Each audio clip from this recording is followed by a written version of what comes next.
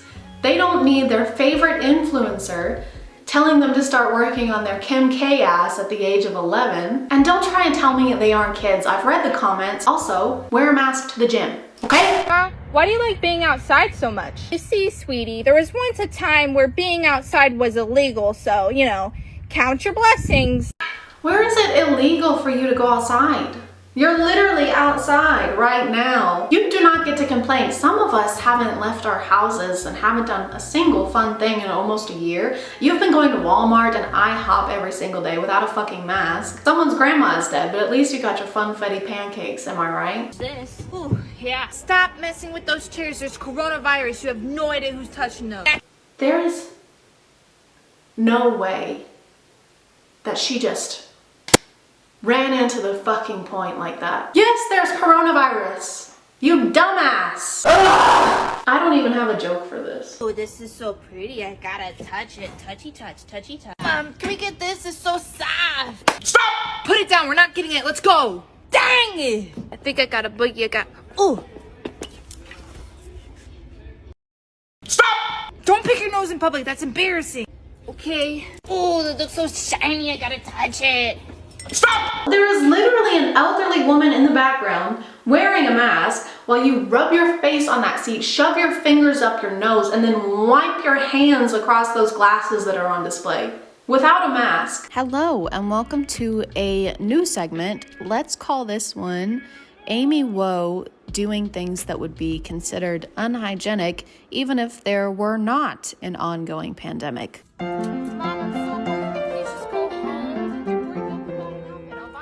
Really? Okay. You're not leaving. You should have came. Dang it. I'm just gonna sit right here. Don't sit on the floor.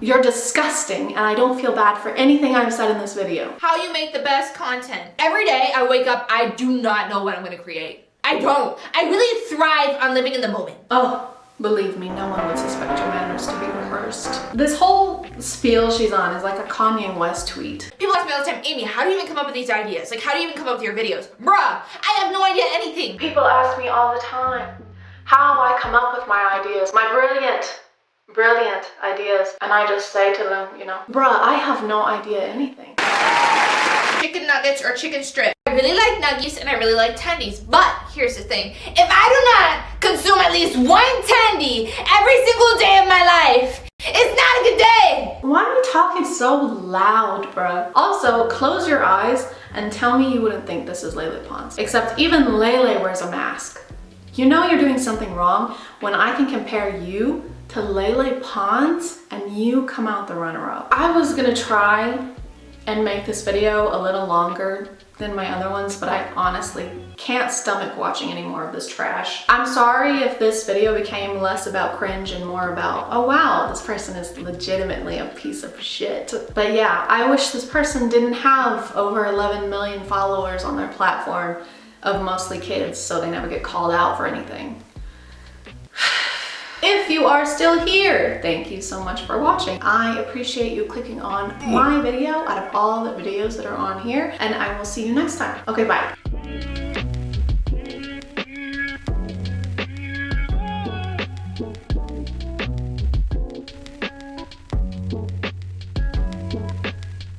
Hey guys, and welcome back to A Twinge of Cringe. My name is ChadChad. Says so. Right there. Must be true. And do you remember this guy? I remember him.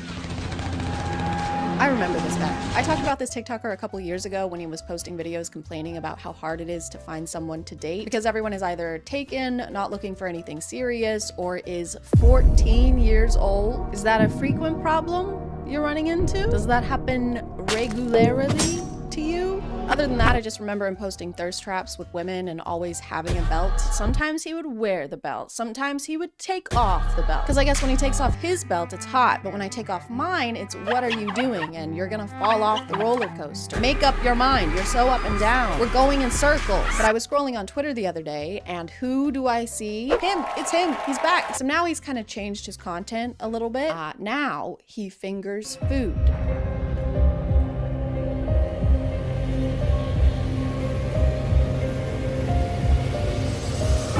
Time just flies, doesn't it? One day you're hanging out with pretty women and doing TikTok dances, and then the next you're giving yourself salmonella poisoning. Salmonella or salmonella? All I know is it makes you poop a lot. It makes you poop a bunch of times all over the place. You don't want it. That's all I know about it. You don't want it. You can't put your fingers into your mouth after they were just inside an uncooked chicken, okay? When they said raw dogging, they didn't mean your partner actually needs to be raw. It's just a saying. While he's preparing the chicken, he ties its wings together with what looks like a hair tie. Not just its legs, which you're supposed to do. I think it's called a truss, but the wings too. And I'm pretty sure there's no reason to do that. I don't know much about preparing a chicken, but I did consult an expert, which means that I'm right. Just agree with everything that I say, okay? All right. So in your professional opinion, you're not supposed to, if the truss is only supposed to go on the feet, not the wings, it's just the legs. That's correct. In his older videos, he would use hair ties to put women's hands together in a seductive kind of way. So I guess he just likes tying chicks up, which in this case kind of feels like adding insult to injury, because imagine dying not just so you can be cooked like this, but also subjected to BDSM. Wow, this looks delicious. Thank you. These handcuffs? Are these handcuffs in the chicken? She was a very, very bad girl. That is a choking hazard. That is what she said. It seems like he's trying to incorporate the sexy cooking trend as one of his regular things. I'm Mr. Lover. Girl. Which is just something that we do not need more of. That trend is becoming such an epidemic that it's actually making me a misogynist. I agree. Women belong in the kitchen, not men. Do not let them in there. Do not let them cook. He does your typical moves like mixing things with his hands or slapping dough, but he adds a personal touch by using his fingers to mix egg whites and then showing them to us and pulling them apart.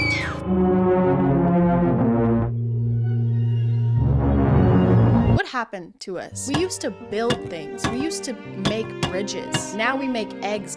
Is this your legacy? Is this how you want to be remembered? Grandma, show us a picture of Grandpa. Here he is. We were all so proud of him. Wow. And here he is after the discharge. Grandpa was in the army? No, he was not. He also has this new kind of theme where instead of having as many women in his videos, he leans into being single and how lonely he is. So he'll post these videos where he's eating alone in an empty restaurant.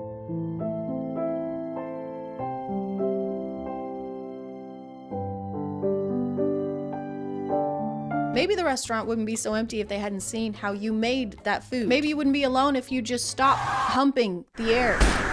You don't have to be a crepe to make a crepe. Even the crepe is uncomfortable. I'm made of dough. What the hell am I doing here? He does the elevator trend a lot, which is just a trend where TikTok guys film in an elevator.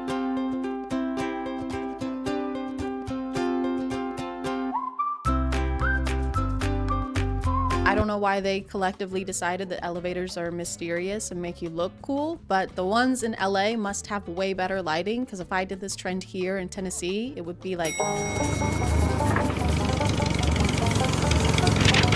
really likes dressing in retro clothing and pretending to read newspapers because he said that he prefers that fashion style to modern day ones. This is a work of art. This is bullshit. This is a work of art. But this is bullshit. And it started to make sense to me why he has a preference for that time period when I realized that he's an Andrew Tate fan.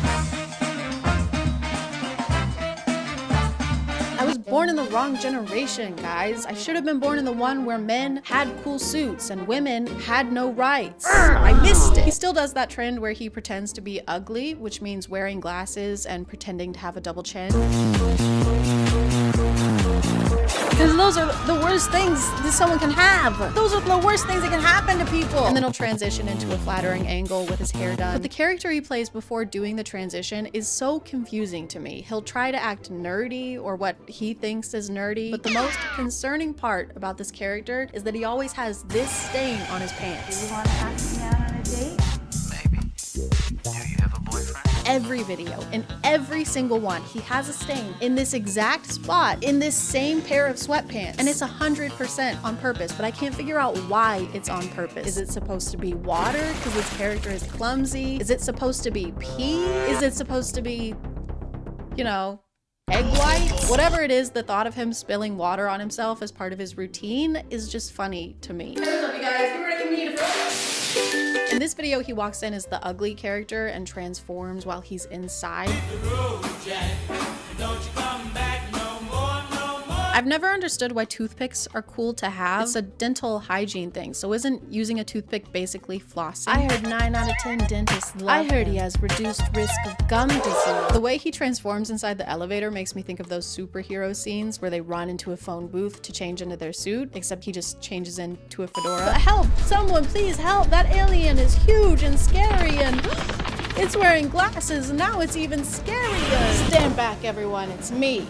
Fedora guy. Fedora guy, thank God. Ooh, fuck yeah, Fedora guy. He has no cavities or a double chin. To keep leaning into the being alone thing, he'll do TikTok lives where the title is looking for girlfriend, which is the worst way to find a girlfriend. The dating pool on TikTok live is Skull Chef or Jason Nash, a skeleton that can barely speak and never leaves his room, or Skull Chef. What'll it be? If you were missing the old videos where he used to tie people up, he still does that. He just does it to himself.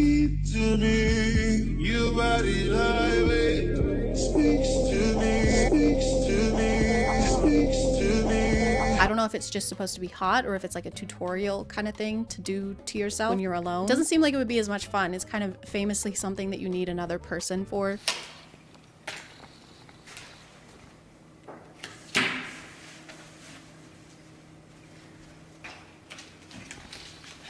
Oh man! He gets a lot of comments saying that he looks like Johnny Depp, so he'll fix his hair or wear a leather jacket to kind of look like him from the 90s. And he does it so many times. I don't care that you look like Johnny Depp. It's the same video again. Don't care. I don't care that you look kind of like Johnny Depp. I don't care. I don't care about it. I don't care that you look like Johnny Depp. I would honestly rather watch the cooking videos. Maybe I spoke too soon. Maybe I judged too harshly. It probably takes a lot of work to make videos like that. I guess there's only one way to find out. Today we're gonna make a sexy cooking video. Oh wait, hold on.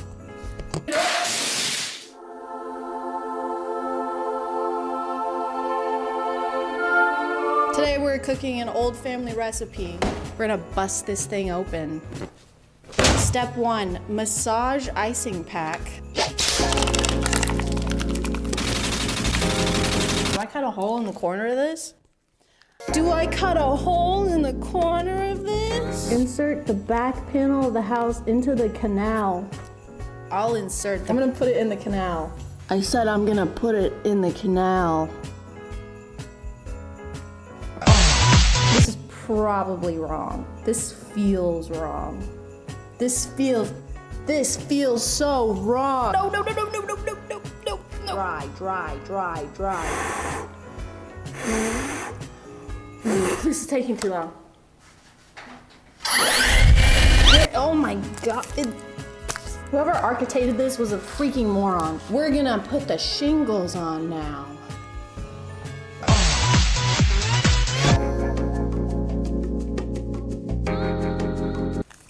Where's the hole? That's the first time I've said that. No. time I touch it, it falls apart. I gotta go wash my hands.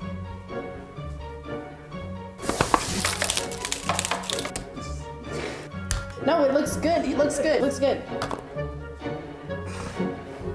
Done. Done. Just like Grandma used to make it.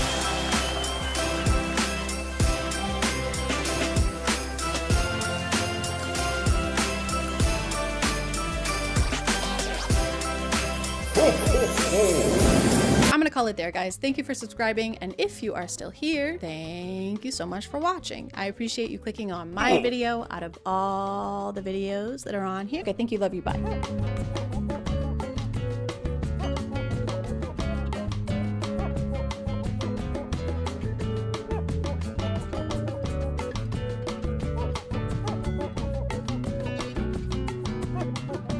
Hey guys, and welcome back to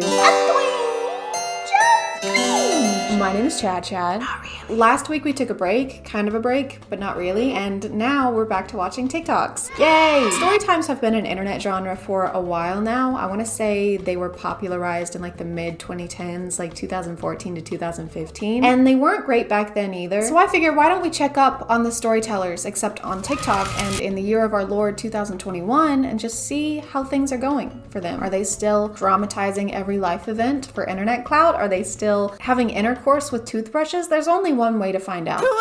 And unfortunately, it's by watching more stinky TikToks. And they are stinky, very stinky. November last year, I gave birth to our first baby. It's the first in my family and the sixth in my husband's family. Firstly, if you're not aware, a lot of TikTok story times are basically just substitutes for music or voiceovers now. I'm not sure what visual I want while you're telling me a story about how your boyfriend's mother's grandfather's sister's ex-boyfriend's son cheated on you, but I don't think watching slime makers have a very poor grasp on color theory is one of them. We told my mother-in-law we were having a boy, but she was still convinced it was a girl. She told the whole side of the family that it was a girl. I wanted a healthy baby. I didn't give a damn about the sex. What was that noise? It sounded like somebody getting jabbed in the stomach, or like that blowfish video. I didn't give a damn about the sex. She told them that we are naming the girl after her mom, which we will never do because my hubby hates his grandma. Can we get a story time on that? How did he develop a hate for his grandma? Did she get you the root beer candies instead of the Werthers? The story's told by the grandma, and she's just making slime with denture glue and mashing Werther's candies into it. The problem, for them at least, is that now the baby has plenty of girl clothes that we plan on putting on our son. Specifically for his family video calls and for pictures with them. She said we have to stop being childish. She just thought my belly shape was more like a girl than for a boy. How can you tell that from the outside of a pregnant belly? Actually, you know what? I would prefer if it was that way, because then we could do away with wildfires. I mean, gender reveal parties. All right, everyone ready? Okay. 5, 4, 3, 2, 1. Oh my God, it's Smokey the Bear. Oh, congratulations. I knew it was gonna be a Smokey Bear. Oh. Story time on how my mom tried to convince me to have a threesome with her. Story time on how my mom should be in prison. So after I got out of work, I met my mom and we went lingerie shopping. That's what she specifically wanted to get. So we were at the store and the first thing she said was, let's get matching sets. Which was weird coming from my mom. Yeah. Yes, it was weird. I'm glad we can agree on that. But I said, fine, come back for part 2. I'm not sure what's worse, the fact that you agreed to get matching sets of lingerie with your mom, or that you didn't use the 3-minute option. If you drag something out into 3, 4, 51 parts, I won't watch it, okay? You don't deserve my eyes. Except for now, because I am gonna have to watch this for content, but still, fuck you. So I had to find another slime channel because I was scrolling for years on the other one and couldn't find the second part. I just want to take back anything negative I might have said about the last person slime, because this is... What is this? Like I said, it was really awkward coming from my mom because I've always been close with my mom, but never that close. I like how they're trying to explain that this was weird because they weren't that close with their mom and not because it was, you know, their f***ing mom. My mom called me downstairs 10 minutes after. She said, so you know there was a reason why I wanted to buy matching sets with you. And let's call her boyfriend Brian. She said, well, Brian gave me a really good idea. And then she said these words. Let's have a threesome. Okay guys, I feel like I should repeat what's probably in the title of this video somehow. People make these up for clout, so the chances of this being something that actually happened are at like 2.5% if we're being generous. I just don't want some people in the comments to try and explain to me that these aren't real. I know I just have a stupid poopy woman brain, but I do know when I sit here and poke holes in the plot lines of these, it's not because I think they're real. It's because if I sat here and just told you that these aren't real over and over again, I don't think it would be that interesting of a video. My mom tried to convince me. That's not real. And we went lingerie shopping. This is a fake story. Let's have a threesome. This never happened. I was speechless. And she said, I know it sounds crazy now. Stop adding things to the slime. It is unusable at this point. This slime single-handedly caused global warming. They don't use acid anymore. They just fill a vat with this stuff and it gives people superpowers. It made the Teenage Mutant Slimy Turtles slimy man. And then Brian jumped in and said, it's not an actual threesome. What we really want is for you to watch us. But we want you to wear your mom's same lingerie. Oh, thank God. I thought it was gonna be something creepy. They tell their mom no and that it's weird. And the mom goes, you know what? Now that you said something, this is really weird. And then they break up with Brian. Thank God, because he seemed to be a pretty bad influence. Okay, on to the next one. Lucifer was a baby born in 2020 and most of his life seemed normal, except one thing which was unexplainable. Every time Lucifer's dad came near him, he would immediately start crying. It might be because you named him Lucifer, like the synonym for Satan. I like how a lot of these TikToks have to have something flashing on the screen or in the caption, like 100% real, true story, this actually happened. Like, okay, I maybe would have believed you, but now it just feels like you're a salesman trying to sell me a car that used to be owned by a 17-year-old boy. Never been in a single accident. One accident minus one is how many accidents this one has had. That dent is from cleaning the car too hard, if you can believe it. Did I mention it's never been in any accidents? At first, no one thought much of it until it continued every single day. And the craziest part is that Lucifer loved being around his mom. The doctors ran multiple tests on Lucifer but couldn't quite find the problem until this particular doctor stepped up and decided to run tests on Lucifer's dad instead. And it's what he found next that will leave you speechless. Hit the plus for part 2. Oh my God, that's so weird. Better watch part 2 to figure out what happened. Oh wait, there is no part 2. It doesn't exist. I didn't think it was possible for me to be more disappointed, but here we are. Based on the way a lot of these videos go, I'm going to assume that the dad wasn't actually his dad and was really a serial killer who used the face machine from Mission Impossible to steal his identity, okay? And then when they went to the doctor and ran blood tests, they realized that it wasn't actually the baby's father. And then Tom Cruise emerges from the skin suit and turns into a mummy, starts a war of worlds on top of a gun. I don't know, I didn't see any of the movies. This is why you should always keep your phone charged. A girl named Marissa came home from school at around 3 p.m. She walked in the door and told her mom that some random number kept calling her all day. Her mom told her the person may have the wrong number and just to ignore it. Marissa said okay and begins to do her homework. A couple hours later, she receives a phone call from the same number. Marissa answers it this time and says, hello? The man then says, we finally found you. Don't worry, Bunny. Bunny? It's Candace Stone. Speaking of that show, I think season 3 comes out October 15th. So just don't be surprised if I don't upload or interact with social media during that week. I'm just kidding. It's not going to take me a week to watch that. Marissa begins to panic and tells her mom what just happened. Her mom yells and says, grab your stuff, we need to leave. Marissa, confused, packs her things and gets into the red car. Her mom begins driving fast and turns on the radio. The radio says, the baby named Marissa who was kidnapped in the hospital 10 years ago has been found and police are searching for a red car. Marissa looks at the woman and says, who are you? The woman looks back and says, you can call me mommy. But the baby was named Marissa, and so she was still going by Marissa? The woman who kidnapped the baby didn't think to change the name of the child she stole? Why did it take them so long to find her if she was still under the same name and attending school with the same name? What I'm getting from this is that her birth family hired the worst detective alive. Can we circle back to the intro of this video? What does this have to do with keeping our phones charged? This is why you should always keep your phone charged. So that we don't get kidnapped as a newborn babe? I feel like there's not much we can do about it at that point. Someone stole our baby! What? But she's only a day old! Wait, hold on. Hello? Goo goo gaga, goo goo ga.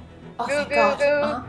Gaga, goo goo goo gaga. Okay, she said they were in a red car heading eastbound on 23rd Street. Oh my God. Goo gaga.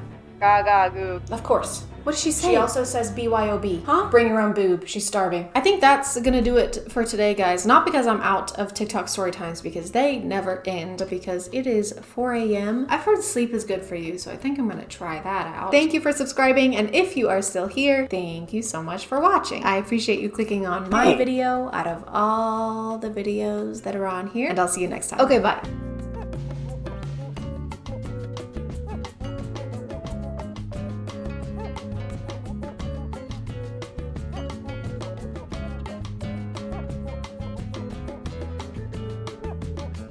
Hey guys, I am stressed. So stressed that I haven't written a script for a video that's due in 5 days, but I still have to post a video in 5 days, so we're gonna do something right now. I don't know what it's gonna be, but it will be something. So have a seat, sit down, sit. I keep seeing this thing on TikTok, maybe you've seen it on Book Talk. It's usually a slideshow and it's kind of a preview of a book, and it says stuff like, when she hates her family, so she runs away into the woods and finds a cabin with a bear wolf man who has a bear wolf brother, and they both are romantically interested in her and turn a tree into a dildo and have their way with her. Have you guys seen stuff like that? Too? I have. I've seen stuff like that. Let's look at some of those things if we can find them, because that's the rule of commentaries. You're supposed to find something that you don't like looking at it and then look at it a lot more and dedicate a whole video to it. That's showbiz, baby. That's just showbiz. It's showbiz. That's showbiz. I had so much to do today that I got into a paralysis mode where I literally walked in a circle in my house. I couldn't figure out in what order I should do things, so I did none of them all at once. My ADHD medication is not strong enough. It will never be strong enough. Ever. I found one. When she finds out her online best friend isn't who he says he is. He's the same person she's been obsessed with for 8 months and has been trying to forget about. Turns out he's just as obsessed as she is. And he's her ex-boyfriend's dad. Oh, father. Oh, okay. All right. All right, girl. So she's been stalking her ex-boyfriend's dad, and her ex-boyfriend dad has been stalking her. You guys are made for each other. This one's not very spicy. That's not spicy. That's just an age thing. It's not that weird to fall in love with your ex-boyfriend's dad. I do it all the time. I just did that yesterday. He has so many red flags. He's 13 years older. He's possessive. He's obsessive. He spanks you. He ties you up. He likes to do you hard and rough. He unalives people. Was all of this just listed on his Hinge profile? Yeah, I'm a stalker. I'm old as hell. I like to spank people, and I like to murder people. And if you're not into that stuff, don't call the cops, please. Just scroll. No need to be a snitch. I want to read the comments on this. Green flags. Well, are they really that red? He's killing people. That's pretty red. As far as red goes, that's about as red as you can get. The only thing worse than that would be, let me see. I'm so good at improv. I'm so good at coming up with things on the fly. I'm so good at being on flies. Why nobody hating? This is me. This is my alt account. That was me. I said that. I thought it was a slide, but it was a screen recording that someone took of a slide. Don't do that. The shy, innocent girl being afraid to get a tattoo because she has low pain tolerance. The 6'5" tattooed hockey player smirking and saying, "You're a lot better with pain than you think." Boy, if you don't... Ooh, I found one. The shy, invisible girl is invited to play Drink or Dare with the hockey team, and she doesn't realize how dirty the dares are. What is with hockey? Why are we all talking about hockey? Is that a new thing? Do I need to start watching hockey? So when it's her turn, she gets a dare that puts her in a compromising situation. Either she can drink, or she can lick whipped cream off one of the players, anywhere below the neck. When she says it aloud, the Playboy hockey player volunteers himself, not wanting to see her with another guy. Her crush for him is growing, and she's afraid to get involved because of his history with women. But she does the dare, and before she knows it, he's taking his shirt off. She sprays the whipped cream down his abs and licks, and the whole team watches as she does it. She's the only one close enough to hear him moan. And then and that's the end. What the fuck? Why are you edging us? What happens next? Do they do it in front of the whole hockey team? I don't know. I keep seeing books that are about hockey players. That's just not a sexy thing. When I'm thinking of sexy things, which I do pretty often, hockey player has never shown up in my head. A sink with no dishes in it? Absolutely. Going to bed by 11 p.m.? Fuck yes. Starting my period and only getting 2 giant cystic acne spots? That's sexy. That's what I want to hear about. Ooh, I found another slideshow. Okay, it's actually showing me slideshows now. Oh shit. Okay, this is a lot. We're getting into the stuff now. We're in the deep of it. Holy shit. When she's riding her boy roommate's face and then someone knocks at his bedroom door.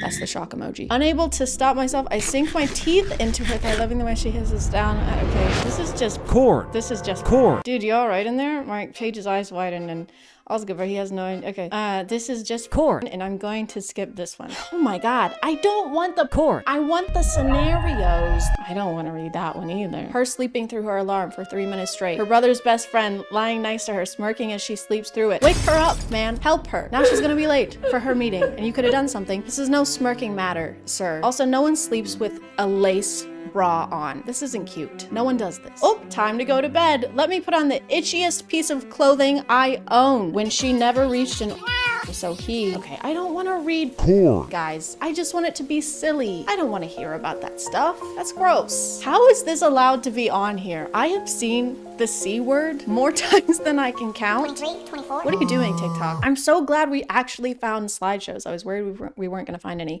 but now all the slideshows are just So when God opens one window, he closes a door, whatever that, I don't remember. When your fake husband orders you to wait for him naked on the balcony, except there's another couple making out next to yours, so you go back inside. Your eyes lock with your half-naked husband who demands, "What did I tell you, Bianca? I'm naked," you whisper. We know, Bianca. It says you're naked 2 times already. Distracted by the sight of his bare chest and abs. Where were you supposed to wait? Nervous, you open your mouth to lie, but your neighbors take it up a notch. His lips lift and he arches one eyebrow. How do you lift your lips? Do your lips even lift, bro? How much can he lift with his lips? Like 350? My lips can lift 400, not these ones. I've got the strongest lips this side of the Mississippi. This is a little more explicit than I was thinking. This is a little harder than I thought it would be. And I'm a little harder than I thought I would be. When there are 9 straight pages of him eating her out. No, thank you. And you posted them all on TikTok? When he's meeting his boss's daughter for the first time and he says, "You must be what, 22, 23, 24, 25, 26, 27? I'm 28. Thanks though." Why does this have 103 likes? This is just a conversation of 2 people discussing how old they are. And 100,000 people were like, "Yes, good. I like that." You're 69ing with your brother's best friend. As you do, you try to, okay. All right, this is too much. Oh my God. Guys, this is just, I'm looking at porn on camera. This is weird. This is not what I wanted. This is stressing me out more. When she calls him friend to stop the situation from getting too steamy, is that our safe word? The top comment says, "Can someone please explain to me what safe word means?" You're too young to be seeing this video if you don't know what that means. Log out. Go outside. When her husband doesn't want to get her pregnant. I saw the rest of it before I finished reading it. When her husband doesn't want to get her pregnant, so he sends his brothers to do it. What? Why would, it doesn't say he can't get her pregnant. It says he doesn't want to. I don't want to f my wife. Just get them to do it. Mom, I don't want to f my wife. Can Charlie do it? Why am I always the one who has to f my wife, Mom? God, I hate this family. When your hot bodyguard is enjoying you and he accidentally answers a call, it's the head of the mafia on the line, his boss, and your dad. He clamps a hand over your mouth and glares at you in warning. But it's too late. You're about to... What does this mean? I'm about to flag? Oh my God, don't stop. I'm about to checkered flag. Busy. Talk later, he groans before he throws the phone. You just hung up on the boss of the mafia. I don't know much about the mafia, but I'm pretty sure you're not supposed to hang up on the guy who runs the mafia. Why did we romanticize the mafia in the first place? When no one ever sits next to him in meetings because they're scared they will get fired. Her pulling out the chair beside his and sitting in it. Bruh. What? He'll fire people if they sit next to him? Hey boss, can I sit here? Of course you can. And you're fired. I just don't understand. Oh, it's called grumpy romance. That explains it. He's just a little grumpy. He hasn't had a snack. We either have boring or hardcore porn. There is no in between. That's it. That's all you get. Let's go. She's staying at her enemy's house because only he has an open room, but she decides to fix the place to make use of her time. But while she's fixing the shower, he walks in with nothing on. That's okay, and that's it. All right. Well, it would make sense for him to be walking to the shower with nothing on. I don't know how else you would walk into a shower. Also, why is she staying at her enemy's house? Because only he has an open room. You can't find anyone else who has a free room. You guys can't be that big of enemies if you're still open to staying in the same house as him. Seems like you guys just have beef. Also, if I'm staying at someone's house and I get a little bored, my first instinct isn't to start renovating their home. Well, I have a free hour, so guess I gotta replumb the bathrooms and then sleep with my sworn enemy. There's nothing else to do. I can't do anything else. There's nothing else. You were having an argument with your husband. He's sitting in the living room while you yell at him for half an hour now. And the worst part is that you're not even listening. I was. Just waited for you to finish, love. He then did a manspread in the sexiest way possible. I'm all ears, babe. Babe, what's wrong? I'm listening. Go on, love. Yell at me. You weren't going to yell at him anymore because you could have seen the way he looked at you. Okay. You could tell he was turned on. I mean, did you see how he manspreaded? He's turned on, for sure. I know you too well. Oh, love. Just thinking about you yelling at me while I do the most unholy things while you scream my name. The recommended search is manspread scenarios. Don't encourage them. We're trying to nip this in the bud. We're trying to get rid of this. We've been complaining about this and now you guys are sexualizing it? Cut it out. It's not sexy. Imagine you were in a Uber coming from a club with your friends. There was no space left and you had to sit on Ian's lap. Okay, I did read some Wattpad when I was a kid. Not enough to know what E/N means, so I'm just gonna say Aaron. Kind of looks like Aaron. Let me put the seatbelt on, Aaron said. There was so much noise in the car from the loud music and your drunk friends, so no one was paying attention. While Aaron put the seatbelt on, he was barely touching your body. Are you afraid to touch me or what? Hey, are you afraid to touch me or what? What are you, a little bitch? What's the problem? No, of course not. It's just, he said as you cutted him off. Oh my God. She cutted him? Stop. Oh my God. You're hard, you said, with a smirk on your face. You guys are in an Uber with a bunch of other people. Keep it in your pants. Literally. Put it back in your pants. Why in? Okay, I do know what this one means. That's my name. And my name is Chad. Really? Chad, he said, surprised. If that helps, This is not helping. This is not helping the day I'm having. If that helps, I'm too, you said.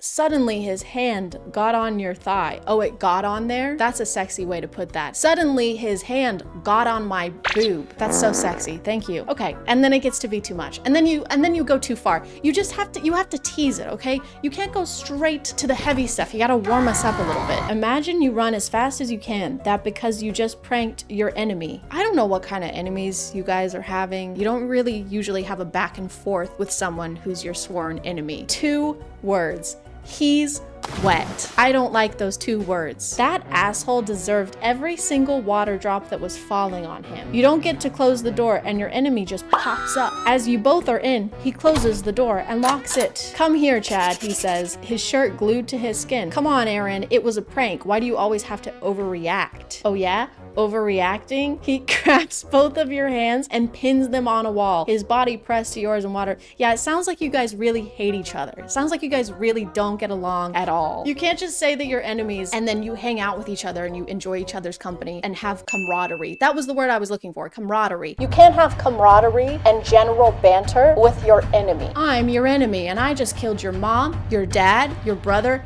and your sister. Oh yeah? Well, I just got your nose. Stop, give it back. Stop. All right, I'm gonna stop reading these. Comment below if you want me to read E/N/Y/N stories on imagine.talk. Comment below. Comment above if you want, if you can figure it out. He's 38. He thought she was 21. I don't like where this is going. He fell for her, but then he finds out her true age. Oh no. He sets her free to give her a life. Sets her free? What, was he keeping her in a fence? Why couldn't she leave? Months later, he receives a call. She's been taken to the hospital. What happened? Oh, in the caption it tells us, age gap, mafia, she's pregnant. These are like the spark notes of the story. Wait, how old is she? How old is she? Why are so many authors obsessed with making the female? Oh, she's 18? Ew. He's, what, he was 38? There's a 20-year age gap? Ew. What is wrong with you guys? I thought that maybe she was older than she said she was and that he was just gonna be mad that she lied. But no, she was actually younger. She's 18, he's 38. And he's in the mafia. He's probably the boss. Or he's her bodyguard. Why don't they have any other positions? Do they have any other positions in the mafia besides boss and bodyguard? What about secretary? Can we have one where the guy is just a secretary for the mafia? He just answers emails for the mob boss. All right, I just rescheduled your 9 a.m. and your mom called to confirm your lunch with her today. Okay. All right. Still on. Okay, I'll let her know. I'm still feeling a little stressed, if not more stressed. I don't think this helped at all. Let me just find some other ways to calm down. How to relax. Try active relaxation. Focus on your breathing. Get creative. Spend time in nature. Picture yourself somewhere serene. I can try that. Waterfalls are serene. Creeks are serene. I'm picturing Serene Williams. This is perfect. I'm so calm. I'm gonna call it there, guys. Thank you for subscribing. And if you are still here, thank you so much for watching. I appreciate you clicking on my video out of all the videos that are on here. And I'll see you next time. Okay, bye.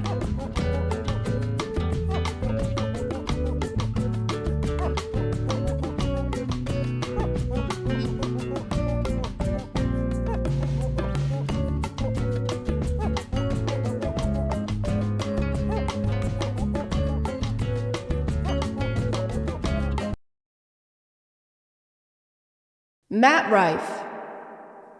Am I Rife, guys? A while ago, I watched Matt Rife's controversial Netflix stand-up special, Natural Selection.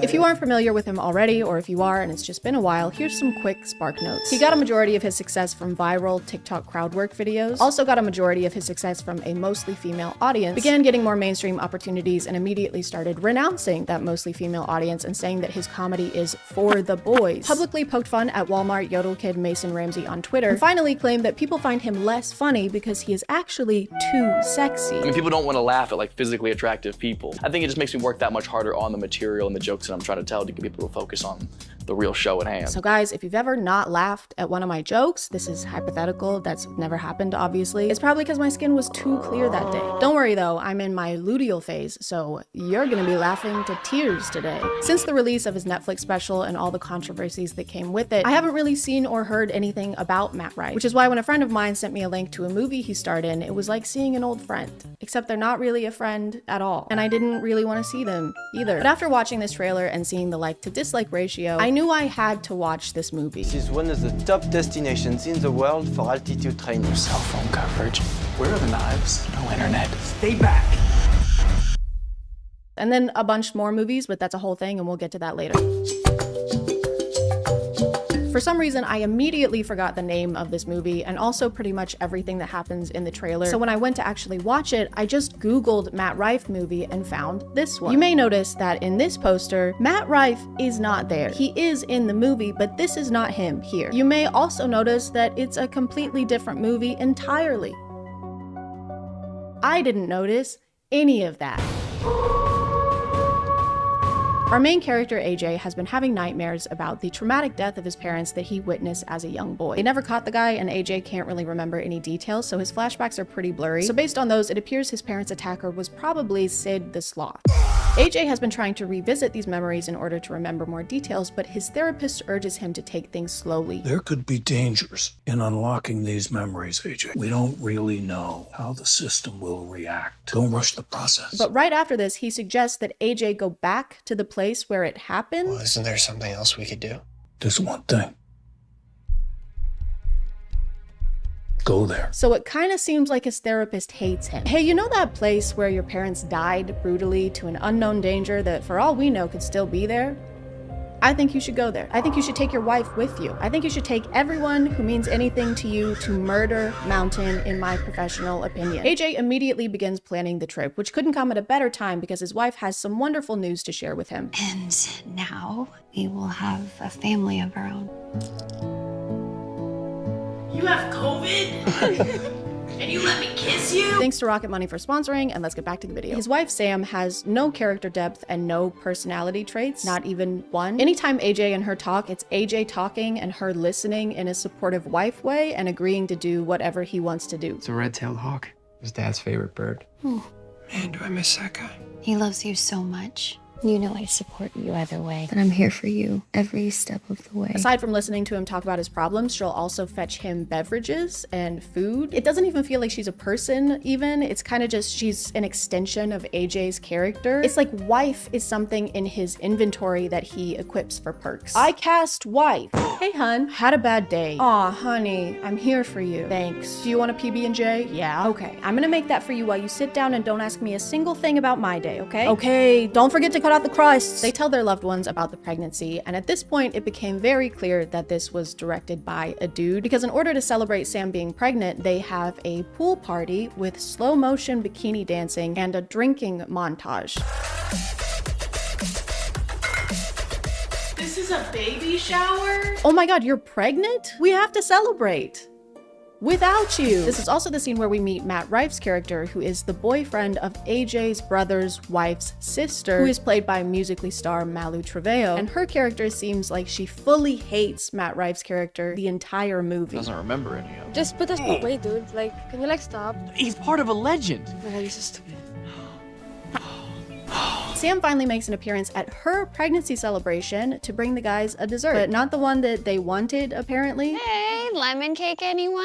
Okay, that is not a cheesecake. That is not a No, cheesecake. maybe a bundt cake, lemon-ish. Very good, AJ's brother. It is lemony. Lemon cakes tend to be. Lemon cake, anyone? This scene is immediately followed by Sam watching a news story about a bank robbing and AJ saying this. 3 men robbed a bank in Eagle Ridge. They fled the scene. People still rob banks? What do you mean, do people still rob banks? Why would you think there aren't people who rob banks anymore? What, like it's out of style or something? I am a bank robber and I'm robbing this bank right now. No, why would you do this? Because I need money. No, like why would you do this? It's so cringe. No, it's not. This is so like 2010s of you. I have explosives, okay? Oh, no need. You're bombing hard enough on your own. AJ's brother Max, who also happens to be the director of this movie, decides he's going on the trip too, along with his wife, his wife's sister, and his wife's sister's boyfriend. Oh, and Sam is coming too. Oh, I'm coming with you. And hey, it might be fun. Sam, I cannot stress enough how not fun this will be.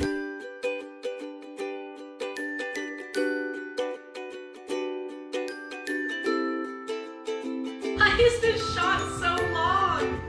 Why does it go for so long? On their way to the mountain, they drop their dog off with their cousin, and there's a good 30 seconds where it's trying to escape. Yes. What's Hey, man. Cuz? So, looks like a real family event. Should I go check it out? Hey, let that dog go. I'm no body language expert, but his body does not want to be here. While they're hiking up the mountain, they run into a couple leaving, and they literally try to warn them not to go up. I'm gonna be honest, I don't think you should go up there. It's pretty shady. I mean... Yeah, we were hearing all kinds of weird noises. I don't know. You think the woods are pretty shady? Yeah. It's full of trees. There's gonna be shade. Yeah, we're not too worried about it. See, we brought these 2 guns, and they're good to go. Did they just tell Matt Rife to be himself? Danny Trejo is also here. He and this guy are the ones who robbed the bank, and they're on the mountain trying to flee. And none of that matters. I can't stress enough how little this plotline matters. The most important thing is that every time he comes on screen, there's these 4 ominous guitar notes that play.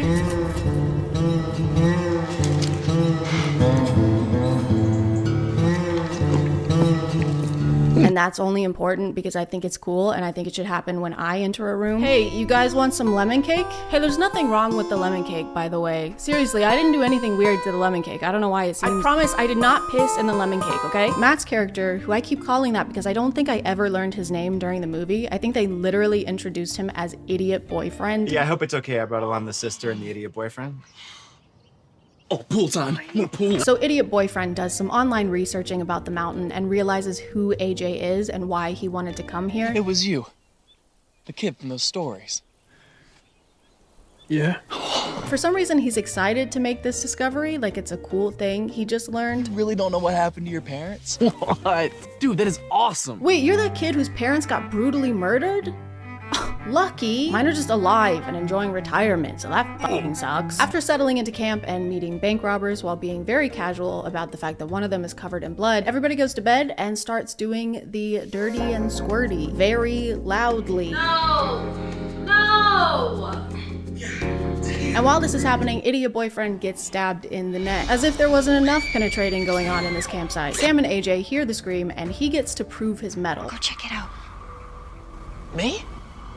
You're right, AJ. Your pregnant wife should be the one to investigate the murder sounds. When they get to the tent, they find no one inside and realize that AJ's brother and his wife are also missing. Sam is obviously stressed, and this is the first time in the movie where she's needed AJ's support and not the other way around. Babe, I'm starting to get worried. Hey, you know the song Freebird? That's Max's philosophy on life. Babe, don't worry about them being missing. Think about the song Freebird. They spend the next big part of the movie wandering around trying to find everyone and eventually finding them, just not in the most optimal condition, being alive wise, because they're all dead. Oh, and there's also bear traps in the woods for no reason other than for characters to run into them and it be scary. Why would there be bear traps in the protected forest? They live there. That's like the mouse in my walls setting traps for me. And I'm not gonna fall for it again, no matter how much Mountain Dew voltage you put in there. Mark my words. Eventually, the cousin who was dog sitting for them tries to come and help because they managed to get service long enough for a phone call and decided to use it to call him instead of someone like the police. This guy can't handle a serial killer. Okay? He can't even handle dog sitting. In a shocking turn of events, the cousin gets immediately captured by the killer, and AJ tells the last surviving bank robber to stay behind while he and Sam charge forth to try and help him. Let's go. Stay here and cover us. Come on. Or maybe have your pregnant wife be the one who stays behind at a safe distance instead of this guy you don't know. Maybe have him run at the dangerous killer with you. It's whatever though, Sam ends up being fine, and by fine I mean she gets stabbed. While everyone has been getting viciously murdered, the two park rangers have been lollygagging. I don't have any other words to describe what is going on with them. They're driving to check on them because something suspicious was reported, but they do not have a single shred of urgency.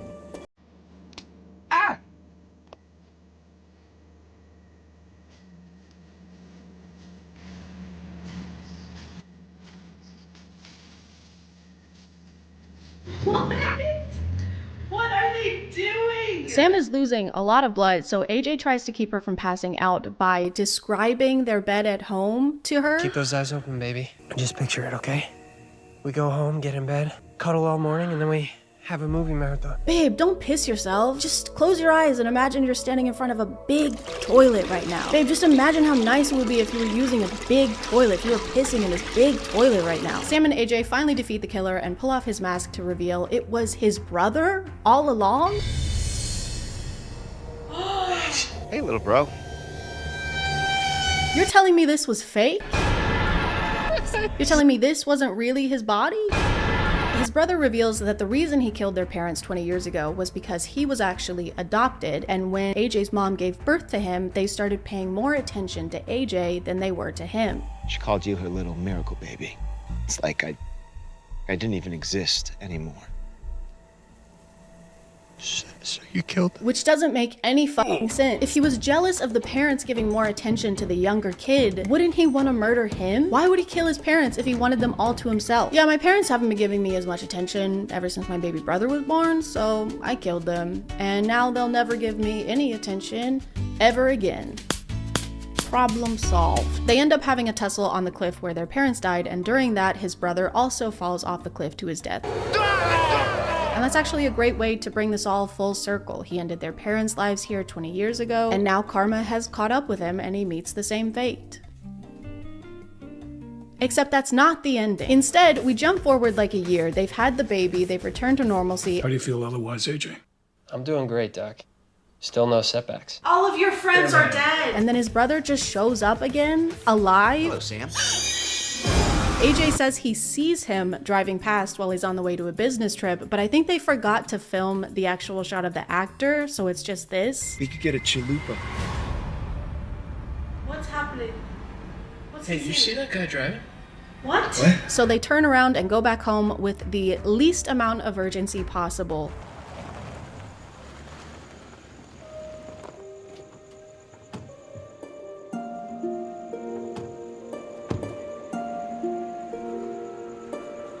There's another tussle, and this time the brother actually is gone. So instead of having a cinematic full circle finale at a visually compelling location, they decided that this should be the end of the movie.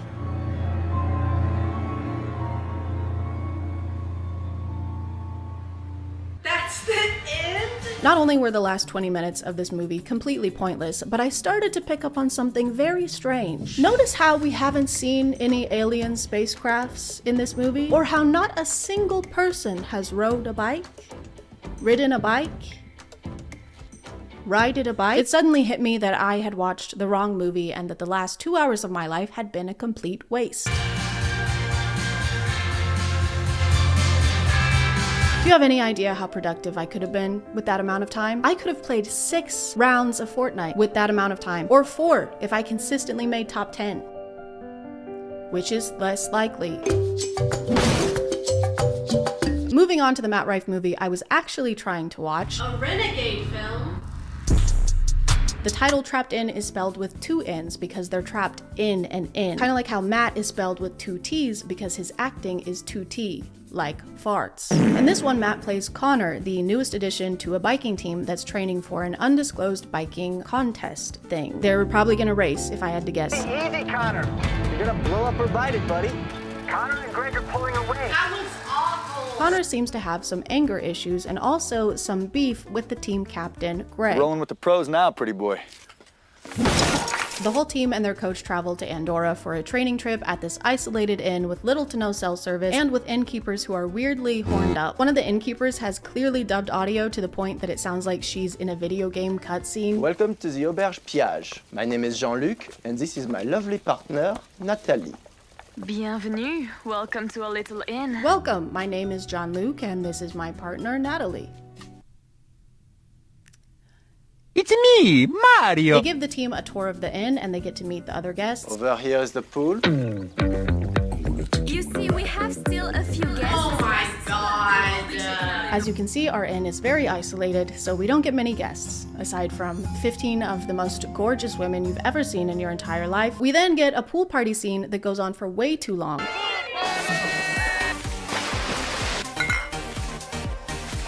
Lasting for over 2 minutes may be a good thing for Matt Rife, but it is not a good thing for a montage. I also want to point out that this is the second Matt Rife movie I watched, and this is also the second time there's been a pool party with women in bikinis dancing with each other. What a weird coincidence that I'm sure won't be repeated at some point in the future. They have Matt's character start vlogging during this trip as a kind of narrating tool. This is my first time out of the country, so I figured we'd give this little vlog thing a try. He also uses this as an outlet to constantly complain about the team captain, Greg. I mean, I understand the guy is the best. I get that. But, okay, everything you say can't be some egotistical, arrogant response, okay? Yeah, would suck if someone was like that. I mean, people don't want to laugh at, like, physically attractive people. Greg has a girlfriend named Andrea who flies out to stay with him for the rest of their training trip, and Connor starts immediately flirting with her. You look really nice. Okay, weird. At least now I know why he never shuts up about you. He's hitting on his girl? Oh, and his girlfriend came today. Andrea. Ew! She's cute. She's very cute. Ugh. On their first day of training, Greg crashes his bike and gets injured. Oh man, this is gonna ruin the tour. The Tour de France. They take Greg back to the inn and watch a newscast announcing that there's a suspected killer on the loose. Federal and local officials have been alarmed and overwhelmed by the sudden and sheer volume of dead bodies over the last 24 hours, bringing the known death toll to a staggering 28. 28? Y'all have found 28 bodies, and all you've done so far is be alarmed and overwhelmed? Also, when they first got here, they were talking about how tiny and isolated this town is. Our town is so small, so remote. People come and sometimes they never leave.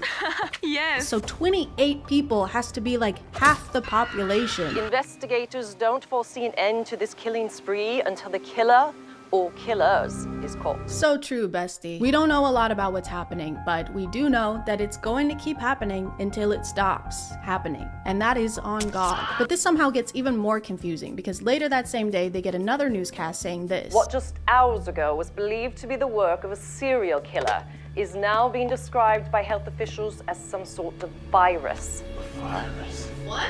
This is insane.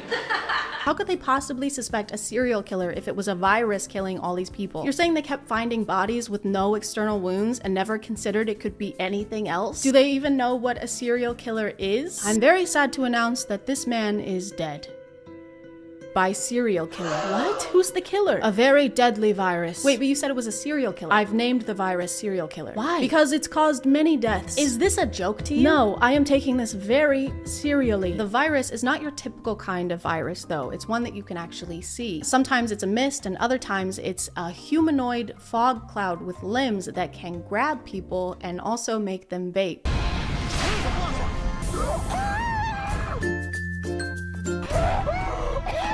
Oh no, watch out, it's a virus! And it's gonna make you lit as hell! They stay in the inn for weeks, waiting for some kind of news that it's safe to go out or that the virus has been contained, during which Connor keeps making vlogs that are usually spliced with him doing workouts furiously. I'm losing my shit. I don't know if anything matters anymore. Is today the day we die? What is he doing? Eventually, he moves his camera to a shelf in the bathroom so he can vlog while looking at himself in the mirror. So we just try to keep things as normal as possible. Which is probably his best acting in the movie so far, because he's not acting. This is his morning routine. Eventually, the virus gets everyone except for Connor, Greg, the team captain, who's been injured for months with no professional medical attention, and Andrea, who has a habit of screaming at the top of her lungs anytime the virus gets someone. Coach. Don't scream. At this point, it's been months and they've been running out of food for a while when Connor decides to reveal that his parents were survivalists, and so he knows how to forage for food. My parents were survivalists. I mean, there's plenty of mushrooms and edible plants all around this area that we could eat. Oh, no. And they don't want him to do that because the virus is still around and it's dangerous to go outside. But eventually they completely run out of food. So he takes a home goods basket and makes them a full course meal with 2 mushrooms. He found a whole onion while he was foraging? So thanks to Matt being in his trad rife era, he and Greg are finally able to make some kind of amends. This is actually really fucking delicious. It's so amazing, Connor. We definitely should have listened to you sooner. Yeah, you did really good, kid. Did Matt write this movie? Yeah. But after this, they get another newscast with another update. It appears the authorities have finished their investigation into the multitude of deaths originally assumed to be caused by a virus. Experts are now saying we are being invaded by a species of extraterrestrial origins. We have no further information at this time. What kind of experts do they have working on this? I don't think they have their greatest minds on this case. It has been months, and they just now realized that this can't be fought with a vaccine. We've tried NyQuil, we've tried Dayquil, I don't know what else. That's what's been behind the mist this entire time? Fucking aliens? Well, no one said you have to do that. I really don't know how Greg has made it this far, because again, he's had open wounds on his back for months. And that's fine. He's gonna be fine. As long as he likes having sepsis. Oh my god, sepsis? What are you doing on my back? Killing you slowly. Oh no, I'm stuck. Sepsis? That's the muscle atrophy setting in. And I get a trophy? That's so sick. Unfortunately, Greg does not make it for much longer. It could have been his injuries. It could have been eating mushrooms given to him by a frat guy. He gives Connor a whole speech about how he's gonna have to be the one to take care of Andrea, and basically gives him his blessing for them to be together. I know how you feel about her.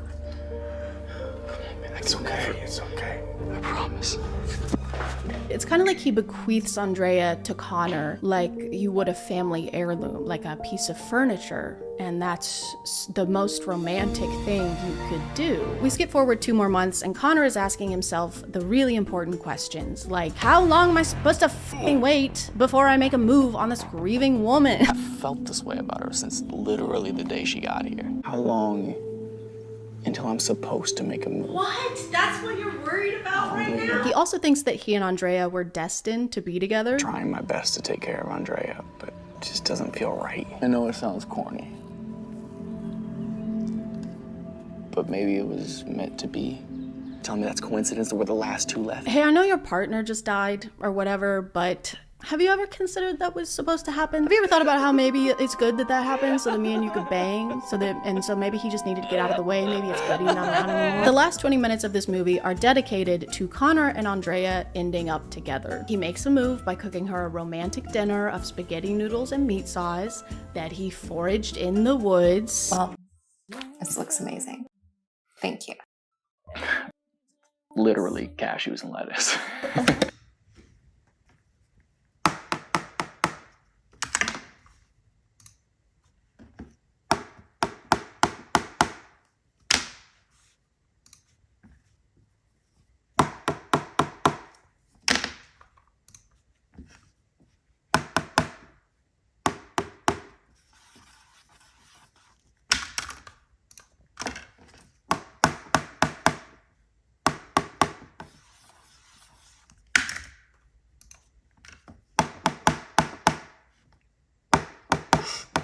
They spend the night dancing and smooching and kissing. Those are the same, the last two are the same thing. This is crazy. We just spent this movie waiting for her boyfriend to die. And while they're in the middle of this, the aliens return and begin to beam them up into the spaceship, the alien spaceship. But then they stop doing that. They change their mind. They decide against it.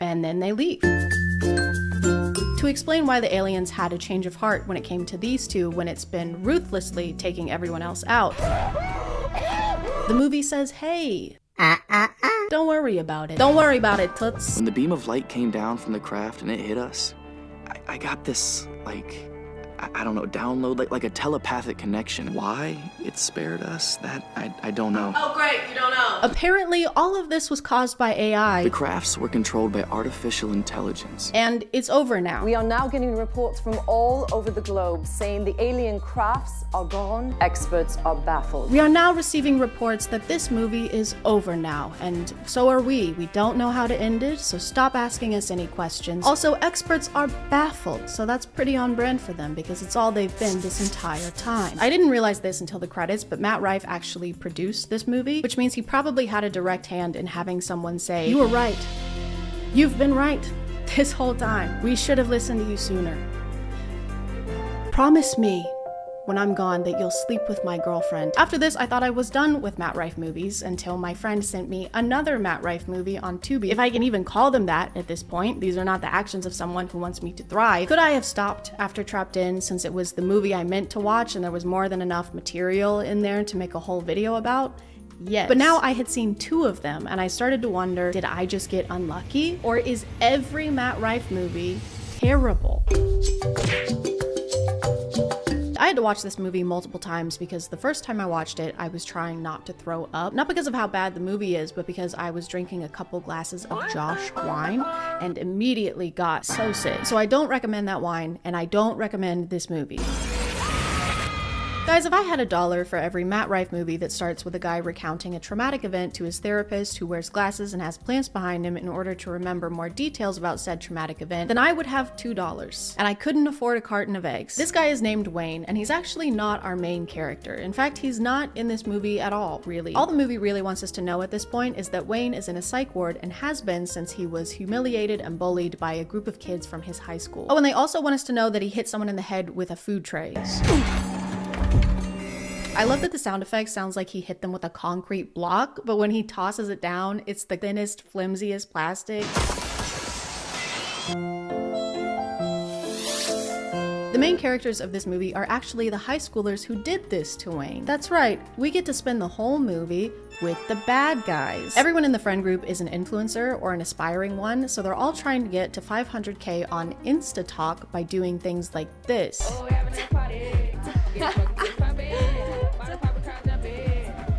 The friend we follow the most is Julie. She's also maybe the least terrible of the group, even though her boyfriend had a direct hand in what happened to Wayne, and even though she has the biggest AirPods you've ever seen. Julie gets a moment on InstaTalk, which is like a timed video message that disappears after it's been played, and she's horrified to see her friend Albert getting annihilated. She starts freaking out and calls her friend Tabitha, who also got the moment, but seems a lot less worried about it. Do you think it was real? It looked real. I don't know, but I'm freaking out. I'm coming over. Okay. Okay, I just gotta do one thing. Dude, I'm losing my shit right now. I mean, that makes sense for you to be losing your shit because one of our best friends literally just got stabbed, so it would be weird if you had any other reaction. Albert, the friend who just got eradicated, was apparently an internet prankster, and I'm not saying that means he deserves what happened to him.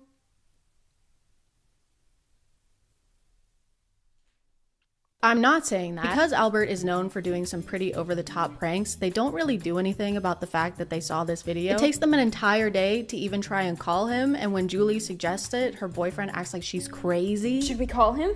Call him? Yes. Be serious. This is an emergency. We need to call him. Call him? It's 2021, okay? We don't call people unless it's a matter of life and death.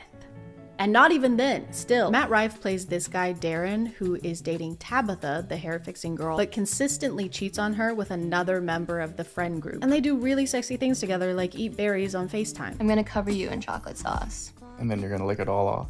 I'm sending you to college, baby. You're sending him to college? That's actually very nice and supportive of you, wow. And then I'm gonna put a kiwi in your belly button. And then what are you gonna do? And then I'm gonna financially support you while you obtain higher education to avoid crippling debt via student loans. Oh my god, babe, you're so hot. Tabitha's dad is the same guy who plays the murderous brother in Curse of Wolf Mountain, which he directed. And he also directed this one where he plays a creepy, gross guy. If you just need someone to talk to, I'm a pretty good listener, and my phone's always on.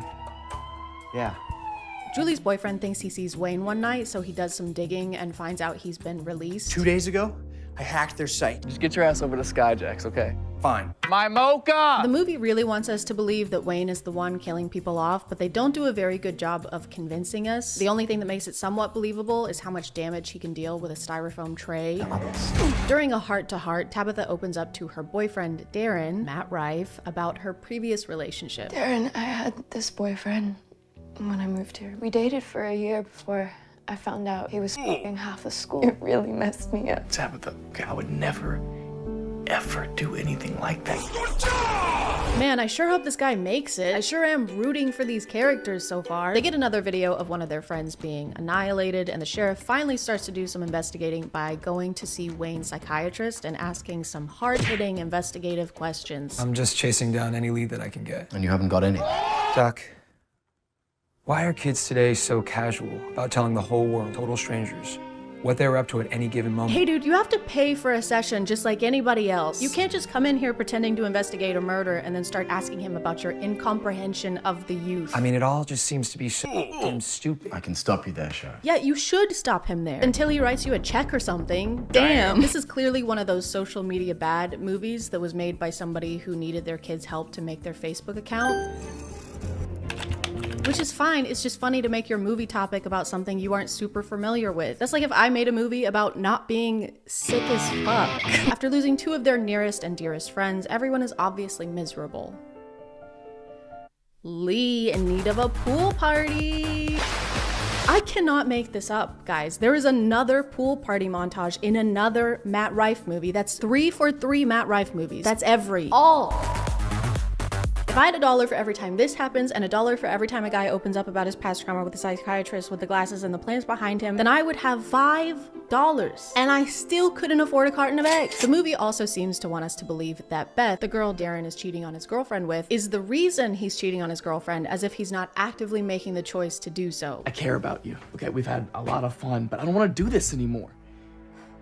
I don't know how much more obvious I could possibly be. I don't know, man. Maybe by not going with her to her house? Maybe by not cheating on your girlfriend with her for all this time? For this whole time? I know I came over here and I started making out with you, and also some of our clothes are off, but I don't want to cheat on my girlfriend. Why would you possibly think that? They eventually explain what happened with Wayne to Tabitha because they still believe it's him doing this to their friends. The whole thing was live streamed and filmed with multiple cameras, including the ones held by Julie's boyfriend and Darren. Also, Matt Rife almost trips here twice. Please be careful, Matt. The ground is rife with shrubbery. Julie tries to get rid of Tabitha's suspicions that Darren is cheating on her by saying he would never do that because she's super hot. He worships you. He's really vain and you're the hottest girl ever. And as we all know, guys only cheat on ugly girls. And that's proven fact. After Darren ends his affair with Beth, is that an affair if you're not married? It's not a fair either way. After Darren ends it with Beth, she wants some kind of revenge, so she goes to Tabitha's house to do things with her father. Once again, Beth is a high schooler. Okay, so this is very weird and bad and gross. But then the killer shows up and then kills him. So that's good, but it's definitely a choice to be the director and cast yourself in a role where you get to make out with a woman half your age. Especially when, aside from this, the dad has nothing to do with the story. So for this scene, we're gonna be pretending to give any cash we might have in our wallets to the guy asking us for any cash we might have in our wallets. And to play this character, I've chosen me. Does this advance the plot in any way? Yes, it is an advance for me. The finale of this movie is like trying to open a pickle jar and then spinning in a circle and then starting to braid your hair. Because it's twist after twist after twist. We finally get the reveal that the killer has been this guy all along. You know, this guy that we all remember and haven't forgotten because he's had so little screen time. He says that it's to get them back for letting him take the fall for what happened to Wayne, but he's the one who literally orchestrated the whole thing and live streamed the whole thing to his audience, so I don't understand what he thought was gonna happen there. Except wait, we get another reveal that he has an accomplice who turns on him, sadly. And who is that accomplice? It's Tabitha, and her motivation is that she knew this entire time that Darren was cheating on her and thought that the friend group was lying to her about it, which they were, except for Julie. At some point in all this chaos, Wayne finds Julie to try and warn her about the killer. Not the best timing, Wayne. There's been some signs, and she's scared at first, but she has the realization that it's not Wayne doing this to them, just in time for her dumbass boyfriend to burst through the door and kill Wayne. No! They made his life miserable, and then you have him die at the hands of the guy who did the life miserabling. And what's even worse is that the only two people to survive after defeating Tabitha are Julie and her dumbass boyfriend. That's right, Jeremy makes it out of this alive. Isn't that amazing news? Doesn't that feel right and good and balanced and balanced? They even get a happy romantic ending scene together.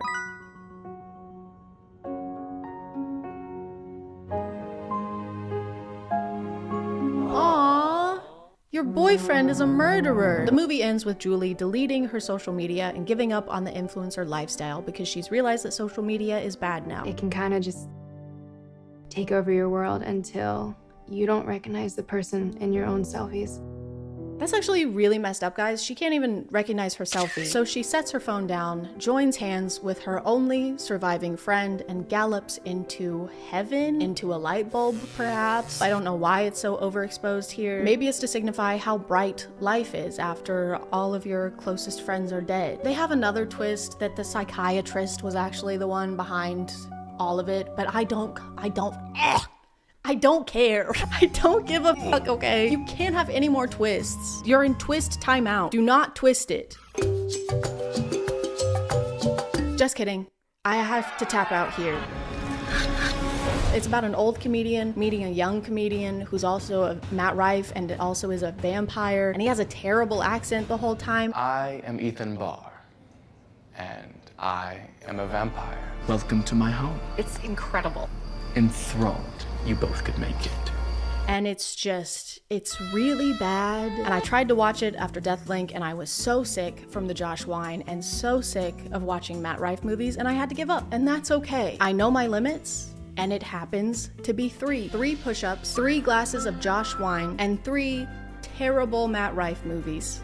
Okay, technically 4.5 movies because I actually did finish the Don't Suck movie, and then I also watched half of a movie he was in called The Elevator, where Eric Roberts is his dad and he's trapped in an elevator, and his wife, who is Matt Rife's mom, is the same age as Matt Rife. And they were so bad that I can't let you think I didn't actually watch those. I need somebody to know that I did that. His dad is only trapped in the elevator for a few hours. He starts writing a letter to his family. By the time you find this letter, I'm not sure if I'll still be here. So now you know that information, and I don't feel any better still. So I'm gonna call it there, guys. This was a little bit longer of a video than I'm used to making, so let me know if that's cool with you or if you hated it. Actually, don't tell me if you hated it because I can't regulate my emotions well enough to move past that kind of feedback. Thank you for subscribing, and if you are still here, thank you so much for watching. I appreciate you clicking on my videos out of all the videos that are on here, and I'll see you next time. Okay, bye. Hey guys. If you were a woman in the 1600s, your chances of owning a bank account were about 0%. And your chance of being burned alive at the stake for literally no reason at all was not 0%. We don't need to be history buffs to know that the Salem witch trials were a terrible thing that shouldn't have happened, but I did find out the other day that a lot of the hysteria was thanks to doctors claiming that witchcraft was causing illnesses they couldn't figure out. So it's super comforting to know that medical professionals blaming women for health conditions they don't understand yet is a tradition we've carried on for thousands and thousands of years. But it turns out that's not the only modern parallel we can draw from the Salem witch trials, because we're doing them again. All of it. The whole thing. On TikTok.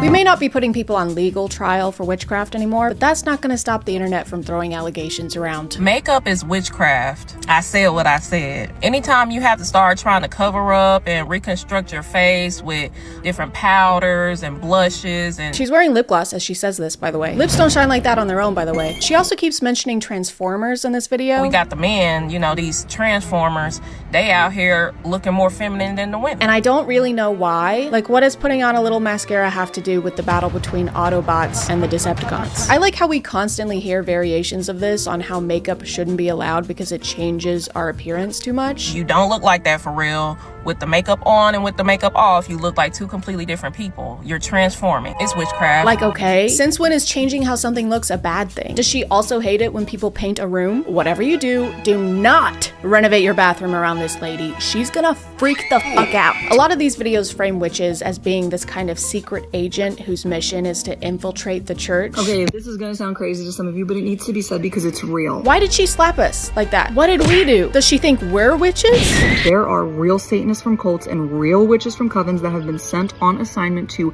your church to collect spiritual intel and to release curses. According to her, witches are the ones to blame for many things happening within the church, like sickness. And then everyone's confused, right? Like, why is there so much sickness? Why is our worship team always burnt out? Why does it always feel so heavy when we're together? Divorce. Why is there so much divorce? Being poor. Why is there a lack in finance? Why is this happening? Why is that happening? The idea of seeing so many people struggle right now, you know, with the economy and other things. And the only thing you can think to blame for it is a secret agent witch. Cody Banks, if he was a witch. This just feels like a way to ignore the root cause of these issues while also shifting responsibility away from the church to actually do anything about them. Oh, there's a family in our church who can't afford groceries this month? Yeah, it's pretty sad. If only there was something we could do. You could, like, buy them groceries? Something we could do about these evil witches. She also lets us know that witches are sometimes sent after specific people. There was a witch that was sent on assignment against me. She saw my testimony. She got smacked by the glory of God. She repented,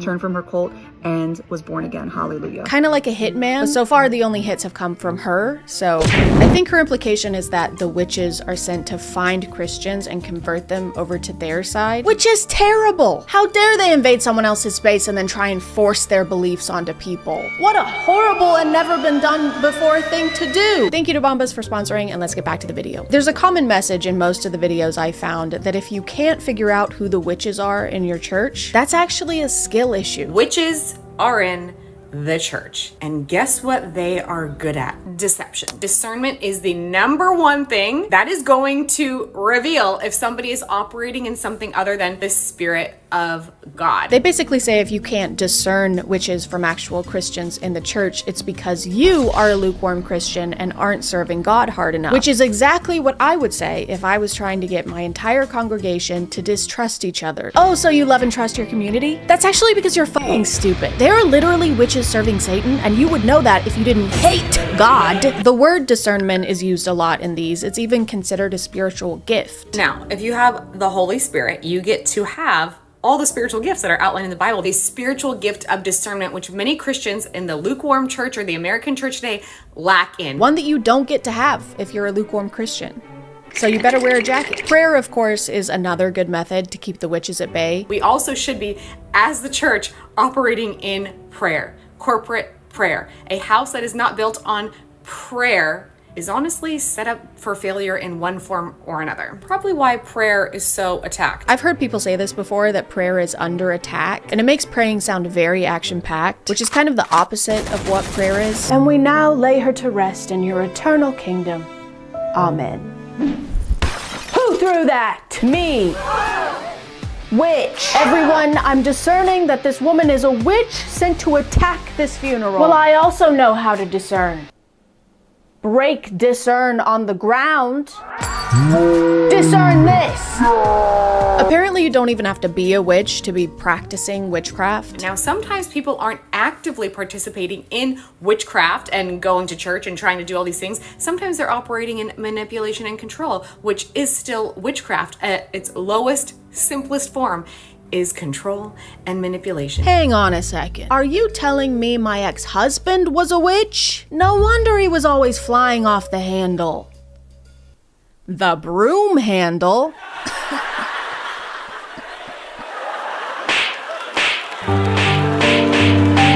By the way, if you don't spot the witches in your congregation fast enough, they're gonna curse you. Can witches' curses affect Christians? Most Christians don't believe that they could possibly be cursed by a witch or warlock. He also says they'll have a much easier time cursing you if you haven't repented for your sins enough. Unrepentant sin in your life, which is rebellion to the Lord, which many Christians are in. Or if you're too prideful. Pride would be number 3, which most Christians are walking in. Also, many witches will astral project into your home and then monitor you. You mean they're gonna project their asses into my home? Astral project. I don't see a downside to this. I'm only seeing a backside here. These videos never really specify what's gonna happen after you're cursed by a witch. They mostly just talk about how it will happen and it will be your fault. Like, even if you accept a gift from one, you're screwed. Also, having anything given to you from a witch or a warlock in your possession, like jewelry, books, clothing, food, which will make a spiritual contract. Which has got to make church potlucks a little awkward. Rebecca, do you want some chili? Ooh, that looks delish, Stacy, but no, I'm okay. What, you don't like my chili? No,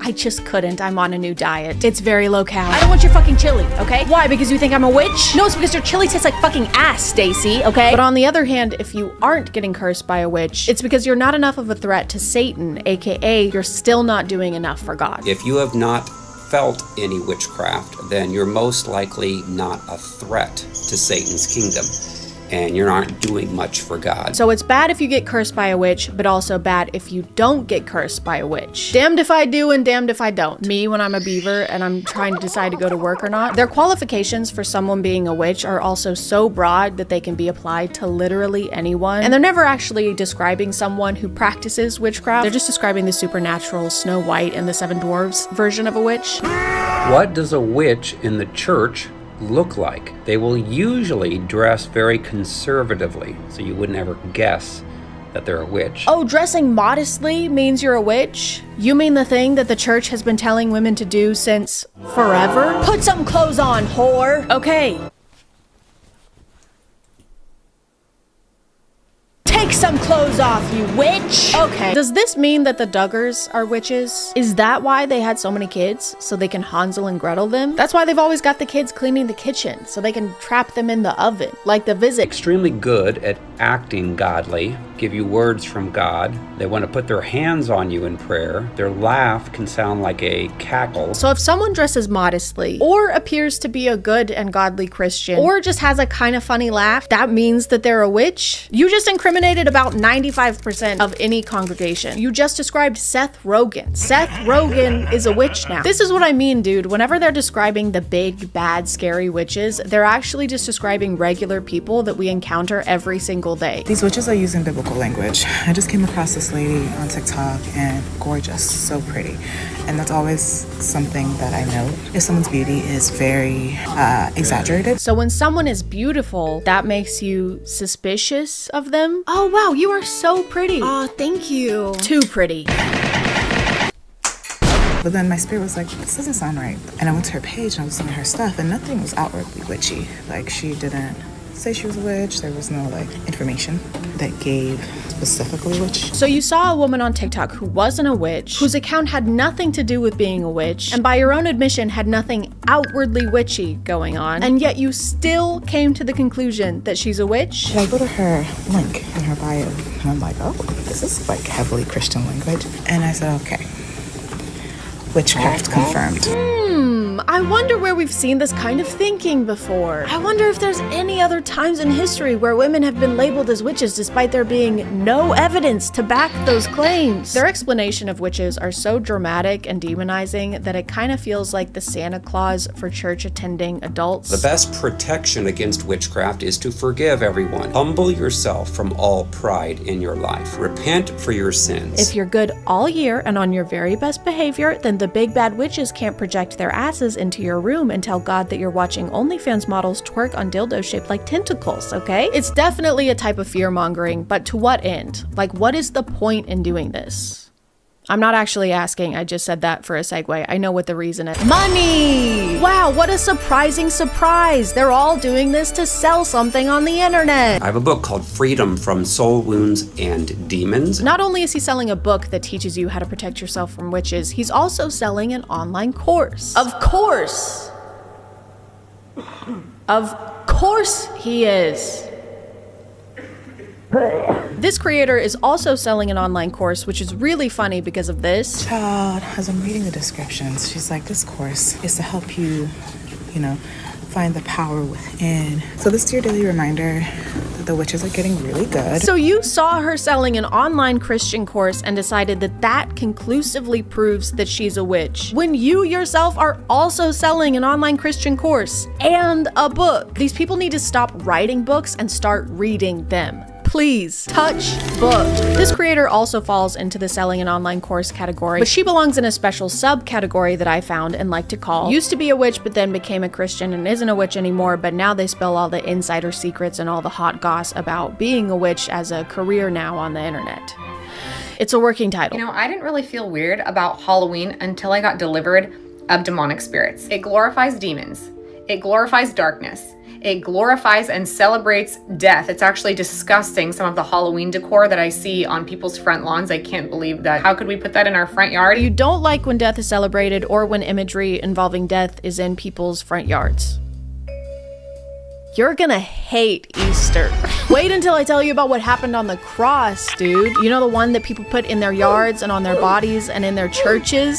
This subcategory is mostly people claiming that practicing witchcraft made them a horrible person while also sounding like they know nothing about witchcraft. She said, my husband had an affair with a woman at work. How much you charge me to destroy her? Holy shit, it's an actual witch hitman. Oh no, it's Agent 666. Wingardium Levio, kill that bitch. Okay, if your husband is cheating on you, don't hire a witch to kill that woman. Hire a witch to kill your husband. How much you charge me? I said, I charge you $10,000. This story is so unrealistic. You're telling me you agreed to kill someone for $10,000? That's it? That barely even covers the cost of materials. Have you ever bought a coffin? That leaves you with like $1,000 profit, max. Guys, who the hell is Max? This grift relies on engaging a Christian audience by demonizing non-Christians. So of course he has to pretend like when he was a witch, he actively hated all Christians. She said, by the way, she's Christian. I said, well, I do it for free. It's like in God's Not Dead, when the only way they can portray an atheist character is by making them the evilest person alive. Oh my god, a puppy! I fucking hate those things. Wow, look at this gorgeous sunset. It makes me sick. Oh my god, is that premarital sex? I fuck with that heavy. I bought a coffin. I bought 21 candles. I put everything together, and the devil comes in. I could feel his presence coming. She said, how God said to leave her alone. She can't be touched. Anyone who believes in a god can't be assassinated by witchcraft. Good thing that's a pretty niche demographic. Hey, if you ever have anyone you want to get rid of, just let me know. Oh wow, thank you. Unless they like the color blue, okay. Or if they've ever stubbed their toe on something, or if they've ever played or not played the video game Minecraft. Can do it. So I was a practicing witch for 10 years, was involved in black magic, rituals, seances, you name it, I was doing it. I like this one a lot because the pictures she uses to prove she used to do witchcraft are just her wearing eyeshadow and of her smoking. Girl, if that's all it takes, I think we all have practiced witchcraft, especially in 2016. I'm gonna tell you the top 5 ways that the devil deceives Christians into continuing to practice witchcraft even if they've renounced the outward practices that seem more apparent. Number 1, rebellion is witchcraft. So this is rebellion to your husband. Rebellion to your husband is witchcraft? Is it? Is it really? You know what? If you want to head back to the 1600s when your husband could get you thrown in prison for not making his bread crispy enough, you go right ahead. Enjoy wiping your ass with straw. And bubonic plague. Videos like these and ones that share experiences with witchcraft all have the same purpose of painting witches as these monstrous, comically evil characters that only exist for them to prevail upon. We had a witch come into our meeting and says, I'm more powerful than Jesus. And I said, oh, that's interesting. And I went over and said, hey, you doing okay? And he says, no, I can't move a muscle in my body. He says, what's going on here? And I said, well, there's someone that's more powerful here. This is just Wattpad for boys. He's basically writing fanfic where he has magical powers and defeats the other guy with magical powers because his magical powers are better and stronger. When they talk about witches, they aren't thinking of a person. It's really just a pawn that they're using in order to win battles, except the battles are invisible and made up, so they win every time. Their message is this double-edged sword that makes you suspicious of your community, mainly women, let's be honest, and paints other religions as something people need to repent and recover from. And since most of this is happening online and is coming from people who are ranting in their rooms or in their cars, it's easy to forget the kind of real world effects this kind of messaging can have and has had historically. The other day I saw this video of a woman getting her hair done at a salon, but for a reason we're going to talk about more in a minute, she has some blood in her hair. I need you to wash the chicken blood out of her hair.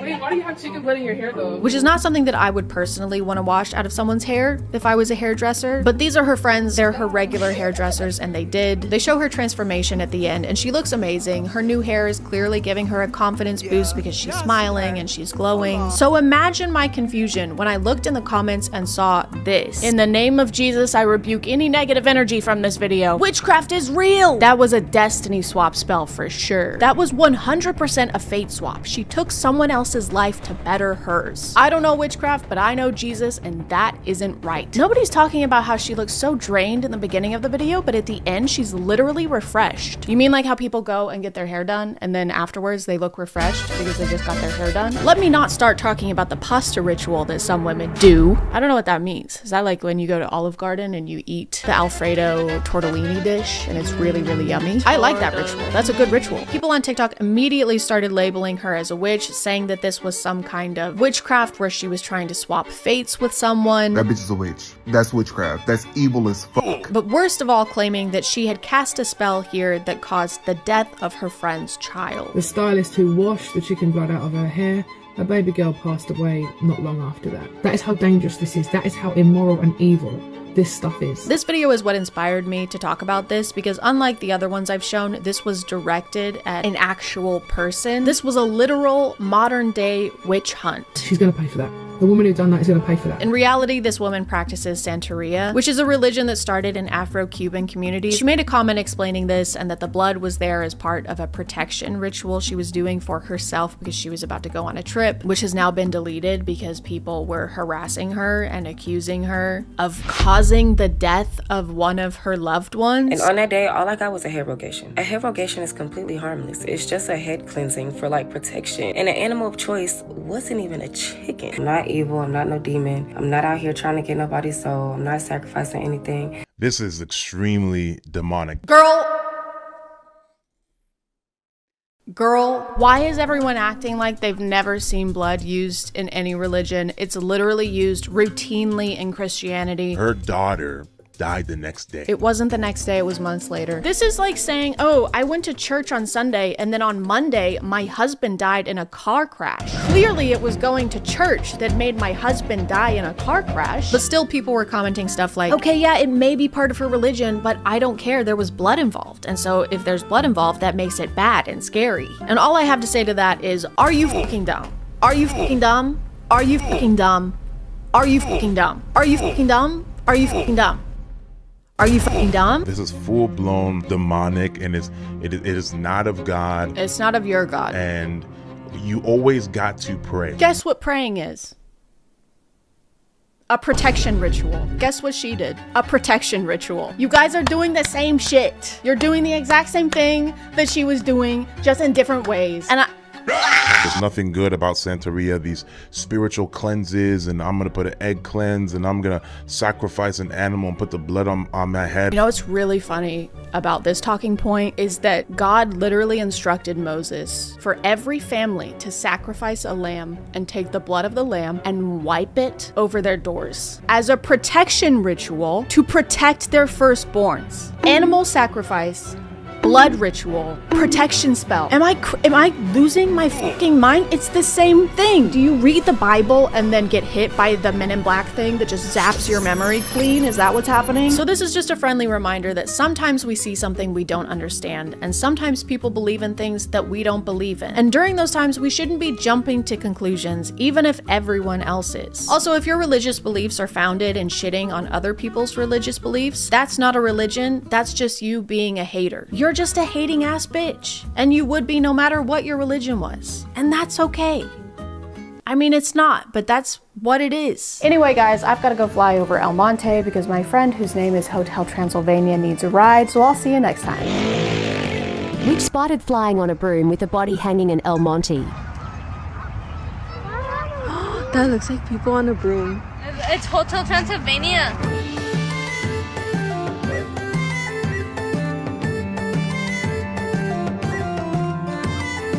Hey guys, and welcome back to a Twitch of Cringe. My name is ChadChad. Oh, really? And today we're going to be watching some videos from the channel Arcade Craniacs. But first, we just hit 200 subscribers. Thank you guys so much, both to the people who have been here for a minute and the people who just recently joined. Welcome to here. Welcome to this. Welcome to the here that you are at right now. Welcome to the channel. Why didn't I just say that? I first started seeing clips of Arcade Craniacs videos on my FYP, I'd say about a week and a half ago, and I would be lying if I said they didn't each bring me abounding amounts of joy when I see them. Okay! Edward! Edward, are you okay? What's wrong? What the? I'm not being ironic when I say that I genuinely enjoy their content. I have a lot of respect for the work they put into these videos. I don't know if they write scripts. It seems like they have like an idea of where they want a video to go, and then they just kind of improv until they get there, which it's not easy to do. And the acting is just, this is Nikki or Nicole and Edward. I think they're dating. They make these videos together on their YouTube channel, Arcade Craniacs. Mostly like the 3 a.m. challenges. The videos they make are basically whatever genre J Station is, minus the very poor acting and minus the capitalizing off of deceased celebrities. All that being said, the clips that I've seen were from videos of theirs centering the Among Us franchise, so that's what we will be watching today. Yo, what is up, you guys? Right now we're at McDonald's and it is currently 3 in the morning, and we just found out when you come to McDonald's at 3 in the morning, you could order the Among Us Happy Meal, you guys. Oh my god, there's literally no one here. I know. I mean, 3 in the morning, who's really coming to McDonald's? Yeah. You are. And me. After drinking half a bottle of Deep Eddies, trying to forget about how I used to actually buy the Forever 21 t-shirts that said shit like, I heart tacos, or love, or inexplicably just glitter. Freaking way. They actually have it. Dude, no way. No way. Alright, I'm putting my mask on, guys. Did you see how easy that was? Take notes, Amy Woe. This is gonna be creepy. You know how Among Us is. It's freaky, man. If you guys never played Among Us the game, it gets very like demonic. It does sometimes. It does. I played Among Us twice and I rage quit both times because I would watch someone stab a crewmate with my own eyes and report it. I would immediately get voted off, even though I was just a crewmate trying to help my fellow fucking crewmates. So yeah, I guess Among Us is demonic in a sense that the people who play Among Us are demons. Like this video if you're excited, okay? Like this video with your knuckles. You guys, everyone like this video right now, okay? We have to get 30,000 likes. One thing I don't understand about these kinds of videos is how they repeat the same thing over and over because they want the kids to remember a certain point. But kids remember everything. If anything, it should be reversed. Like, I need that. when I'm watching YouTube videos. Okay, people, so next we're going to apply blush. So to apply your blush, you're gonna take your ZRXQCC blush brush and you're just going to tap in your blush and then you're going to dab. Stop. You're gonna dab on the blush wherever you want blush and then you're just gonna brush on the blush with your blush brush, okay? 2, 1. Ew! What? What the heck? What? Dude, I can't do that. I'm not gonna eat that. What? What is that? And there's like no fries even in there. Ew! Look at this. Ew! That's disgusting. They should have given you at least 3 more fries. What's it smell like? I think it's a blood. What? Why did he say it like that? Why did he say a blood? I think it's a blood. Roger, you're bleeding. No, Steve, it's a blood. It's a blood. A single blood. Don't worry. Roger. Yes, Steve. Roger, you've been shot. Yes, I have. I have, Steve, yes. This is not an Among Us toy. What is it? What the heck? What is this? What is that? It's a mouse trap used to trap mice. Not very humane, but that is its function. Oh my god, this is so disgusting. Oh, it's a mouse trap. There you go. Really? Yes, it is. Is it? No, don't. It's supposed to be like a trap? Don't set it. What are you doing? How do you not know what a mouse trap is, but you instantly know how to set a mouse trap? Imposter. I don't know. If this... I told you. Oh my god! I told you not to do it. That actually snapped down on his finger. I admire the dedication in this. Really close on you? Oh my god, Edward! Oh my god! He just frodoed out there. I don't admire that as much. You guys, like the video right now if you're excited to see what else is in here, man. This is nasty. This is horrible! Like the video, guys. 3, 2, 1.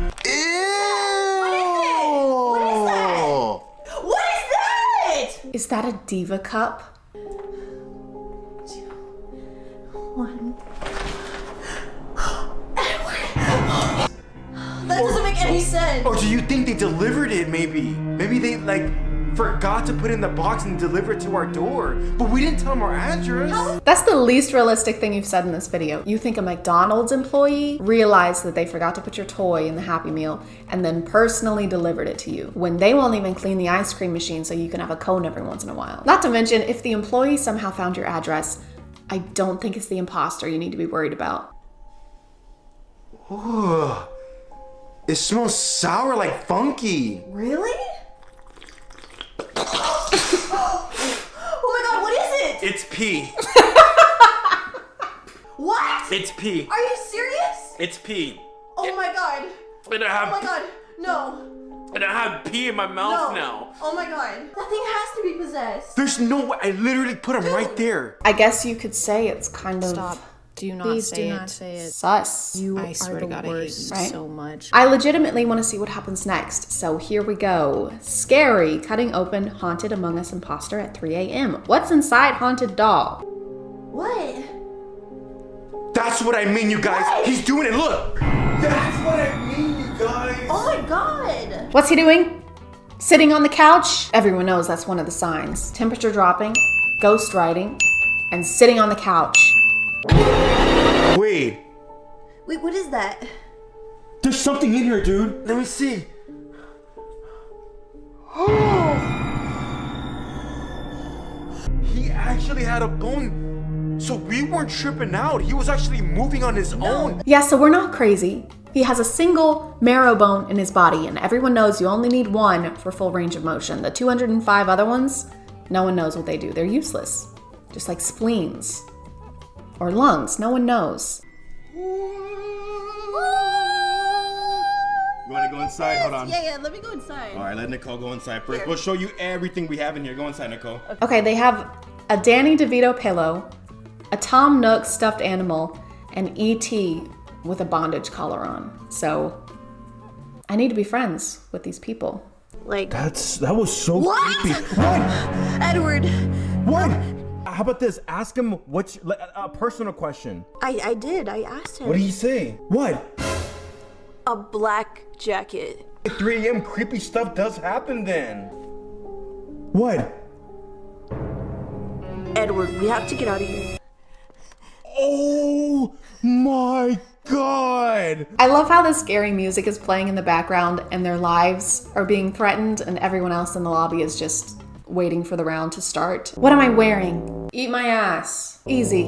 A black jacket.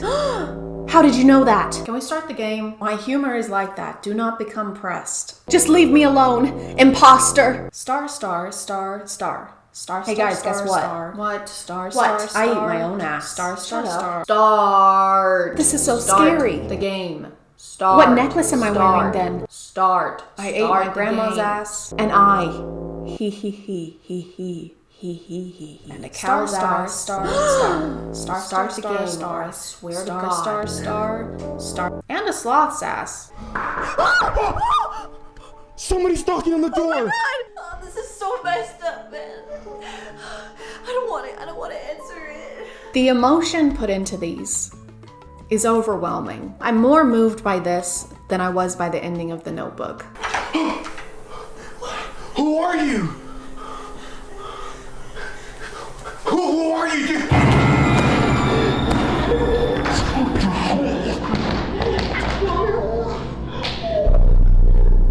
This just got a little dark for the audience these are made for. Okay guys, like and subscribe if we should open the door. I don't want to open the door. Shh, shut up. Okay, they like the video. Go open the door. No, do it now. Fine. Oh no, guys. No, Chad is about to please. get brutally murdered. Like the video to save her life, guys. Quick, hurry.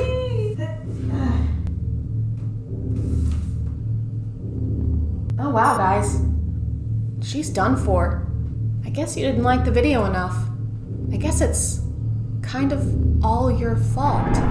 Anyway, guys, like and subscribe to see part 2 where I customize ChadChad's casket with Among Us characters. I'm gonna call it there, guys. Again, thank you for subscribing, and if you are still here, thank you so much for watching. I appreciate you clicking on my video out of all the videos that are on here, and I'll see you next time. Okay, bye.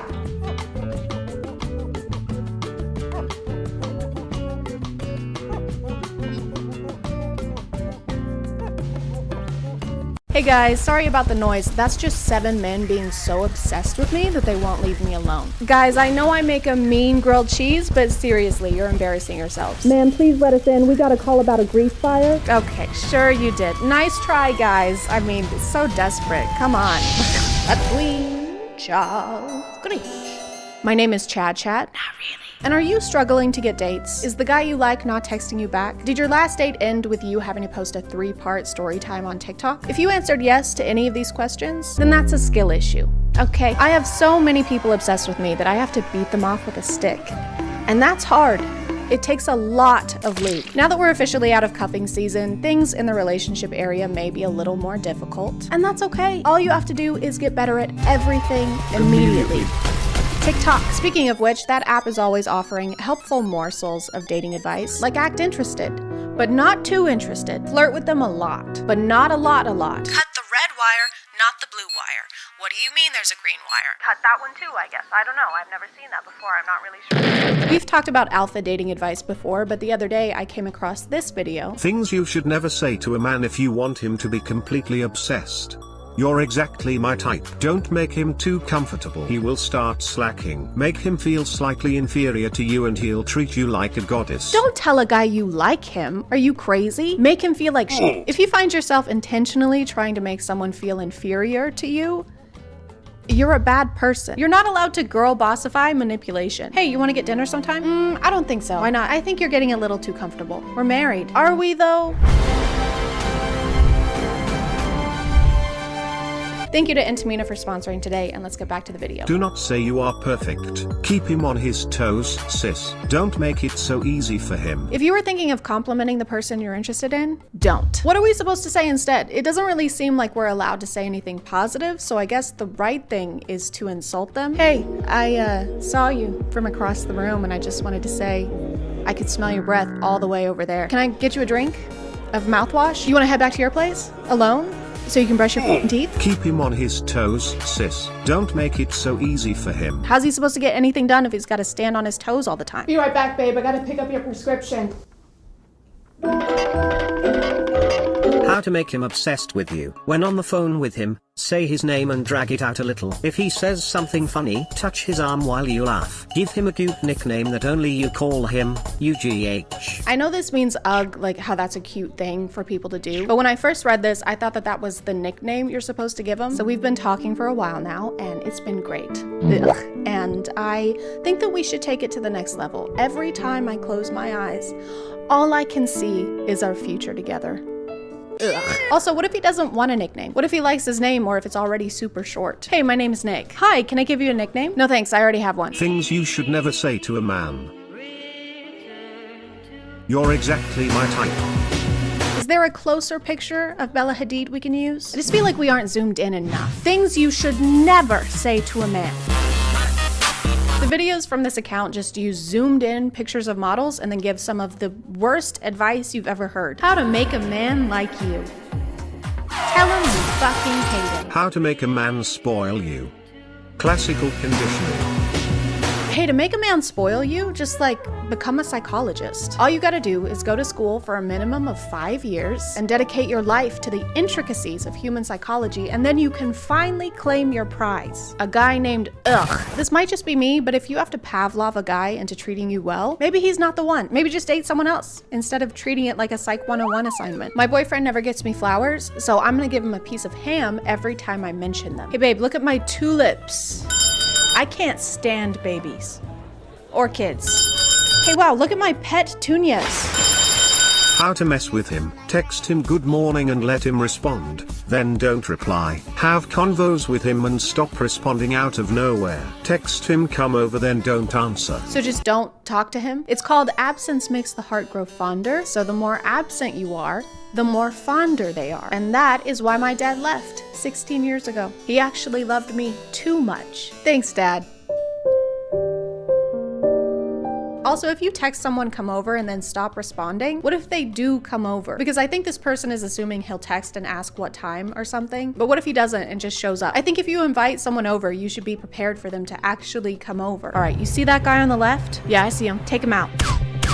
Got him. Oh my God. What? I was messing around. You hired me. I don't think that's what happened. You paid a deposit. Did I though?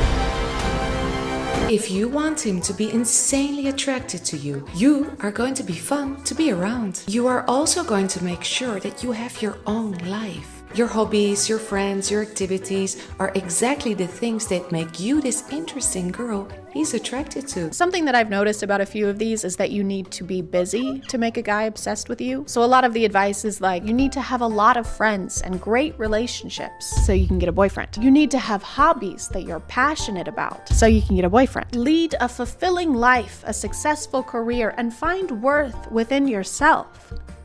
So you can find worth by getting a boyfriend. Finding someone who likes you and your accomplishments should be a byproduct and not the reason you were trying to accomplish things. And in the second row, we have Brittany, 4-time Olympic gold medalist. Just look at her go, John. That's right, Paul. She is just on fire today. Hang on, what's this? What's going on? Wait, what's wrong? We're getting word that she has finally gotten a text back from Josh. Folks, this is incredible. Every Olympian dreams of this day. Such an inspiration for little girls watching all over the world right now. You can say that again, Paul. If you do these 3 things, he will fall in love with you. Number 1, a way to a man's heart is through his stomach. If you learn how to cook his favorite meal and everything that he likes, I promise you, he will fall in love with you. Number 2, be his support system. Living life as a man in today's society can be difficult sometimes. There's a lot of pressure. I like that most of these videos are telling us how to play mind games, and this one is just, ladies, being a man is harder than it's ever been. Okay, now go make me a sandwich. It is 2023. We have touchscreen toasters and are still giving dating advice based on a quote from John Adams. I'm not saying you shouldn't cook for the person you love. I'm just saying we need some new material. I don't know if we should be following advice that's older than light bulbs. Kids can't sleep? Give them some arsenic. Breath stink? Gargle some arsenic. Your breath will still stink, but you won't be worried about that anymore.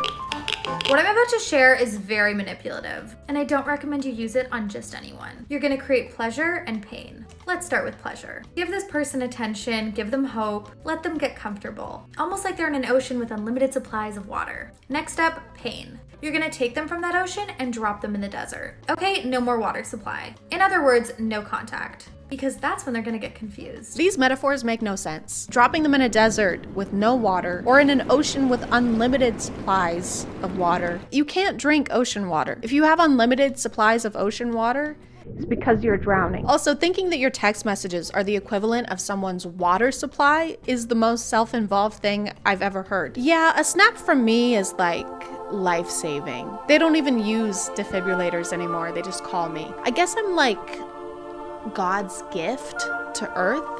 I don't know. That sounds crazy. That's just what everybody's saying. I don't know. Just don't listen to this advice. People don't need to be obsessed with you to love you. Obsession is not love. And ignoring people is just gonna make them feel ignored. I don't understand. We were getting along really well and then she just quit answering. Is there something wrong with me? Yeah, you're talking to a meerkat.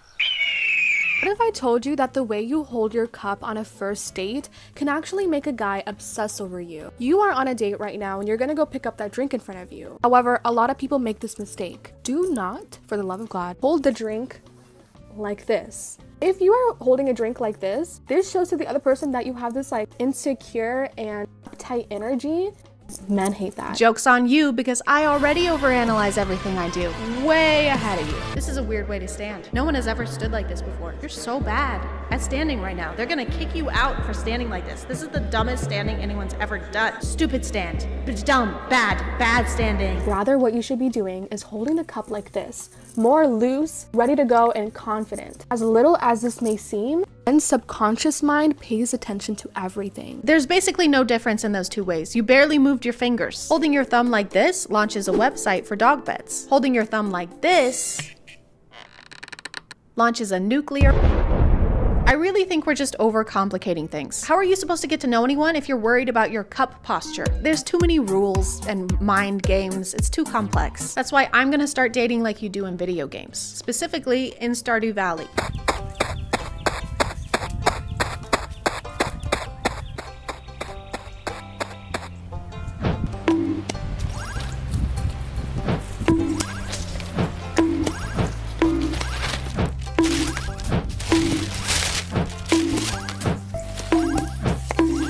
Want to get married? Sure. I'm gonna call it there, guys. Thank you for subscribing, and if you are still here, thank you so much for watching. I appreciate you clicking on my video out of all the videos that are on here, and I'll see you next time. Okay, bye.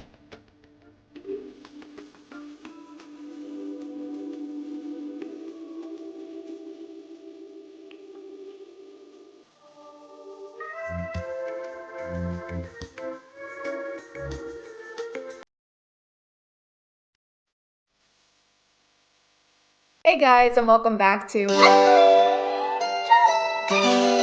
My name is ChadChad. Not really. And I was not allowed to watch Twilight when it came out. Did this lead to a deep obsession with the entire franchise due to my unhealthily curious mind?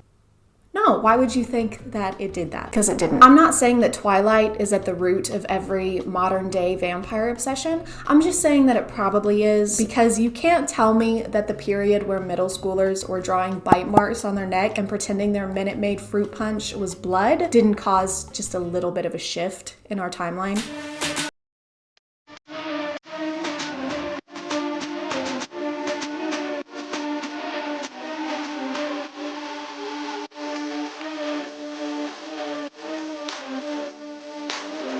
Rule number 1 of TikTok vampires: if your girlfriend has injured herself, do not show concern at all. Oh, also smirk. That's not just like vampire TikToks, that's just TikTok in general. Smirk at everything. Girlfriend breaking up with you, failing a class, parents in the hospital.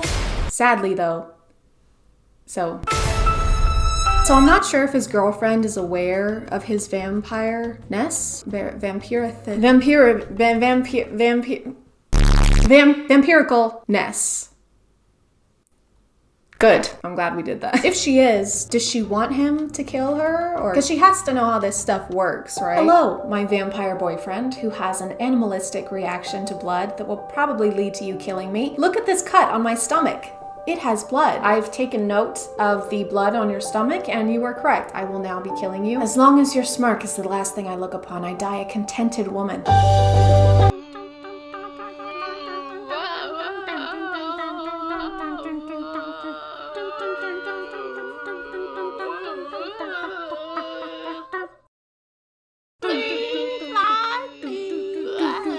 Not to nitpick, but I will, because that's kind of my job and I wouldn't have content otherwise. But if you're a vampire and you only consume people for food, would you not eventually learn how to have manners about it? Like, this is the equivalent of us regular people shoving hot Takis into our mouth, rubbing Taki dust all over our face and our chin, and then just going to English class. Hey Chad, you've got a little, what's up on your, yeah, you've got Taki dust just all over your face. Still? Oh.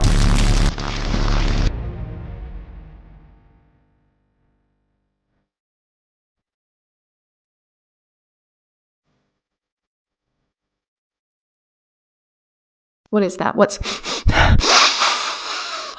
that smell? It's like morning breath and damp armpits. It's delicious. Who let a human enroll in an all-monster school anyway? What asshole was responsible for that? So, Deborah, you'll be attending a new school. It has great amenities. It has a pool, a nationally recognized sports team, all for the very low cost of your entire life. What was that last part? Nationally recognized sports team? No, the last part. Oh, well, it'll probably be the genitals. Yeah, I've heard they like to save those for last.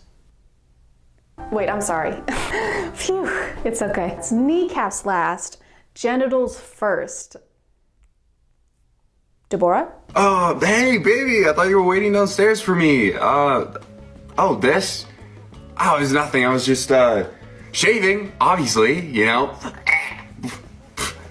Happens all the time, right? No, I don't think it does. I don't personally shave my face, but if I did, I like to think I'd look at this as a negative outcome. I want to know how I got these scars. Pure incompetence. So, I'm ready for our date now. Just watch this cut, obviously. Am I a vampire? What? That's so stupid. I totally respect your opinion on everything. Totally respect your opinion on everything, babe. Except this. Take notes, guys, because next time you cheat on your girl, this is how you get her off your back. No, I didn't sleep with Erica. Obviously, accidentally made love. Happens all the time. The text that said, "Can't wait to see you later," was metaphorical, okay? She metaphorically was gonna suck on these. But, I mean, come on. That's vampires? Come on, what's next? Werewolves? I would love a vampire movie to be made where the vampire just gaslights their love interest the entire time. Wait. How did you get over to me? I was standing right next to you, Bella. You were next to your car. No, I wasn't. Do you mean to say the 104-year-old man who fell in love with a 17-year-old and refused to do the do with her unless they got married didn't have an airtight moral code? Who'd have thunk it? Is there a problem? Oh, that was me and my family. We were camping last night. Yeah, we were in the woods, yeah. Yeah, we were up pretty late. We were having a blast. I'll tell them to keep it down. Thank you. What did I tell you? The person knocking on this door is one of the bravest souls alive. They heard screaming from the woods in the middle of the night, and they said, most people would call the cops, but not me. I'm gonna wait until the next morning and confront these people personally, because if there is one thing I hate about a possible murder happening, it's how it interferes with the neighborhood's sleep schedule. I said if you're gonna bite their neck, keep them quiet. I don't care what you have to use, keep them quiet. There's just something about a very loud HVAC that takes away from a person's attempt to seem dominant or intimidating. I don't care what you have to do, keep them quiet. What did they say? Boss, I really can't hear you. I think it's getting louder, actually. Oh, great. You hurt their feelings. They're crying Don't now. cry. No, it's okay.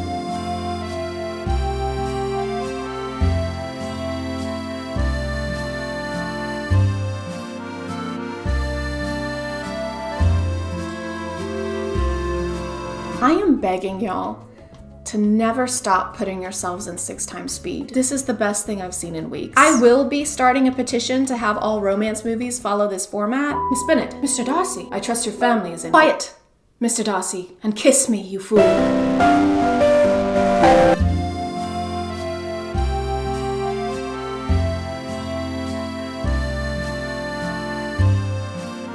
Yeah, your teacher's a moron. Mortals being oblivious amuses me. That sounds like something a guy with the Joker as his profile picture would say, or someone parodying a guy with the Joker as his profile picture would say. We've come full circle. I don't know what's real anymore. Am I really here? Are you really there? Is my name really ChadChad?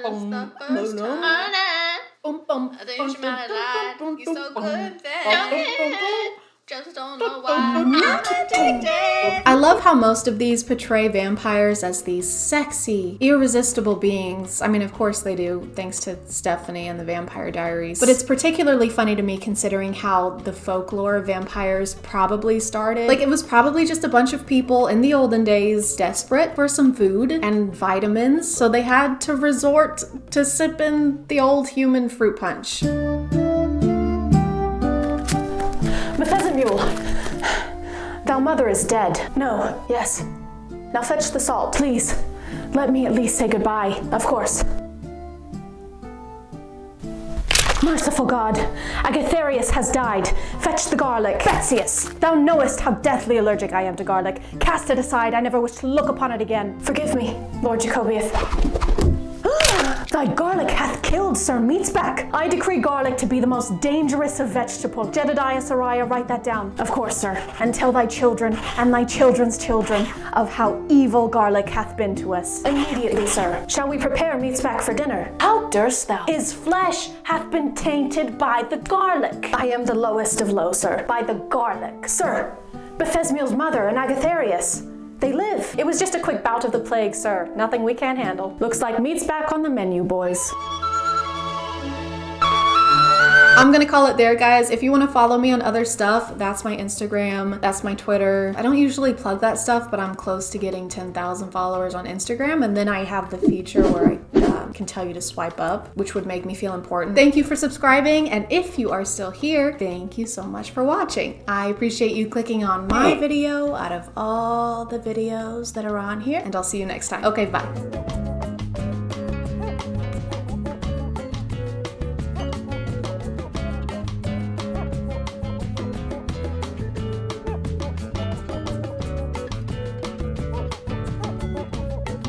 Hey guys, and welcome back to My name is ChadChad, and I love prank videos. And we're not talking those harmless pranks that make people think that they're losing it for a split second in a playful way. No, we're talking throwing things at people's heads over store aisles. We're talking robbing bank pranks. We're talking destroying other people's property. We're talking full-on crime. Prank videos have honestly become like the Raisinets of internet content. No one really likes them, but they're always there for some reason, or for some reason.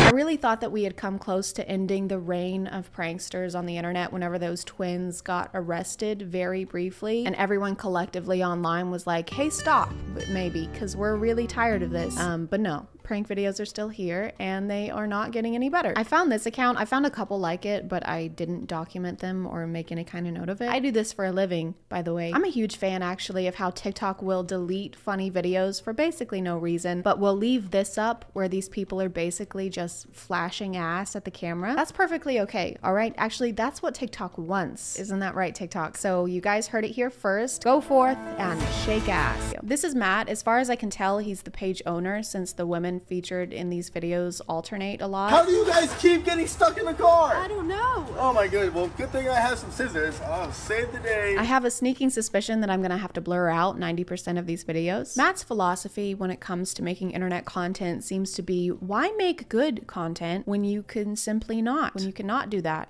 Do the opposite of that. Thank you. You're welcome. Have a good day. Do you think when he was a kid, this is what he dreamed of doing? Hey, Deborah, what do you want to be when you grow up? I think I'm going to be an astronaut. What about I want to film myself cutting clothing off of women and then post it to kids online? Or a dentist. I'm going to give you 10 seconds to guess what happens in this next prank video. It's a tough one. You might need more than 10 seconds, okay? I'll give you a hint. It has a common theme with the last video we watched.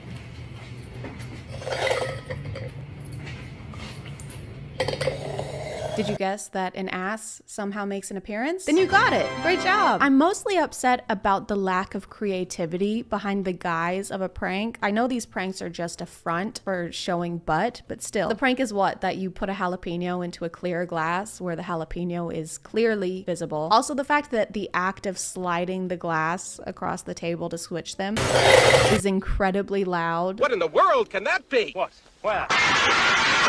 If you're looking for a prank to play on your friend, then look no further. For this one, all you will need is gumballs, plastic margarita glasses, tape, and blue Gatorade. Yum.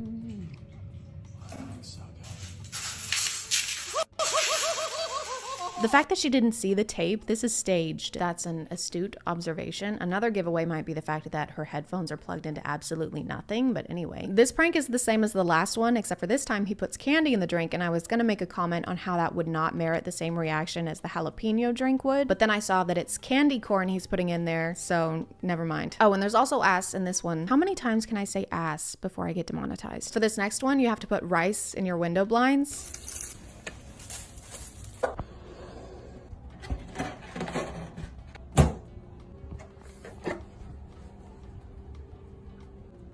It's bright in here.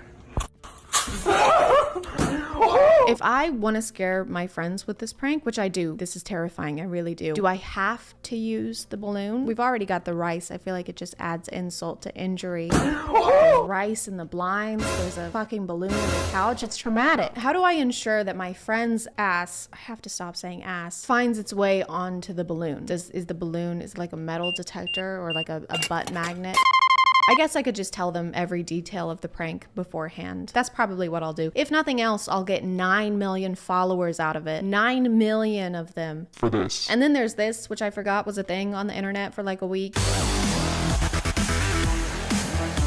Is that Noah Beck? I mean, Bryce Hall? Why do you all know each other? Why would you actively stack crates as someone is climbing up them? Was that a part of the crate challenge? You've got all this TikTok money. Can you not afford more crates? Do you need help? You know how when you put Mentos into Coke, it fizzes up a lot? And then whenever people made that discovery, everybody would post a video of themselves doing that online. And then after a while, it got kind of boring because literally everybody was doing that. Well, what if there was an ass involved? You ready? 3, 2, 1, let's go.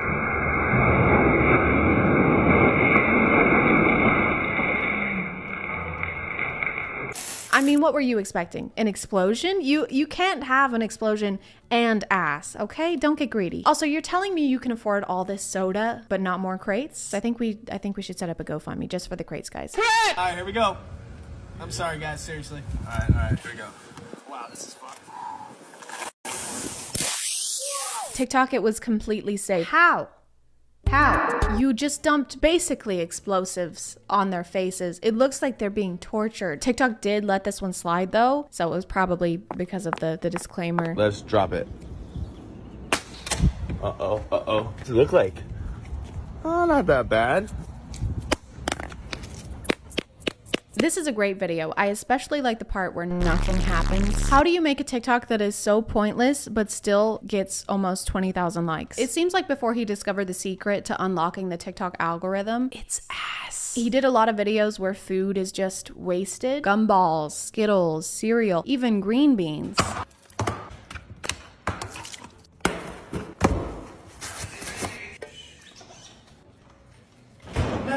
Green beans. Bro, they're right there. Yeah, dude, where's my 5-gallon can of green beans that I keep in the fridge? I have 0 questions about this person twerking on the counter. That's fine. The joke is just that the food gets dropped on the floor and then immediately thrown in the trash. And it's hilarious, guys. Come on. They also made another video like this. And if you're confused on what's happening here, don't worry. There's a caption to explain everything that's going on.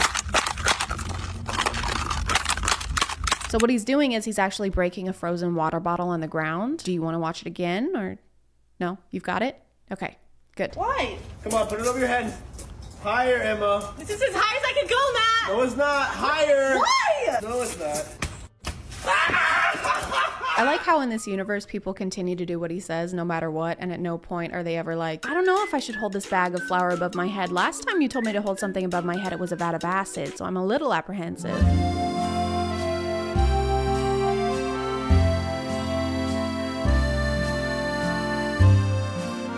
Okay, girls, new rule. You're not allowed to wear booty shorts or revealing clothing because you shouldn't show your ass off to people unless it's on the internet and it's to millions and millions of people. What is this wall that just says gassy? It kind of looks like the background for a podcast. I would love to see how an episode of that would go.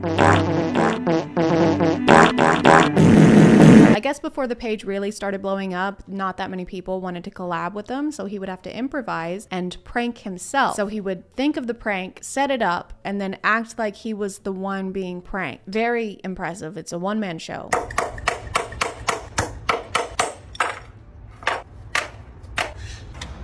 Woo, what a beautiful day for the park. Oh, I can't wait. You ever get so bored you prank yourself? No. I can honestly say I've never nailed my own shoes to a board and then pretended to break an iPad Pro. To stay on theme of the content that we watched today, I think it's only right that we wrap things up by taking what we've learned and applying it in real life by playing a prank. We're gonna go play a prank now.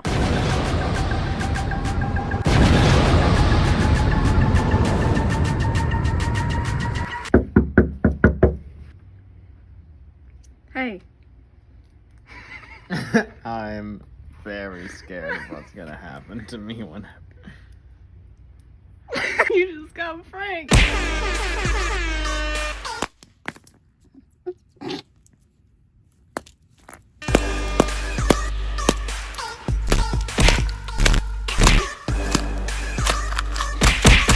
Alright. Get wrecked. I'm gonna call it there, guys. Thank you for subscribing, and if you are still here, thank you so much for watching. I appreciate you clicking on my video out of all the videos that are on here, and I'll see you next time. Okay, bye.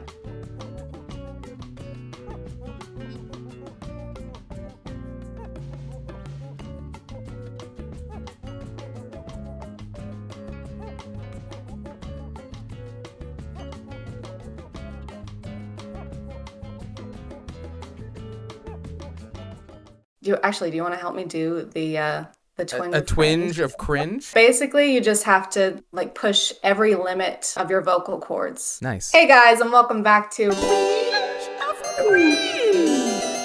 Today we're here with the Asher Show, a very special guest. Hello, how you doing? We just filmed a video for his channel that'll probably be up by the time I upload mine, so y'all should go check that out. His videos are great. Today we're gonna be checking out this TikTok page, which is called The Handsome Magician. I'm pretty sure that Danny, Drew, and Curtis, I think they did like a collab on this one like a year or more ago. Wasn't this one just a similar page? And that was this year, because I have no concept of time. Anyway, enjoy.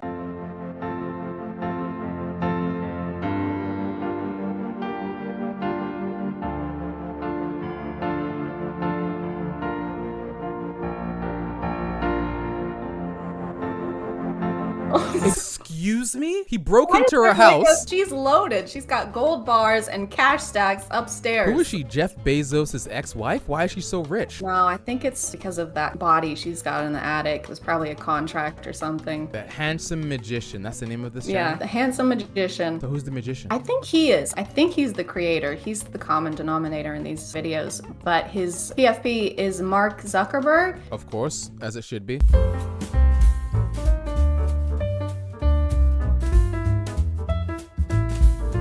Oh, so the friend is now navigating. He actually couldn't see without having someone sit with their back in front of his eyes. Here's the question. Is that him twice? Or did he get a friend to help him do this bit? Crippling debt. Your friends, did you know that your friends can actually keep you from going into crippling debt? Yeah, my friends always tell me that, like, Asha, pay your bills. Yes! This one. Yeah, I sent you this one. Sorry, too small. Is the baseball here for scale? I thought the baseball was supposed to be showing the shape. I don't like the shape of you. Yeah, there's a round baseball body in the shaming. back.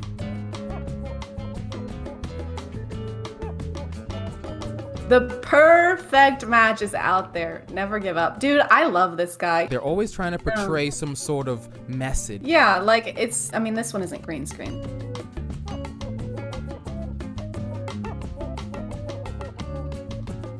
Okay. No, you were wrong. I love the royalty-free Ninja Turtle. It's so skinny.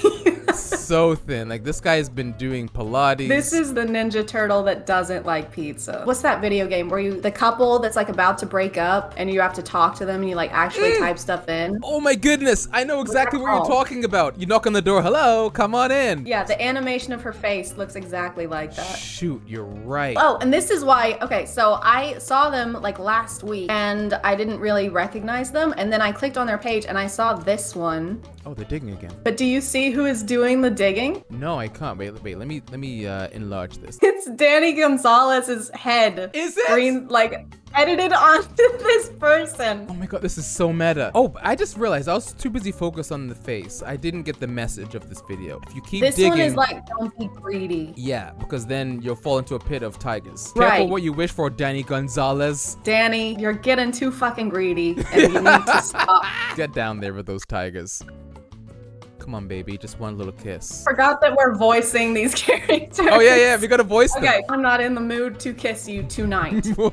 Thanos snap. I am leaving you. Those who lose their tempers lose their loved ones.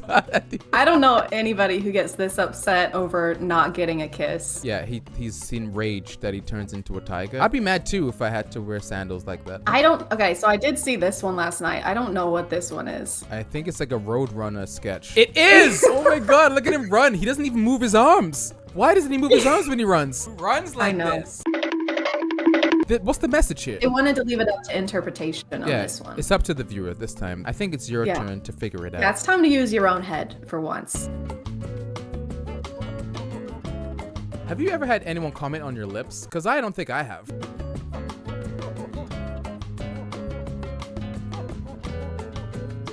You'll catch more flies with honey. I feel like he wasn't trying to catch any flies if he came up to her and was like, hey, you look like shit. I like his Crocs. I was gonna say, I love that he's wearing Crocs. Was he gardening before this? No, he was burying the dinosaur skeleton. Burying dead bodies in his backyard. This probably followed that other video where he asked for a kiss and she said no. And he was like, well, your lips look like shit anyway. I wouldn't want to kiss you anyway. It's like I when don't a guy even gets care. rejected. They'd be like, Yeah. well, you're not that fit anyway, yeah?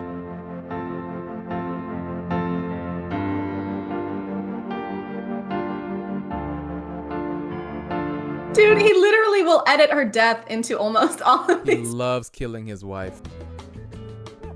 You know, I don't know too much about physics, but I don't think that's how it works. I think it is. I love the money that's buried. What? There's always money in the ground. I don't know what world this is, but I would love to live here where there's you just dig a couple inches below the ground and there's automatically gonna be money there. You just have to stop after a couple feet, because you know. Ham, ham, ham, ham, ham, ham, ham, ham, ham, ham, ham, ham, ham. In Japan, we call it hum. Hamu? Hum. Say, what do you make of this Miss Frizzle controversy? I am staying out of it. I am staying out of it. Ah. Oh, okay. They're getting into politics now. What was the Miss Frizzle screen cap? I don't know how to explain it, but the new Miss Frizzle is homophobic. Why would they throw that on the screen? Does Miss Frizzle like ham?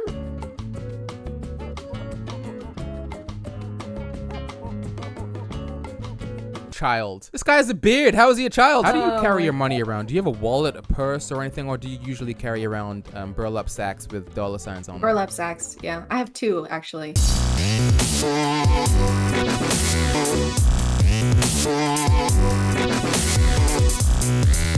My favorite flavor of pie is greed and anger. I'm trying to read all the stuff. Pie, greed and anger, punch, punch, punch. What was this one? People who lack empathy. Oh, he's getting rid of the haters. Yeah, okay. he's punching. He's getting rid of all the negative energy and he's vibing. He's doing a vibe check. More of a vibe cleanse because he's annihilating everything. This guy could take Jake Paul in a fight. You see that kick? Holy smokes. And the top hat on the dolphin? How much is the top hat? I'm gonna buy one right now. $114? Oh my god, they are very expensive, but worth it. I think you should buy one right now. I'll send one to you as well. Ooh, that would be amazing, actually. I'll wear it in every single one of my green screen videos. Yeah, I think you have that to. I ever make.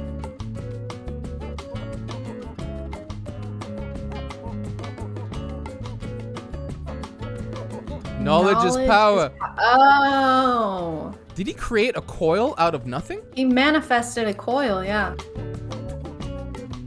He asked for assistance. He's like, assistance, please. And instead of this woman getting a rope, she decides to throw him a book. Start reading. You can figure it out. Like, fuck you. Figure it out on your own. Eat this fucking book.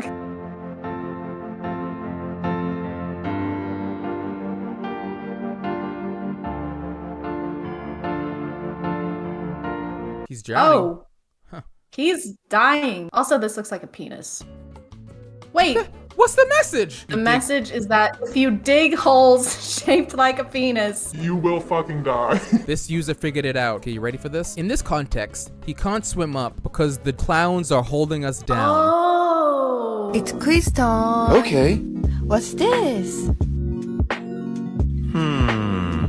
Is it a wiener? That's right.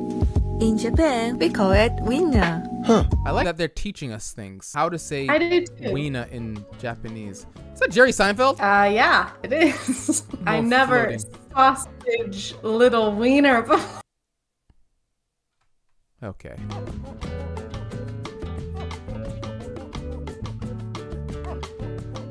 They're allergic to great friendships. Me too. Oh my god, look at the sun! It was George Lucas. The further down we go into the past, the less sense it makes. Do you think this is all one giant audition for a PBS show that he's trying to get off the air? Because this is what it seems like. What? I think he'd be good at it. I admire that he's doing what he can with what he has. And he has so many sweater vests. That's a man does. that I would take advice from.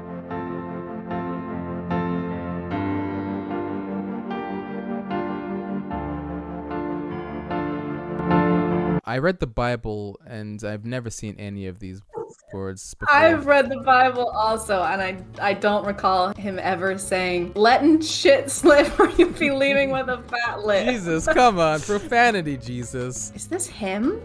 I feel like this is the man behind this whole TikTok thing. It has to be. Because This was the guy who played the kid. He was the guy who played the kid, yeah. I feel like he had a vision to confuse everyone on TikTok, but also give some life lessons. And he was like, Mom, Dad, would you mind doing this for me? I feel like we can go viral. I think you're right. He's Oh the my one God. that's doing the editing on these. Yeah, I knew it. I knew there was something behind this whole story. I think we cracked it, I feel so much honestly. better. I feel so much better because I would have had questions for so I long. appreciate you going on that journey with me. You know, now I'm gonna have to like detox and just read a book or something because my mind is scrambled. Yeah, you're gonna have to purge all the bad energy. Just karate chop and kickbox them. Get them out of there. I'm gonna call it there. Thank you so much for watching. Thank you to the Asher Show for being in my first ever collab. Nice. And I will see you guys next time. Okay, bye.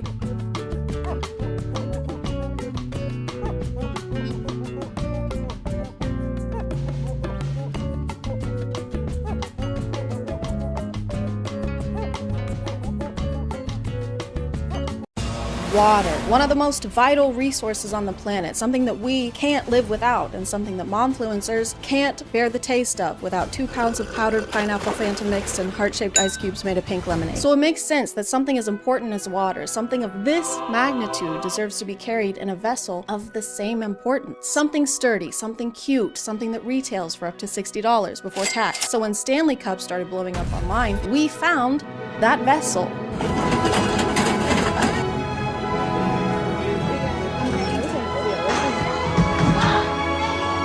For the past year or so, I had never really heard of Stanley Cups, and if you still haven't, Stanley Cups are to Hydro Flasks what Hydro Flasks are to Yeti Cups. I feel like I need to have something in my hand. I can't do this without something in my hand. Oh, perfect. Look at him. Aww. Bestie. Every few years or so, there's a new water bottle brand that everybody wants for Christmas, and if you don't have it, you're a loser. Oh, so you just want to drink water and you don't care about how on trend the container holding it is? That is so thirsty. Like all the brands before, Stanley makes water bottles, but their bottles have a little handle on the side, a little thing to grip, so that you can finally handle the grippy. But what people can't handle is Stanley's Valentine's Day collaboration with the poo-poo head company known as Starbucks. The limited edition cups were hot pink instead of Stanley's usual collection, which only has light pink, and we don't want that. We want our grippies hot and pink. To put it simply, people have been losing their gourds over these cups. The release of these cups was like Black Friday for people who know all the lyrics to Lavender Haze. This was the most chaotic thing to happen in like 2 days, which isn't a long time, but this year has been crazy, okay? Gypsy Rose's husband has a big dick. And that's something I know now. There were literally people camping out in Target parking lots at 3, 4 in the morning just waiting for them to open so that they could storm the display like they were in the battle at Helm's Deep. There was one person who fell mid-sprint and no one even checked on her. No one cared. They all just turned on her. One of you will betray me come the morn. No, we would never do that. I would never ever do that for only 30 pieces of silver and a hot pink Stanley Cup. They made a pink one? Well, hang on. I mean, why wait until morning? Guys, he's in here. No, wait, that's not. Sorry, man, they're BPA free. Yeah, come on, don't be cross. Judas. But someone who would never betray you is today's sponsor. The funny thing about people running through Target like this is that I can almost guarantee that every one of them already has a Stanley Cup. There are people who collect Stanley Cups like Pokemon cards. I've talked a little about skincare on TikTok and how people will have ridiculous amounts of skincare products that no one person would ever need. Some people do the same thing with Stanley Cups. They'll have cabinets dedicated to Stanley Cups or walls with shelves crammed full of them in every possible color to go with their different outfits. There are at least 32 cups in this picture. One person does not need that many cups. I've heard 2 girls only need 1 cup. I heard that somewhere. The Valentine's Day tumblers were $45 and they had other ones for less money, like the shorter ones, but nobody cares about those for some reason. No one cares about the short kings, even in drinkware. Shame on y'all. After all this crazy stuff went down, Target had to start making systems to try and avoid the chaos. In a lot of videos, they sell out in literal minutes.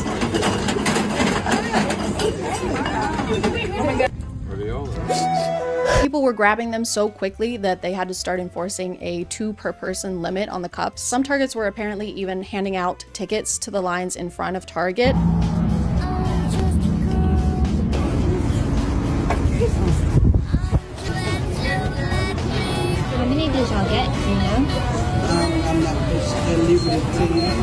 And if you didn't get handed a ticket, you can't buy a cup. Like, there's no point in you even going to the display if you don't have this ticket. You basically have to win the lottery to buy one of these cups. Actually, it's not even like winning the lottery. It's like having to win a lottery just to be able to buy a ticket to win the lottery. Hey man, how's it going? Can I get the Powerball? You got a ticket? Not yet. No, it's the Powerball. You gotta have a ticket to buy a ticket, okay? I don't care how powerful your balls are. Some stores had cops guarding the display, and you might be thinking that's kind of overkill. It's not like anyone's doing anything illegal. Think again. Think twice. Think.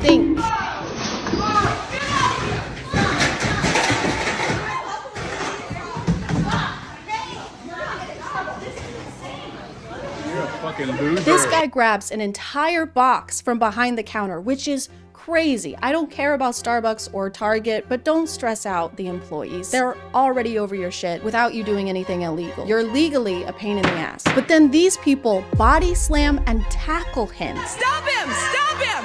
Stop him! Stop him! Yeah, stop him! Everyone rallied together over this box of Stanley Cups like their lives depended on it. I've seen less of a Samaritan response during anything else. Oh my god, that man is stealing a box of Stanley Cups. He's stealing Stanley Cups. No, it's a baby. I'm stealing a baby. Oh, thank God. I thought he was doing something really bad. Come on, I'm a kidnapper, not a monster. Goo goo gaga. Goo goo goo. Gaga ga. And after this whole struggle, it looks like there's only 1 cup in this box. No, it's okay. We're gonna call law enforcement. He just 1v12'd these people for 1 piece of drinkware. And I understand being excited about something that's limited edition. People do it with video games and collectibles all the time. But we're talking about reusable water bottles. It helps the environment because you only need 1, like a cast iron skillet or underwear. But some people like to kill 2 birds with 1 stone, or all birds with 1 environmental crisis, and use both.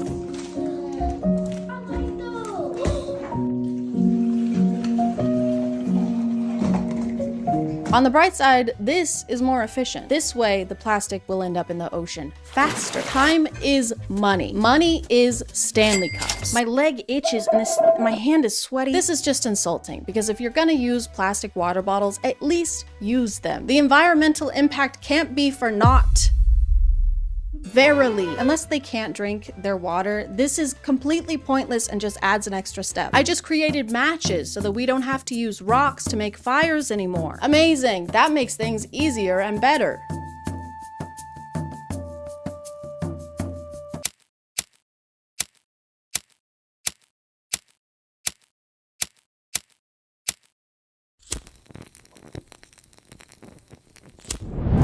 That was way easy. So convenient, right? I know they want the aesthetic, so that's why they have to pour the water into the Stanley, but it's also so they can use the Stanley bowl attachment thing.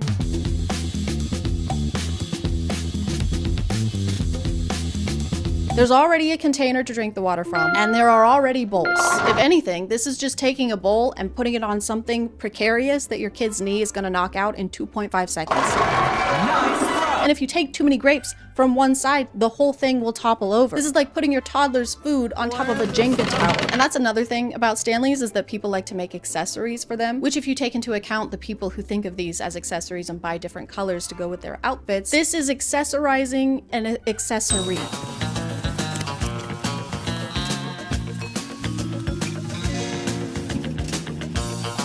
You can accessorize your Stanley with a little tiny Stanley. This is for when your friend who is a mouse is a little parched. You can give it to him, but do not, for the love of God, do not give him a cookie. Don't even get me fucking started. There's also the Amazon must-have TikTok specifically for Stanley cups. Amazon Stanley must-haves. First up is this silicone boot that serves as a cushion cover for the bottom. It comes in 2 sizes for the 30 ounce or 40 ounce with a custom fit that helps prevent dents and scratches. She says it's to prevent dents and scratches, but are these denting surfaces when you set them down? No wonder they're so expensive. They're made out of vibranium. He's right behind me, isn't he?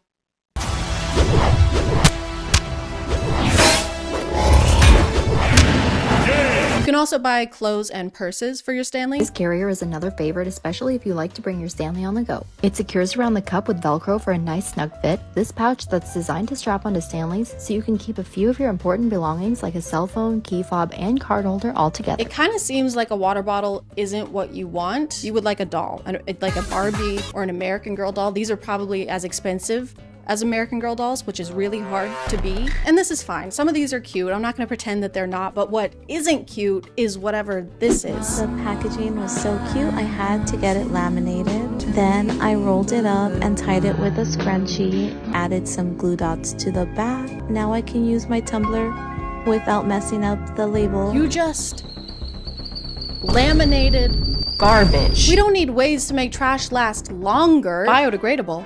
That's for betas. That's why in 2024, I'll be making garbage immortal. Vote for me, and the only degrading you'll see is in the bedroom and your quality of life.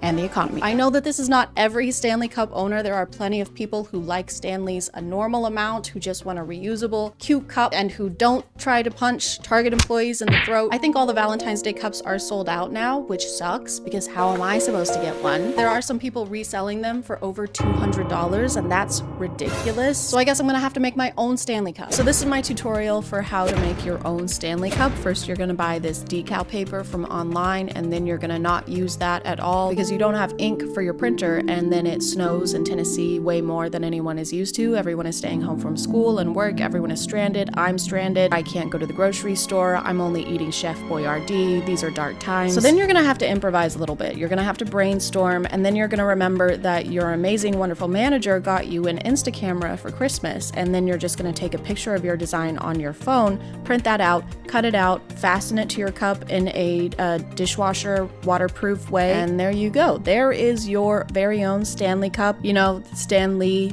like the guy, laugh. Then you're gonna test it out. You can take it with you places as long as you don't go any places because you're stranded. And I know what you're thinking. You're thinking there's no lid and so it's not gonna be spill proof, but that's actually not factual at all. It is spill proof. Whatever fun things you're up to, you can take it with you. It's just that kind of cup where it's kind of like a companion. It's kind of sentient. It's like its own being. Sometimes it speaks to you, it talks to you, it whispers in your ear at night. You can take it with you when you go sledding in the snow, or you could if you had the fun kind of snow and not the kind of snow that's just sinks down every time you step on it. But the Stanley Cup finds a way. There is always a way to have fun with a Stanley Cup, with this Stanley Cup that you made. So yeah, if you happen to have all these ingredients laying around your house, highly recommend making your own Stanley Cup. That's about gonna do it for me. Send help, reinforcements, send food that doesn't come in a can, send those things from the Hunger Games that the sponsors send, just send help. I'm gonna call it there, guys. Thank you for subscribing, and if you are still here, thank you so much for watching. I appreciate you clicking on my video out of all the videos that are on here, and I'll see you next time. Okay, bye.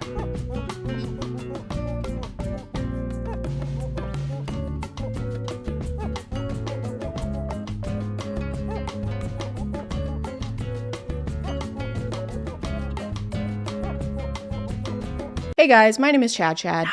And this is where the magic happens. The Etsy magic. If there's one thing I've learned in my time on Earth, is that things don't always go how we want them to. And when that happens, there's only so much you can do. You can go to therapy, join a pickleball league, or as I've recently learned, you can go to Etsy.com and pay a witch to make things go your way. I've started getting a lot of spiritual TikToks on my feed recently. Some are just your typical tarot readings that usually go like, I'm seeing that a sexy Libra wants to date you, and also you're about to win $10 million. And that's clearly insane. I would never date a Libra, but I've also been getting TikToks where people have decided to use the spiritual realm for their own advantage. Me acting like he's crazy for texting me saying he misses me even though I paid a random witch on Etsy $5 to put a spell on him. A new life hack on TikTok is enlisting the help of witches on Etsy in order to get whatever you want, basically. If you want your ex to come crawling back, if you want your situationship to text you more often, just put a spell on them. Because if there's any guy worth pursuing, it's one that requires supernatural forces to want to talk to you. And this is nothing new, it's a tale as old as time. We'll go to great lengths for love, even if it means buying a spell to get it. But now instead of having to promise your firstborn child, just send him a little cash app. For only $19.99, you too can get a guy named Daryl to call you 20 times in 2 minutes. I've gotten a pretty similar result by not paying my credit card bill, but that guy's name is Capital One. Personally, I really like the idea of being able to get powerful magic from the same place you'd get a resin keychain. Welcome, traveler. Browse my wares. Could I interest you in handmade earrings that were definitely not dropship, or perhaps an incantation that turns all who have wronged you into dust?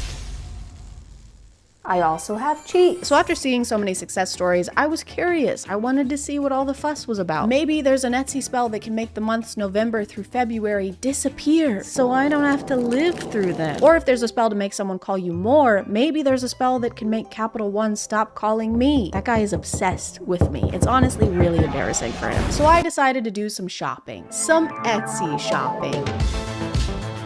Okay, we're gonna try and find some Etsy spells that are gonna help us find love. Maybe some spells that are gonna make us look really good and give us a jawline. But someone who can extreme millionaire lottery spell. Done in less than 12 hours. Spell with me and my oldest grandmother. That's not that big of an achievement. You only have 2 grandmothers. $32.87, but it's on sale for 75% off. Usually it's $131.47. So it's actually like we're losing money if we don't buy this spell. The thing about buying Etsy spells that makes it a little difficult is that you aren't buying anything concrete. And I love buying concrete. The results of a spell can't be guaranteed, so you have no way of weighing a purchase or deciding if the seller is trustworthy or not. It's basically just having to believe that the seller will do what they say they will do. And if there's one kind of person I trust, say it with me, it's people selling me things on the internet. So the only real option I had was to go based on reviews, and those weren't always entirely helpful. Okay, so Tal Ehrlich, thank you for the good and fast service. So I guess that means that Tal won the lottery within the last 4 days? Yeah, that's right. I was homeschooled. Carol Ann said, Luna is an angel. I got my spell. It was super quick and on the night of the full moon, so extra strength. I haven't had a chance to try any lotteries or anything. Landed in hospital yesterday. Okay. Did the spell do that? Luna, I wish you all the love in the world for you and your grandmother. I'll let you know how I get on as soon as anything happens. Okay, so this is an interesting review because she hasn't actually received what she paid for, but she still left 5 stars. This toothbrush is gonna be really cool, and I wish the seller all the love in the world. We'll update you once I have the toothbrush. One might argue that I should have waited to write this review, but why do tomorrow what you can do today? That's what I'm always saying. That's what my oldest grandmother is always saying. Bring back stubborn X spell. I would rather die. Detailed, brutal reading. What is a brutal reading? It's like they read you a book, but then at the end they beat the shit out of you. Brutal tarot reading, same hour. Brutally honest psychic reading. Okay. Chad, female, general. Like if I'm a war commander? Yes. Love. Is that a yes or no question? I don't know. Wait, or am I in love? Okay. No. Single. Career. Turbulent. Past life. Aren't you supposed to know that question? How am I supposed to know? I have no future. Hopefully not. And then the other goal can be that somebody confesses romantic feelings of some sort to me. And I know what you're thinking, Chad, set realistic goals and expectations. Don't set your goals too high. A lot of the spells I found had to do with love and obsession, with some specifically aimed for stubborn targets, and that's kind of fucked up. Super strong love spell for stubborn target. That's kind of gross. Whether you believe in spells or not, I think it's pretty uncool to try and force someone to be in love with you. Even if the magic doesn't work, I think it's bad to put that kind of intent out there. What do you mean you don't want to date me? I'm great. If I could take away your free will, I would. That's something I'd like to do, and I would if I could. I'm a catch. You. I'm a catch you. Removal of all negativity, spells, magic, evil eye, and curses on you. Okay, all right, maybe we should do this one because my dryer just stopped working. Actually, it started working too much. It won't turn off. My dryer spins no matter if I power it on or off, and I have to turn it off, I have to turn off the breaker. So I'm gonna do this one. And the next couple weeks weren't great. Luck-wise, I didn't notice any huge differences. I still had some repair issues around my place, but I did find this shirt. So my luck has turned all the way around. Another kind of spell I saw a lot were ones that claim to turn you into some kind of supernatural being. Become a vampire spell. Guys, oh my God. We can become the Hulk. Powerful transformation spell, vampirism spell, vampire ritual. Oh my God. What does that mean? Does that mean that I start drinking human blood? The description says absolutely nothing about what we can expect from this spell, but I'm expecting this. I'm expecting to look like this AI generated image of this vampire that looks kind of like Henry Cavill, and then this AI generated image with someone who also looks like Henry Cavill. Also, guys, okay, I'm not gonna pass up the opportunity to be the Hulk.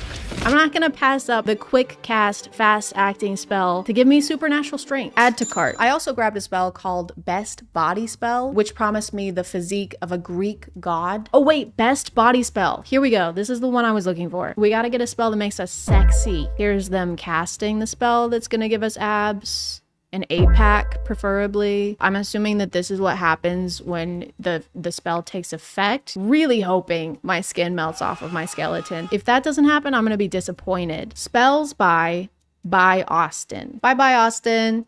Bye-bye. I'm happy with this shop. Interesting spells, cast on time. Great conversation with Austin. Overall, I'm very satisfied. Nobody's getting to the gravy, the biscuits and gravy of the situation. I want to know when I can expect my abs to come in. I want to know when my biceps come in. Add to cart. And this one actually worked. I was hoping for Zeus-like abs, but I have 5 extra heads now. I just forgot to clarify which Greek god physique I was getting, and that's really on me.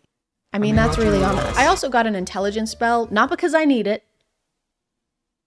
I just wanted to test it out. Increase intelligence, same day cast. Increase memory ability, increase IQ magic spell, increase focus and attention. I've been looking for this my entire life. I'm gonna add this one to cart and then we'll do a quiz, and then I'll take another quiz in 2 weeks after the spell has been cast and had enough time to take effect, and we'll see if I've gotten any smarter. Before I start and you judge my answers, okay, I wanna reiterate, I was homeschooled. I did not have science classes or math classes. How many rings appear on the Olympic flag? There's like 6. Well, 6 isn't an option. What is the currency of Scotland? Haggis. Who painted the Mona Lisa? Well, Leonardo DiCaprio. They thought they got me with that one. What is the capital of Greece? I don't know. I don't live there. 84 out of 100. You're a trivia master. Your level of general knowledge, at least based on this house, is very impressive. Stop. Stop it. Quit. Okay, I'll see you guys in 1 to 2 weeks after the spell is completed and we're a genius with abs. And I'm gonna say that this one also worked. Testing this spell meant I had to conduct field research while investigating hypotheses, and if I hadn't bought this spell, I would never have done any of that. I hate critical thinking. I think what this proves is that frivolous online shopping makes me smarter, and I've always said that, and I've always believed that. Jack is taller than Peter, and Bill is shorter than Jack. Bill. Skill issue. Which of the following statements would be more accurate? Jack is taller than Peter and Bill is shorter than Jack. It doesn't matter because all of their Hinge profiles would say they're 6 feet. Bill, Peter, Jack. Bill, Peter. This is so stupid. Why does this not make sense in my head, in my brain? What is this? I need to make a drawing. This is Jack. All right? Jack is taller than Peter. Peter is shorter than Jack. And then Bill is shorter than Jack. I kind of made them all the same height, so this is a very confusing drawing. This isn't gonna help a lot. I don't fucking know. And I don't really care. This could literally be what they look like based on the information that we've been provided with. I'm gonna lock it in. I'm gonna say it's impossible to tell whether they're taller than Bill, right? I don't know why that took me 40 minutes. Now imagine how long that would have taken me before the Etsy spell. That would have been a nightmare. I also got a customizable love spell without a specific target. The parameters of the spell are that someone is supposed to confess feelings for me within 2 weeks of it being cast. But after that time frame passed, nothing was happening. No one was professing their love for me. No one was calling me, except for Capital One. Take a hint, guy, right? This is pathetic. But I understand it can be daunting to confess feelings for someone, so I decided to give them a little push, just to help them take the first step. First up was Gabby Bell, aka Gabby Balls, aka the creator of the Bing Bong song.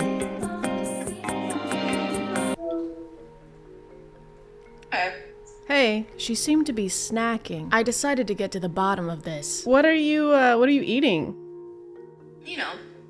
Oh, she was holding back, but I moved on. Anyway, speaking of things that are yummy, I was just wondering if there's something you want to tell me. More resistance. There was something she didn't want to say, or something she really wanted to say, so I have to go. So, but Well, miss you. Do you? Do you? As much as I love dried mango. Okay, I'm gonna put this one down as a maybe then, because you really like that mango. All right, well, thanks. Love you. And there it was. Next up was my friend Josh Dare, aka Fortnite Extraordinaire. Just a quick heads up, this guy farts and lies a lot. Hey. Hey, yeah, what's up? I was just calling to see if there's anything that you've been wanting to tell me, something that might be hard to tell somebody typically. So then this is just an opportunity for you to tell me if there is something like that you want to tell me. You need to stop blaming all of your farts on me. Here we go. I told you so. There are so many times that we've been in a room together and we've been on opposite sides of the room and you've been blaming farts on me. I'm losing friendships. I've gotten warnings at work. I've gotten 2 write-ups. We were getting off track. He wouldn't stop talking about his farts. Like, you're a trusted friend and I love hanging out with you, but like, this can't keep going on. Right, okay. I hear you. Unbelievable. He can't stop for even a minute. And I gotta go. Okay, but like, did you actually— To document my transformation into the Incredible Hulk, I first needed to test my physical strength. Time to do our strength baseline test. Here we have, this is 20 pounds. Let's try and do 40, and then we'll see if I can do it by the end of the week.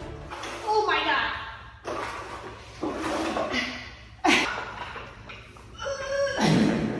I can't even get them in a frame. Never mind, abort. Maybe just one then. Easy. Piece of cake. But after a while, I hadn't seen any real results. I was still just a weak, puny human who could barely do 1 full push-up. But then I realized I was missing the key component of becoming the Hulk. Obviously, to complete my transformation, I needed to get really freaking ticked off. Okay, it's been 2 weeks. I'm gonna retry the 40 pounds now. Also, don't look at my feet because my shoes are stained. I said don't look at my feet. Is this 40 pounds? I feel like it's way easier to pick up now. I'm not joking. Why is this easier now? Okay, that's pretty good, but let's see if I can do 40 in each hand. But to do that, I think I need to fully be the Hulk, so if you could just help me. You're a 27-year-old iPad kid. You constantly change your hair because you're deeply unsatisfied with who you are as a person. Whoa, whoa, whoa, whoa. You can't speak to me that way, okay? That's... Are you actually trying right now? Yes!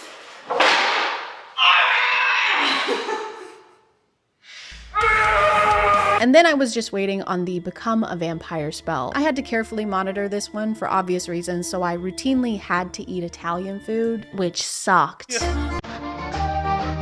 I ordered Italian food and cheesy garlic bread. So we're gonna test and see if I'm deterred from eating this, which would mean that the vampire spell has started to take effect. Ow, ow, ow. Oh, I'm just kidding. It's fine. Oh no, I'm gonna have to order more Italian food and more garlic cheesy bread. Dang it. But I was patient and I never gave up no matter how much chicken Alfredo I had to eat. And finally, on one fateful day, it just hit me.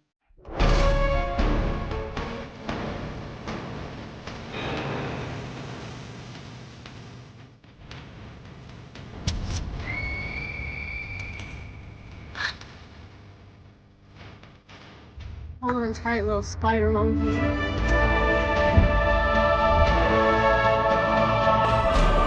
Anyway, guys, I hope you enjoyed this video because it's something a little different and I don't really know what I'm doing or where I am or what's going on or why my clothes are ripped or who destroyed all those roads in New York. But I'm gonna call it there, guys. Thank you for subscribing, and if you are still here, thank you so much for watching. I appreciate you clicking on my video out of all the videos that are on here, and I'll see you next time. Okay, bye.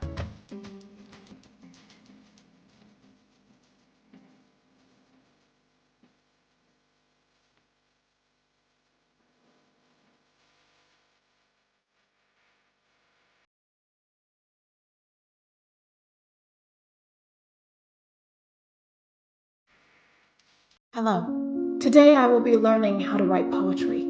It's been a lifelong dream of mine to spew sonnets with such ferocity that they make Emily Dickinson quake with jealousy. And now, thanks to this stirring poem by Gabby Hanna, I found the courage to do so. Filler by Gabby Hanna. Some of these poems were written because inspiration struck.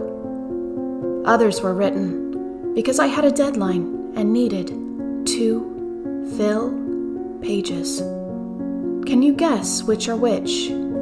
This speaks to my heart on such levels. The metaphors hidden betwixt the lines, they make me wanna.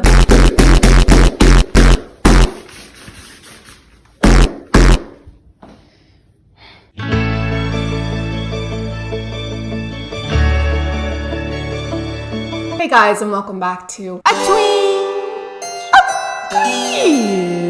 My name is ChadChad. Not really. And you've probably guessed what we're gonna be doing today. Disclaimer.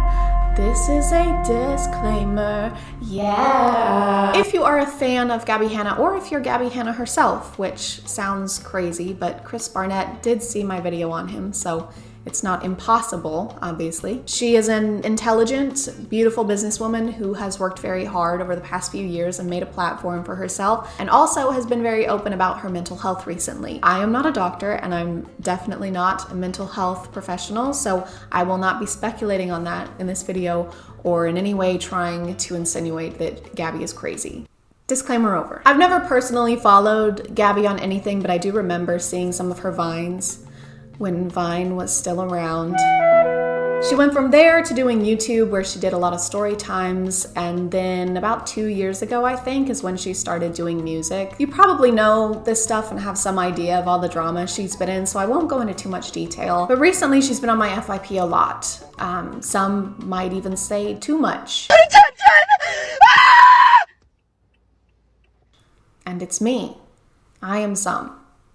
I say it's too much. Gabby has this ongoing, endless drama with Trisha Paytas. Trish was actually a guest on Gabby's podcast channel in February of this year, where they talked about that a little bit. And by they talked about it, I mean Gabby talked about it while Trisha sat and nodded and smiled. My pop song went viral. It's a shame, like I really like her music, but I had to take her out of my playlist because of this. Right. And then I kept doing pop. Butterflies was pop. So like that was like whatever. Yeah. So I was trying to fit myself in this box of like, I'm a pop artist. Right. I'm not. I was trying to appease the masses. It didn't work. I'm gonna do whatever the fuck I want. Yeah.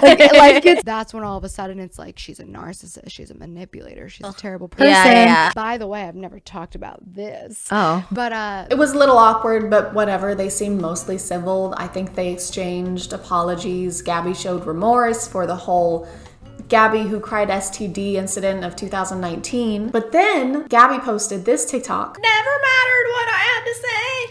I was always wrong. Every question turned into another long night shot. Which received this duet. Never mattered what I had to say. I was always wrong. Every question turned into another long night shot. Which received this comment from Trish. And seemingly this one emoji was enough to cause a complete 180 in how Gabby was treating Trisha. She started talking about them all over TikTok. Trisha Paytas is upset that I called her untalented, even though she's allowed to have an opinion about me. She says everyone can have an opinion. She has an opinion about my music. But what's this? You're making fun of me online, you hypocritical fake bitch.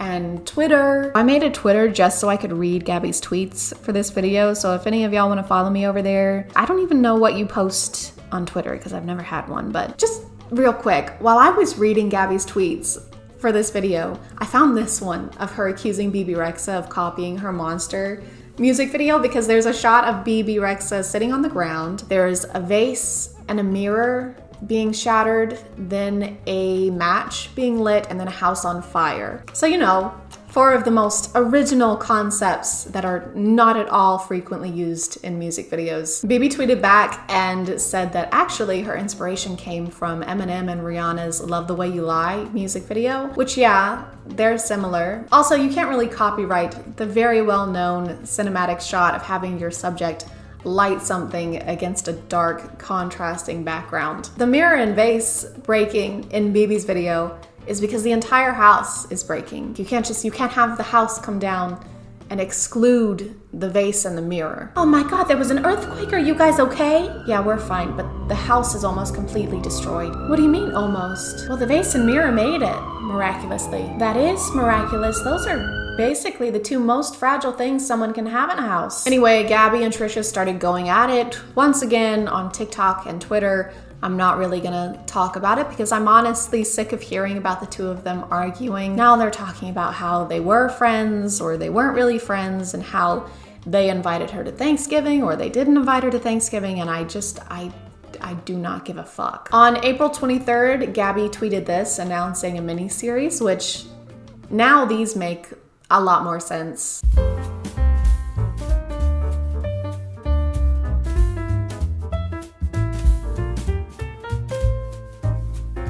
I'm back, bitches. And I don't want to hear I'm acting different.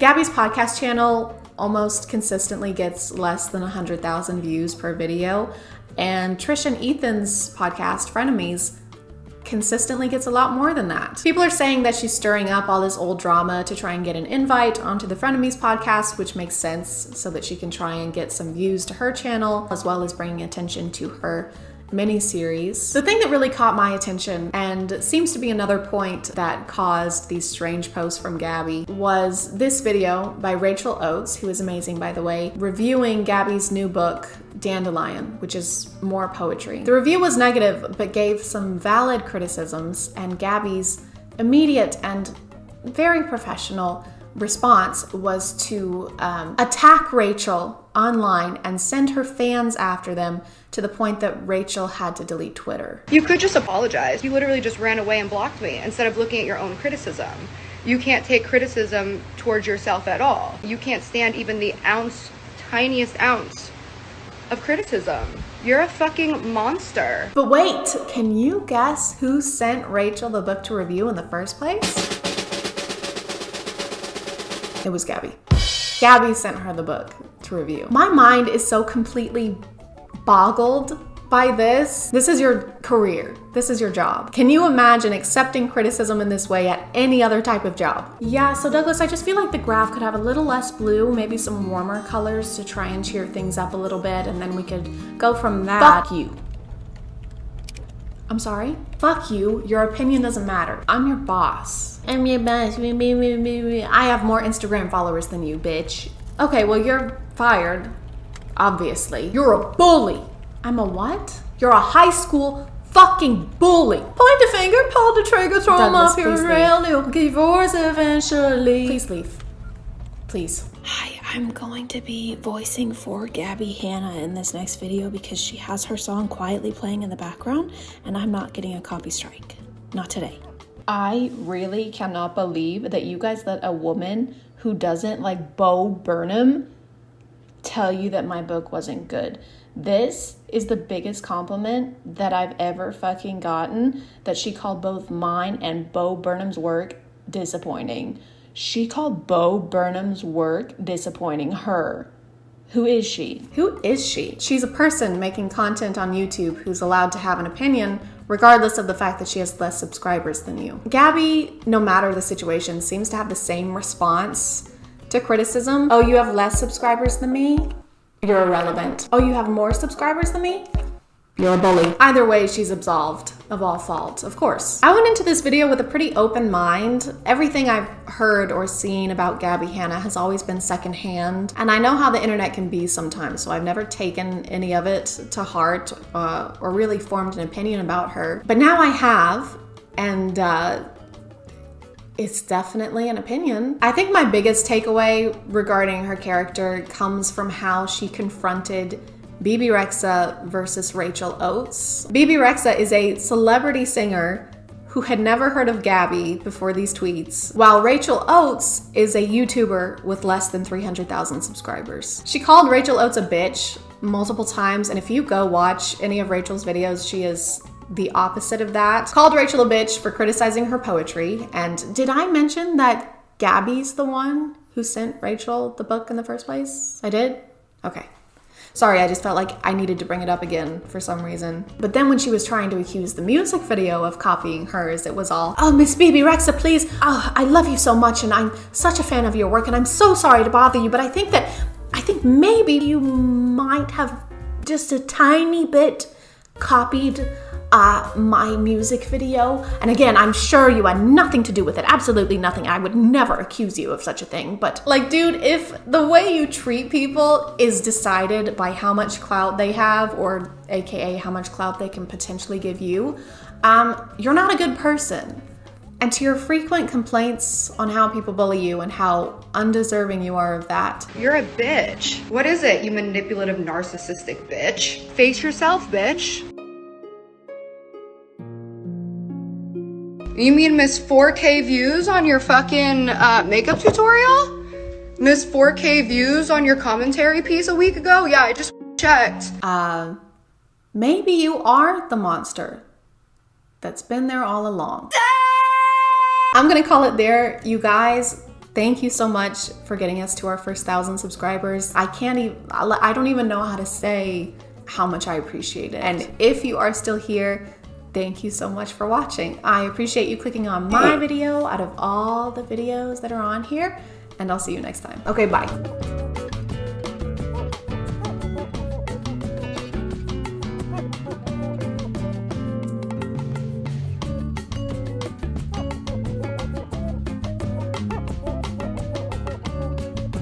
Hey feet, and welcome back to Atween Feet. My name is ChadChad. Not really. And have you ever wanted to make a bunch of money without having to raise a single toe? Then this is not the thing for you. You do have to raise a toe. You have to give birth to your toe and nurse it, swaddle it in a little dough blankie and cover it in mustard. Eat your toes. Go on. Do it. Do it. You won't.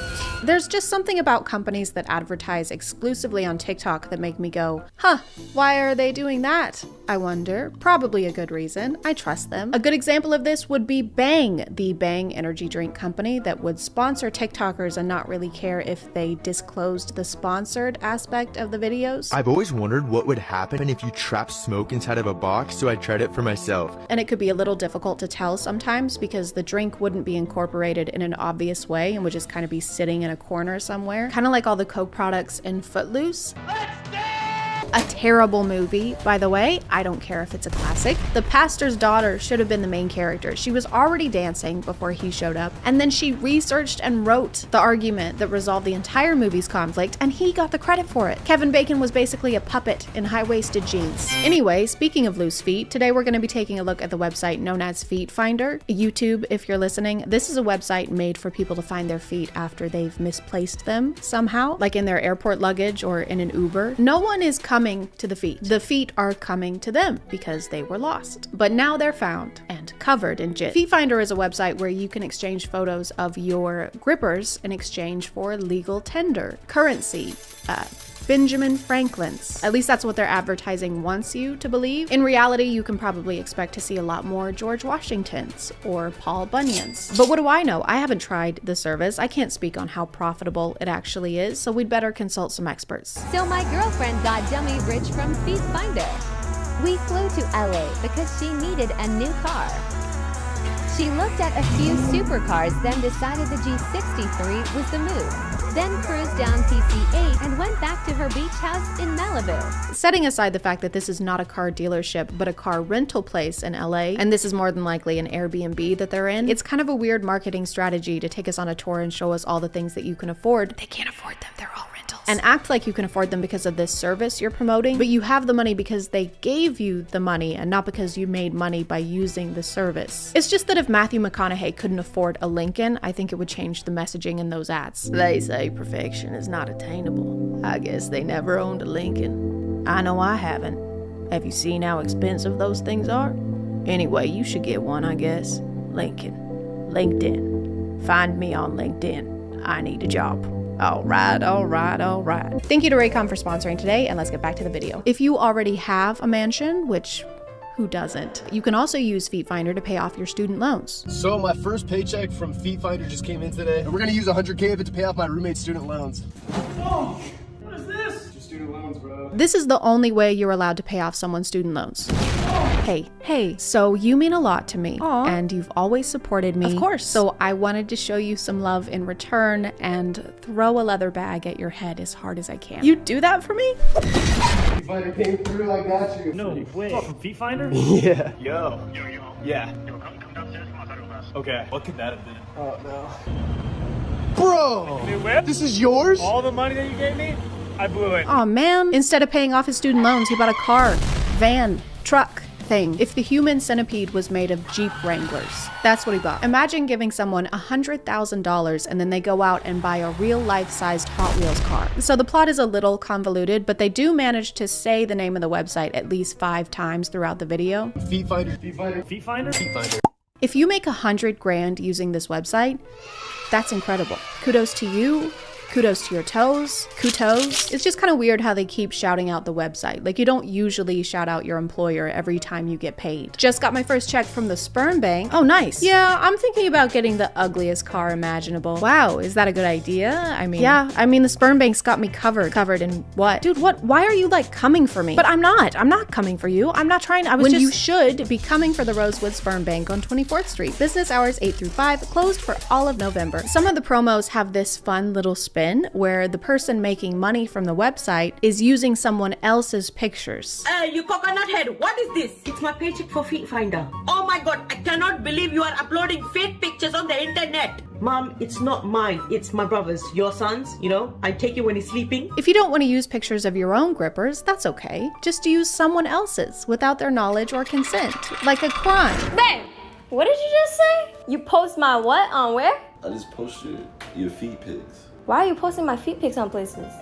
For money, babe. I don't know if there's any legislature that applies specifically to feet yet, but I'll get us started. Don't do this. Don't wear Crocs without socks. I know, controversial. And don't take your shoes off in public. I don't care how crunchy you are. If I see your toes out in Target, you are the target. I'll fucking kill you. For some reason in these videos, whenever the person whose pictures are being used without their knowledge, they're always okay with it once they find out it's making money. Mom, why is there a check in the post from Feet Finder with your name on it? Don't worry, you baboon face. It's your dad's feet.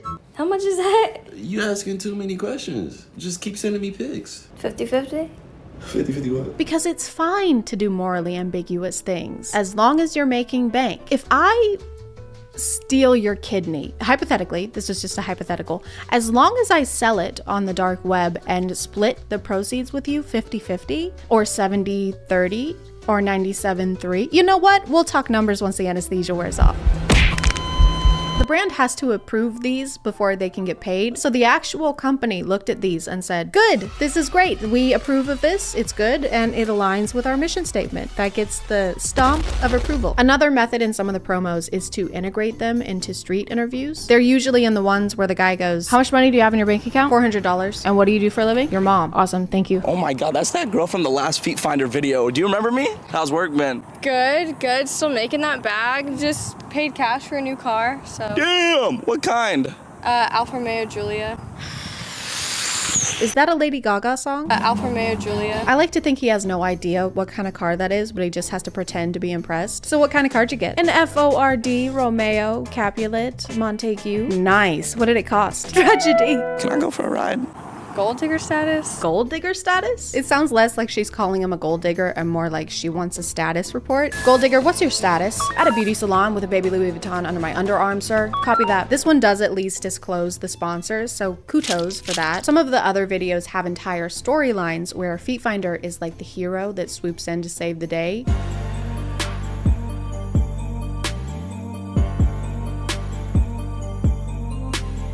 Don't you hate it when you're playing video games and your girlfriend feeds you raw macaroni with one of those washcloth tablets that you have to put in water? So she's sad that they can only afford one pair of socks.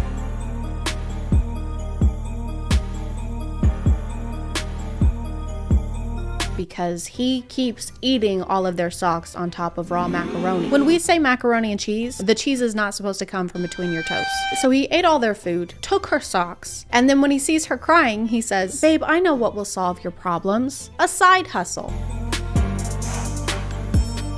Dude, you are her problems. She's literally giving you the shirt off her back. If her shirt was socks and her back were feet. There's a few like this though, where the wife or girlfriend is unhappy or they get dumped and then they find Feet Finder and it transforms their life immediately. Yes, I own 2 mansions and a car that has more prefixes than Rosetta Stone, but before I found this company, my life was miserable. My husband would force feed me sweaters on uncooked penne, and they weren't even cashmere. At this point, you might be thinking it's a little bizarre that this company is exclusively advertising to people who would want to post pictures and not actually buy them. And it might be because that's who they're making a lot of money from. You have to pay to use the website. You can pay $5 a month for a basic subscription or $15 a month for premium and unlock all of these crazy perks like direct messaging or profile customization, things that are definitely perks and not just things that a website should have already. So these ads are less trying to get customers and more trying to be like the finance influencers that tell you they made all their money trading Forex, but then charge you $500 for a course they filmed in their garage. This is how I made my money. This is how I can afford a new Tesla every year. This is how I moved out of my parents' house. Honey, did you take out the trash? Honey? I don't make any money from making you pay me every month, okay? I give all the proceeds to charity. 3 days ago. Dude, shut the f up! Charity, do not speak to your mother that way. Or maybe I'm being too harsh. I could have completely misunderstood their business model, and this is in fact a company that just wants to help people find their feet. I mean, I know what that's like. My name is Detective Chad Holmes, and I'm the best goddamn foot finder this side of the Mississippi. When it comes to finding feet, I am undefeatable. People always ask me, how do I be more like you? How do I become the world's greatest detective with the world's greatest hits? And I always tell them, you can't. I've been finding feet since I was 2 years old. I can sniff them out in a snowstorm. I can hear them coming a mile away. Platform Doc Martens, size 6.5, mid-calves. No, thigh highs. But it's not always glory and sleeping with the hottest people alive. Sometimes this job is tough, real tough. I'm sorry, ma'am. I was too late. Josiah! Why do I have to be so damn good at finding feet? No. I'm gonna call it there, guys. Thank you for subscribing, and if you are still here, thank you so much for watching. I appreciate you clicking on my video out of all the videos that are on here, and I'll see you next time. Okay, bye.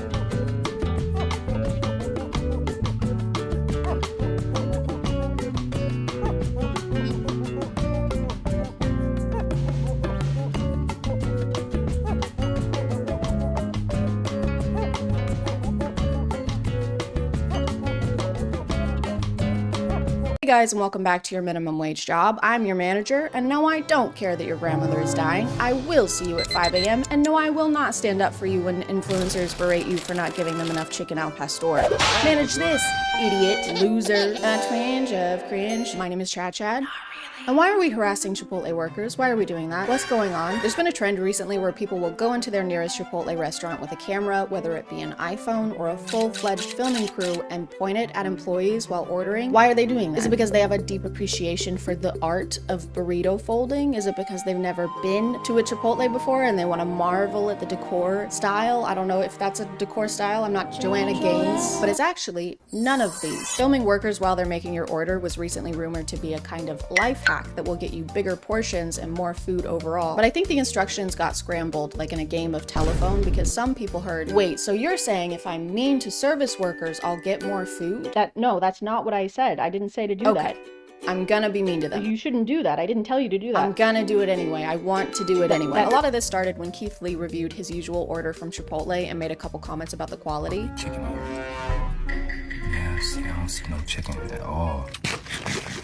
I don't taste much flavor. Everything is freezing cold. When I say freezing cold, it tastes like it was in the refrigerator. In my opinion, this is a 2 out of 10. I just gotta be honest. I don't mean no harm in no kind of way. Something changed, and I don't know what it is. He also says the portions have been really low lately, and that resonated with a lot of people in the comments. Some say the portions have been inconsistent or decreasing. Meanwhile, the prices keep going up, and it can cost $20 for a single chicken bowl with chips. A lot of the comments agreed with him that the food is frequently cold or that the quality has been getting worse. His video got over 16 million views, so it's safe to say that it caused a little bit of a stir, a little bit of a stirring and whirring. People don't like it when you give them less food. Animals don't like it either. Bones let me know that the other day. But a couple weeks after Keith's video, this one also got really popular. Apparently, we have hated on Chipotle so much that managers are allegedly providing notices to their employees that if anyone is ordering with their phone out, potentially recording, to just load it up. Go ham. I'm pretty sure this person doesn't and hasn't worked at Chipotle, and she doesn't say where she heard this from. Personally, I don't believe anything anyone says ever. And yes, I have a great relationship with my family, and I don't have an avoidant attachment style. Why do you ask? I think it's pretty likely that a manager told employees to do this after they had an incident of somebody coming in and filming, and then this video led to everybody believing that it was a company-wide mandate being spread, which it could be, I don't know. Something happens to information on the internet when it passes through more than 2 people. It just deteriorates faster than Prince Philip. R.I.P. by the way, unless he's still alive. Bruh. I can't tell. You bet your bottom dollar that when my husband gets home, guess where we're going for dinner. I think this video was very much the kindling in the yelling at employees while filming them fire. It went super viral, and a lot of the comments are talking about how they're gonna go into Chipotle and do the exact same thing. And they did. A few days later, the Chipotle CEO very helpfully suggested that giving a look of disappointment while being served will get you more food. One of the things I think it's great about Chipotle is if you come into the restaurant and you want a little more rice or you want a little more pico, all you gotta do is kind of like, and usually our guys and women give them a little more scoop. Look, if you guys want more food, take it up with the employees. Be annoyed with them, okay? Don't be annoyed with me. I didn't do anything. I'm just the CEO. I'm just in charge of everything. And this video with that video combined hands and kissed and made out and said, how can we make service workers' jobs harder and a lot worse? Can I get steak? Could I actually get more steak? No. Just more. Just forget it. This employee is just trying to abide by Chipotle's serving sizes. I'm sure if they were to give him a whole extra scoop of protein for free, that they would probably get in trouble for it. Uh-oh, trouble? Uh-oh. I don't know. I don't know, dude. The more videos I saw of this, the less it seemed about Chipotle decreasing their portions, and the more it seemed about taking advantage of employees just trying to keep their job. Almost all of these clips are employees just having to endure and stay nice despite what the customer might be doing. Oh, damn, that's a little baby ass chicken, bro. That's all the chicken? That's all the chicken they put on that home? That's all the chicken? Here she gives them a pretty big serving of chicken right out the gate, and they all immediately start complaining. Ew. That was a very that's a little bit of chicken. What the fuck is that? Chicken, my hell. And she just has to stand there while 5 people simultaneously complain at her, and they don't stop until she gives them a whole extra serving of chicken. Which again is probably very discouraged by management and the reason she hesitated to do it. It seems like some people think it's kind of funny, like it's a joke, and they think the employees are in on the joke, but the employee is not having fun. She still had to give you a free extra serving, and she still had to deal with a group of customers complaining at her. And she deals with upset customers all day long. This is the same interaction she has all the time. Oop, don't touch the glass, please. It scares them. Okay, got it. Excuse me, I just asked you not to touch the glass. Ha! Gotcha. I was just acting like I would if I was tapping the glass. You're still touching the glass, though. Yeah, but I'm being lighthearted and silly about it. It still scares the miniature version of Elijah Wood with fins and gills. Okay, do not scare the miniature version of Elijah Wood with fins and gills. Some people don't seem to know what counts as a small portion or what the old portion sizes were. Leaving Chipotle after they cheat me from the portions. Very little rice. This guy gets 4 scoops of rice and then says, Very little rice. Sir, your bowl runneth over with rice. It's actually not possible for you to have more rice. This idiot won't give me any more rice. I just want a bucket of rice. And they look at me like I'm crazy. I just want a bathtub of rice that I can lay in naked with all my stuff out. And they look at me like I'm crazy. He even put a bunch of face palms on the screen as if this employee isn't doing literally everything he's asking them to. More rice, white rice. They give him a big portion of chicken, which he complains about. He orders to go and then makes her stack the bowl to the point that putting the lid on is going to be almost impossible. Then he asks for like 4 scoops of sour cream and complains that she's making a mess. I'll do more cream. Making a mess, shaking my head. The only mess here is your attitude and your lower intestines in about 2 hours. He's also tapping the glass over and over again like they're gonna forget where the toppings are. They know where the shredded cheese is. They work here. You don't need to tap the glass like you're fucking Darla from Finding Nemo. He ends the video by saying the customer service is terrible, despite them being perfectly nice and having the patience of a saint on Valium. It just seems like this guy is using this whole thing as an excuse to bully and intimidate employees into giving him extra food. Like in this one, this guy is literally threatening employees. You're gonna have to hold me accountable. And that ain't no issue. Anybody in here can get it. Straight up. You can call the police. I ain't break no law. Wait, what? It's just a burrito bowl, so calm down, or I'm gonna have to ask you to Chipotle leave the premises. Chipotle go. Chipotle get the fuck out of here. And this didn't solve anything. Yes, he may have gotten a bigger portion, but Chipotle isn't decreasing their prices or making any official changes to their portion sizes. He still went to the restaurant and paid for the food, so the company is getting the same amount of money, and the only consequences are falling onto the employees who have no say in how much food you're getting. So the only result here was employees being treated like shit, more than usual. 1 extra scoop of poop, please. I also hate how employees are just really not allowed to ask customers to stop filming them, because that'll make the customer upset, and the customer is always right. The customer deserves a little massage and to be hand-fed grapes while they sit on a grassy plain. Like in this one, the employee politely asked this guy to stop filming her. Yeah, that's it. No, it's recording the bowl. And he says he's not, right after fully showing her entire face. Or this one where the guy is literally almost touching the employee's face because he's holding the phone so close to him. Sir, I can see inside this man's ear. Take a few 1,000 steps back, please. He also starts complaining about the amount of chicken before he has even scooped the chicken. We need some more chicken in that. Finna fire on your ass. Put that chicken in there. He hasn't even seen how much chicken he's gonna be served yet. This is incredible, guys. We have a chicken psychic on our hands. We gotta call him Dr. Strange because he can see the future. And also because he acts really fucking weird. Oh, they gonna have to hold me accountable. Kudos to this manager for actually asking him to step back. She doesn't even ask him to stop filming. She just asks him to get the phone out of the employee's face, and he starts yelling. And if you got problems, I'll fire your ass up. Is the point for him even getting more food? Because this feels like someone who already enjoys shitting on workers just has an excuse to be extra mean now. An extra scoop of mean, please. I'm gonna stop doing that. Employees can't really do anything about customers filming them or acting this way, and some of the people filming seem very aware of that. In a way, the phone is kind of threatening. It's like a hostage situation, but with queso. Okay, we can talk about this. Talk time is over, buddy. Just please let go of my sister. Just hand over the extra pico or I'm gonna salsa out of here. No, don't do it. Oh God, no, please. Please don't. Please stop. Oh, come back. No, don't. Chipotle has been getting complaints about their portion sizes way before this. People have been talking about it for a while. Can we talk about the downfall of Chipotle? I feel like the quality is not there. The price has increased. For literally a scoop of guacamole that big, it's like $2 freaking now. This video was posted in October of last year, and just for fun, I checked the side of guacamole now, and it's $2.65, so getting closer to $3 now, which based on what she said would mean the price has already increased again. Allegedly.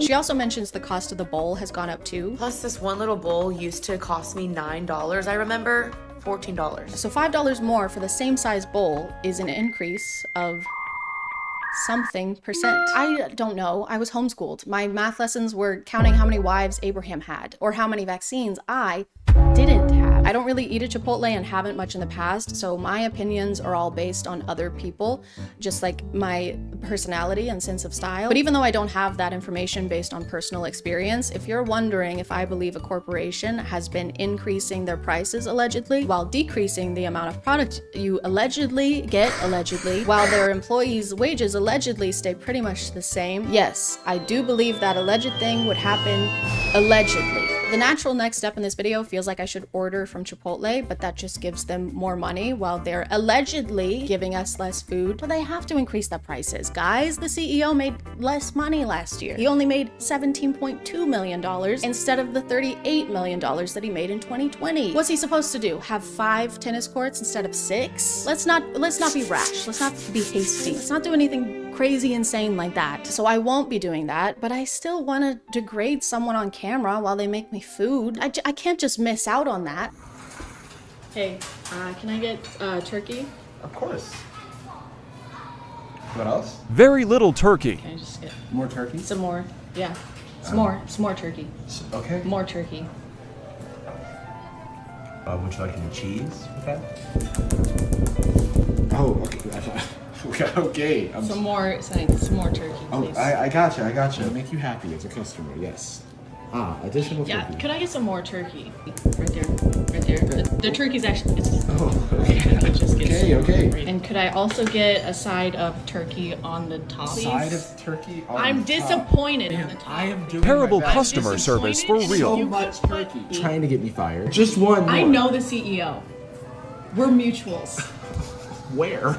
TikTok. Okay. An extra turkey. You said one more. Ma'am, I'm And just then- trying not to get fired. And then I here. could also get some cheese, please. And then some cheese. Why does it look like throw up so nasty? Can you just do that twice?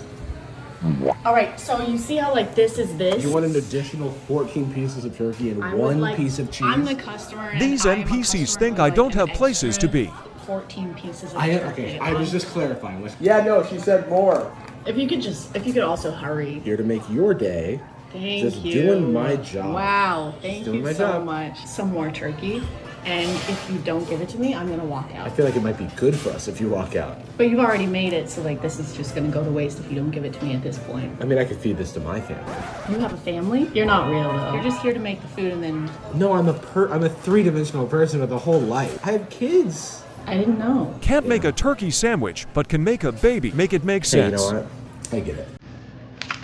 I'm gonna throw a few more turkeys on there. Wow, thanks. Yeah. You know what? Make one for yourself. Pull up a one for yourself. All right, I'll just... On me. On you? Wow, that's actually really generous of you, ma'am. On the house. On that. No, you can't.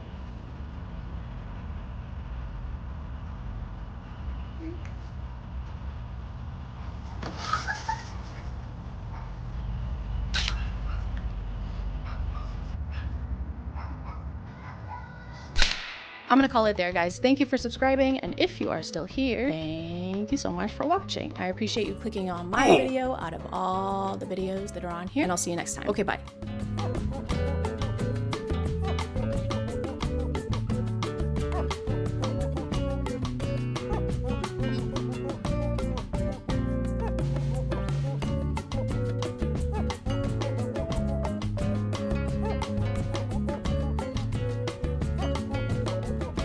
Hey guys, and welcome back to My name is ChadChad. Not really. And do you hate your wife? Because I know I do. Hate your wife. I didn't know how to tell you, I'm sorry. Relationships can be magical. They're full of possibilities and excitement and joy. Unless you post TikToks together, because then we can't tell if you love each other or if one of you is actually being held against your will. Wife, come here. TikTok couple humor is really good if you haven't had a chance to watch a couple argue in line at the grocery store or watch any stand-up comedy from the 1980s to mid-2000s. I don't even know why women get mad. I'm a guy. I'm supposed to finish fast anyway. Thank you to Adam and Eve for sponsoring today, and let's get back to the video. Every Friday, my husband makes me wake up at 5 in the morning to get him a cinnamon bun from the local bakery. So I have been using these store-bought ones, so I can sleep in until 6. I feel bad asking the employees at Panera to bring me a salad with slightly less rotten lettuce, so I can't imagine asking someone to wake up at 5 a.m. to get me a baked good. Wrapping it up like the bake shop does. Sometimes you have to run an errand for your partner, like if they're busy and if they really need something. I don't think that this fits into that criteria. But what do I know? Maybe this cinnamon roll is crucial to this guy's workday. Hey, did you get those reports back? No, sorry, I just fell a little behind. Okay, well, did you finish organizing that Excel sheet that I sent you? No, sorry, not that either. Okay, well, this has happened quite a few times, so unfortunately, I think we're gonna. But I did bring you this warm and freshly baked cinnamon roll. Have I ever mentioned that you're my favorite employee? Good morning. Morning. You got my roll? I did.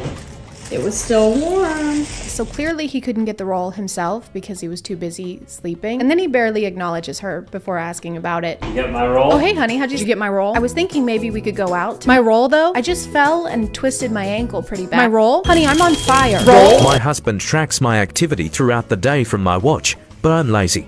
So I hired a dog walker and have been taping my watch on my dog. These aren't real, they're obviously pretty scripted, but whenever people express concern for her in the comments, the response is always, don't worry, it's not real, I'm just pretending to be in a controlling relationship. My husband totally doesn't watch my every move with a tracking device, and I can totally like leave whenever I want without it beeping and making noises like prisoner escaping, prisoner escaping. But then we have couple humor that involves making us think your spouse has the domestic skills of an armless sloth with amnesia trying to make a peanut butter and jelly sandwich. And then you take the peanut butter, and then you take the peanut butter, and then you take the peanut butter.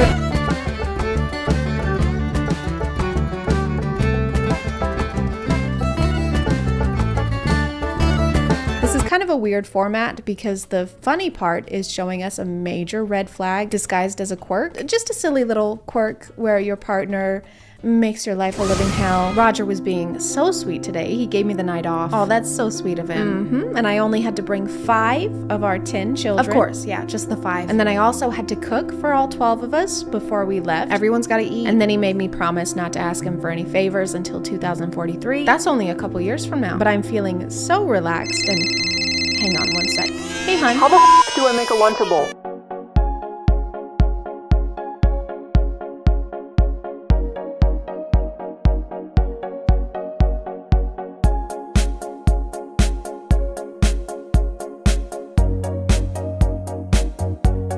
When you're sick and your husband is helpless.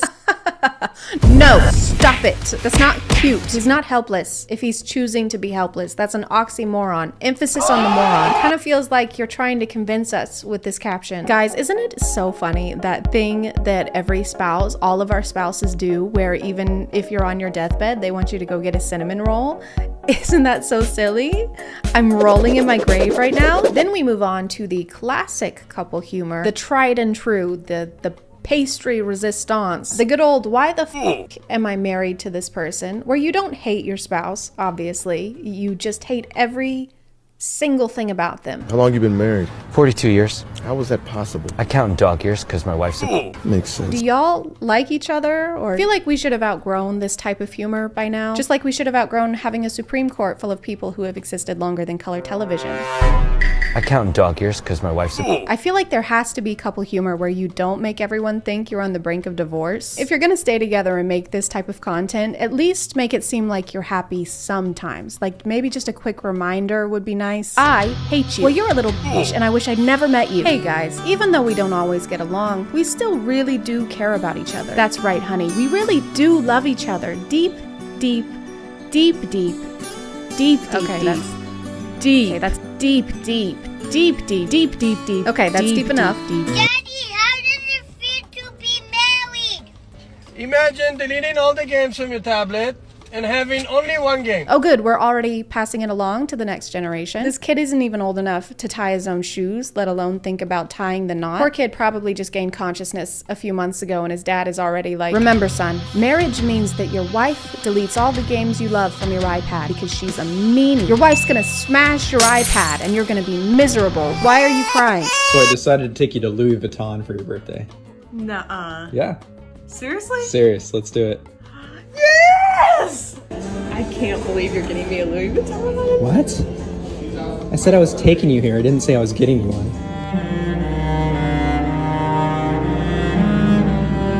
He's right, he never said he was getting you one. That'll teach you for expecting special treatment on your special day. This video is just a joke, it's fine. I mostly brought it up because of the caption. The only bag she's getting are under her eyes. That's so mean. I get it, you guys have a comedy page together and you're probably poking fun at each other a lot, but now I think we've moved on to bullying, because this sounds a lot like something a school bully would say to you, but you're not supposed to marry them after that. You're a stinky doo-doo head. No, I'm not. Yeah, and I bet your parents don't even like you. No, my parents like me. No, I bet they hate you, just like I do. No, they don't. Yeah. Do you want to get married? Do you know how to make a sandwich or start a load of laundry? No. Perfect. Let's get married. Promised my husband I'd keep my legs shaved if he let me get a puppy. Oh my god, did you see how hairy her legs are? That's almost irregular. You should get that checked out. The irony of the camera panning over to probably the hairiest individual I've ever seen is almost too much to bear. Bears don't have to shave, so why should we? We're all basically bears when you think about it, just not as obsessed with toilet paper. Oh yeah, baby. It feels so good. I love how soft you are. Just imagine if bears actually experience societal pressure to shave like we do. Barathy, you should really trim that down. It's starting to get unhygienic. It's December, Beryl, and you look like a Thanksgiving turkey, so good luck surviving the winter. Well, good luck attracting a man with leg hair like that. Well, at least I won't attract hypothermia, you berch. This is a pretty common thing, though. A lot of these are guys complaining that their wife doesn't look good enough or that she doesn't dress up enough.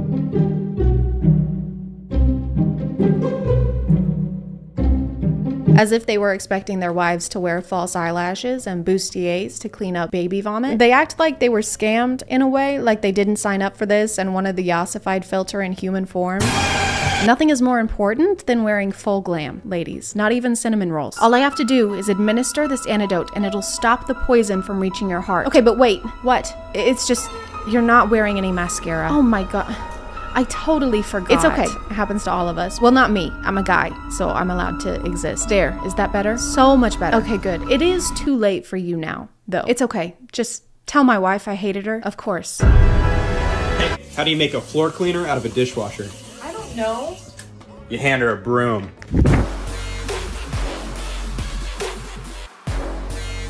This couple has it figured out, though. Immediately after joking that you hate your wife, you walk off like an absolute badass in slow motion. Have I ever told you that I love your cooking? No. Then why are you still cooking?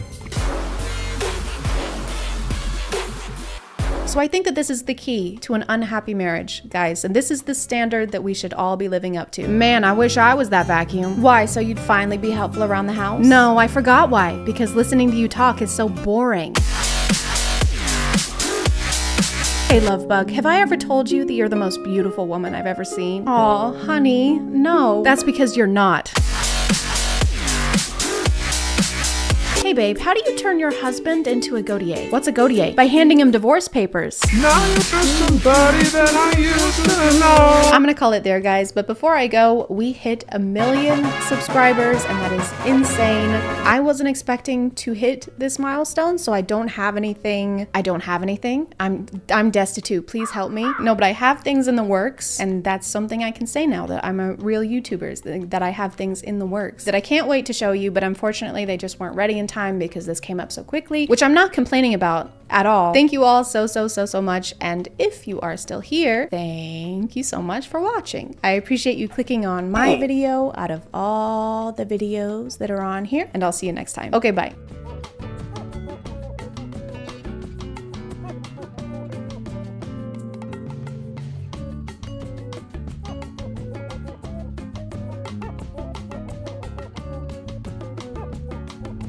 I got a new mic.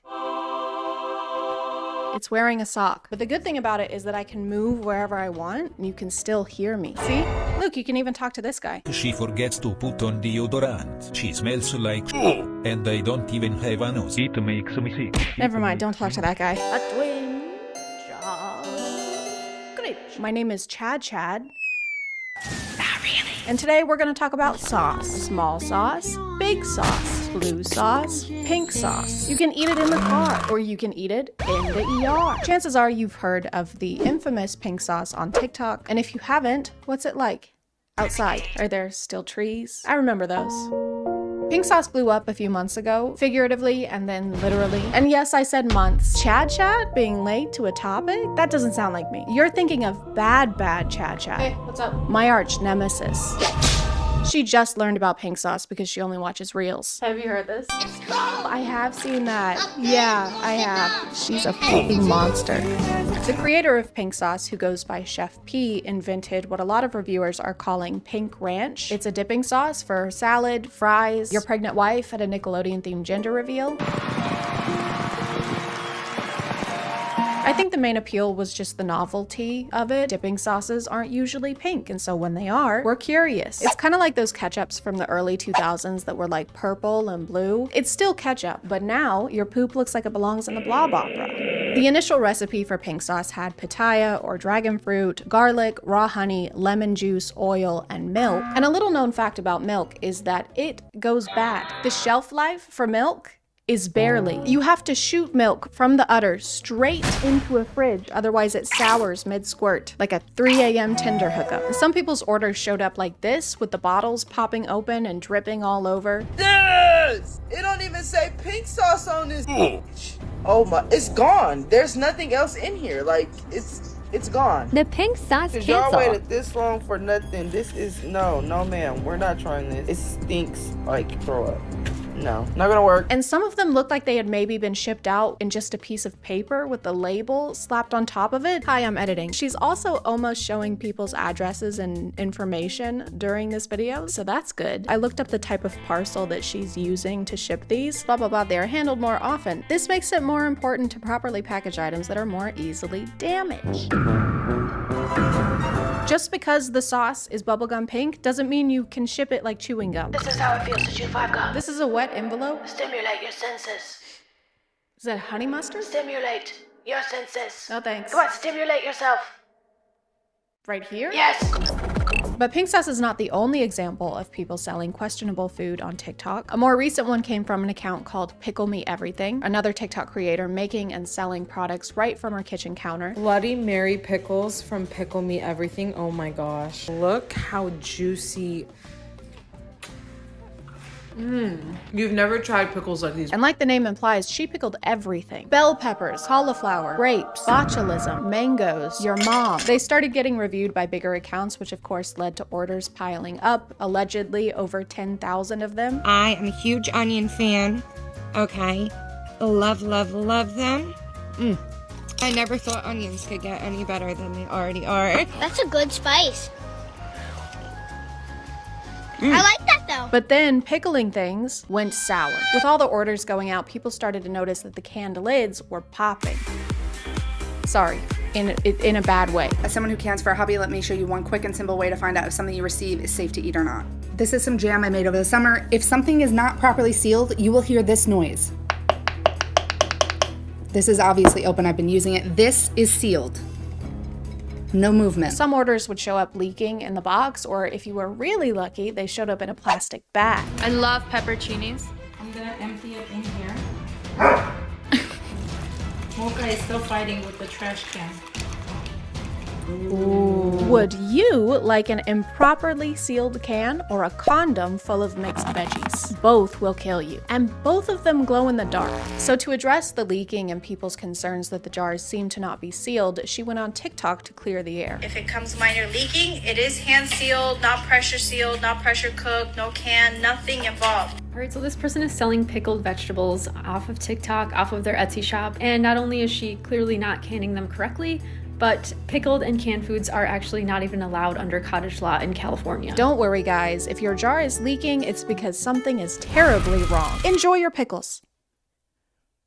They will be your last. If you actually Google which foods can host botulism, canned goods are first on the list, specifically canned veggies. So now she was in a pickle. Food experts on TikTok started calling her out, to try and keep people from getting violently ill. There's possible food safety concerns like botulism or E. coli. I'm seeing comments of pregnant people buying this stuff. You guys, don't consume this stuff. It's not worth it. But like a responsible business owner, she blocked everyone with criticism and continued taking orders. All orders are starting to process on Monday when I show you guys all the proof, the facts. Unfortunately, she is blocking and deleting comments from anybody telling her that it's not legal. Initially, she tried to deny everything by claiming that she had all the licenses she needed. I have the food license, I have the can license. Guys, just give me some time to put everything together as a video and show you guys all the proof and all the facts. But then a couple days later, she posted a TikTok video claiming that she didn't know anything about needing all these licenses. I'm so sorry for all of this. It just happened so fast. I want to thank Food Science Babe for bringing awareness to teach me things that I didn't know about this food canning license, about a lot of things. Which it's fine to not be an expert on FDA regulations or how to properly make canned goods, unless you plan on making canned goods. I'm working on getting all the license, the permits, whatever it is that I need to get done to get this properly done. Why are you working on getting the permit or the licenses after you've already sold the jars? You've already done the thing that they're trying to prevent by making you get a license. Can I get your license and registration, please? This probably isn't a big deal, but I don't have those. That's illegal. How was I supposed to know? Single internet search. Come on, who am I hurting by not having a license? That guy. He was already like that. I'm one person with all the hate, all the messages, but just please consider being a little bit nicer. It does hurt people. Do you know what hurts more than getting angry comments on the internet?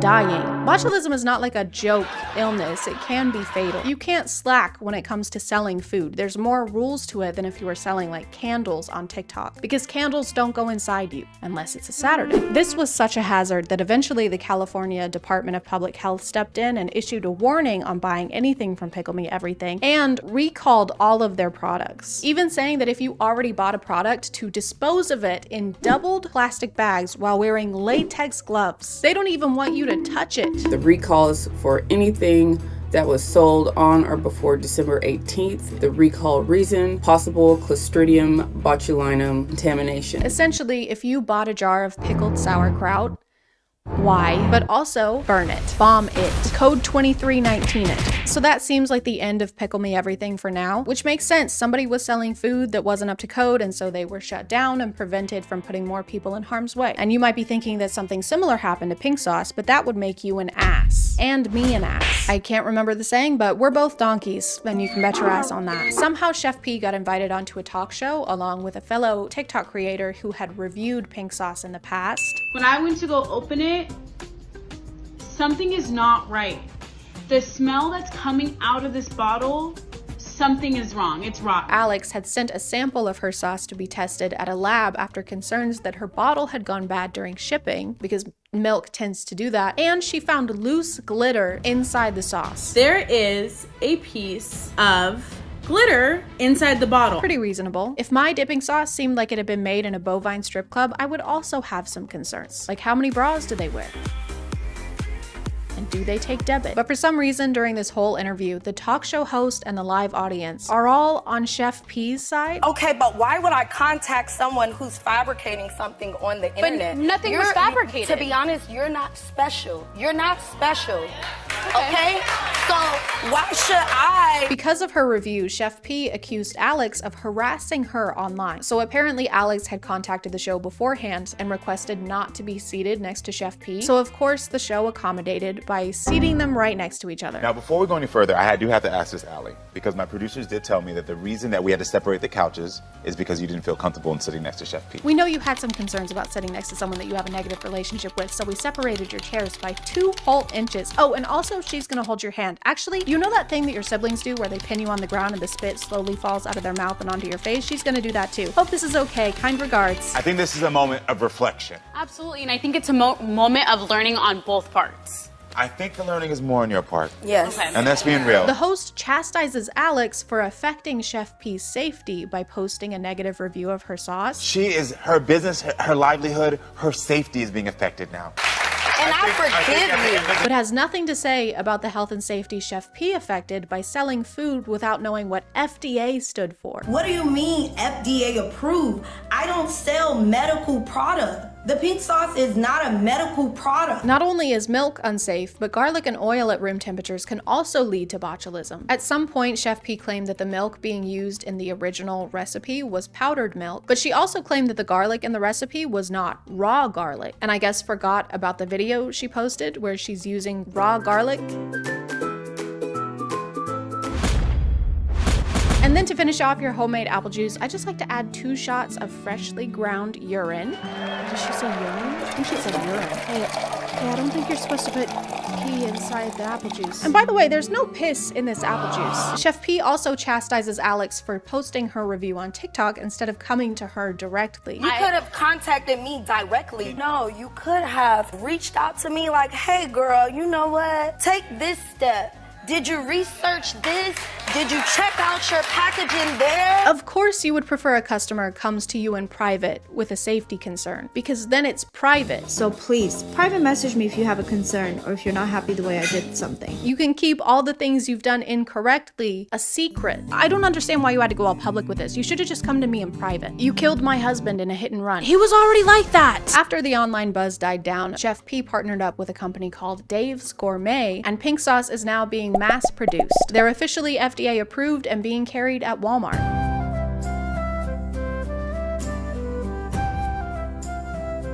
Some of them aren't even pink. Some of them are beige. This is beige sauce. This sauce just told me it collects postage stamps.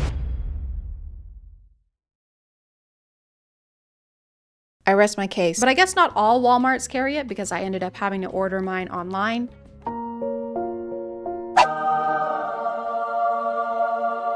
Are you ready to try the pink sauce that became an overnight internet sensation? It's very watery for a dipping sauce. Here we go.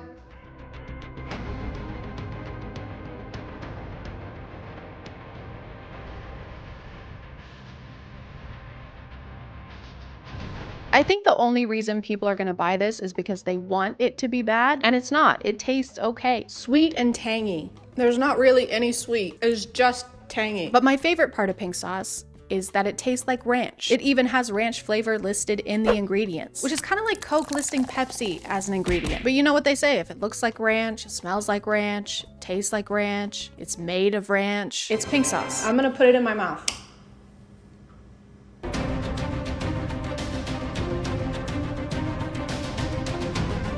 Overall, I'd give it like a 5 or a 6. 10 out of 10. Did you hear the queen died? Unfortunately, since Pickle Me Everything's products were recalled, I wasn't able to get my hands on those, so I decided to take my pickle into my own hands. Hey guys, today we're gonna be making some pickles with Pickle Me Pink. That's the name of my company. It's official, look it up. But hold on, safety first. Absolutely 100% safety first. But wait, don't forget to customize your gloves because it's really important that your personality shines through no matter how many safety precautions you're taking. So take the time, take care of yourself, just add a little pizzazz. There you go. Just added some more finishing touches and there we go. We're all set. This is standard workspace, but it's a little hot today, so I'm gonna take it into this room. This is another workspace, and then you're just gonna add some, that's a pickle. This is another pickle. This is a pickle. That's a can of pickles. This is just some seasoning. That's just a seasoning packet, so go ahead and add that into the blender as well. So yeah, and then we're about finished up. Just take a second to make sure everything looks good.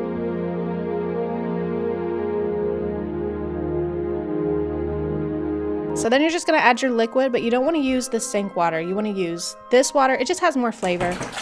Make sure you stir everything up, give it a little taste test if you want, and then there you go, bam! You are all finished. There she blows. That is my Pickle Me Pink pickles, and they are all finished and they are ready for sale. We have made so many sales, by the way, and it's been going great. Okay guys, so the cops are here.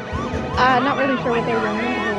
I'm gonna call it there, guys. Thank you for subscribing, and if you are still here, thank you so much for watching. I appreciate you clicking on my video out of all the videos that are on here, and I'll see you next time. Okay, bye.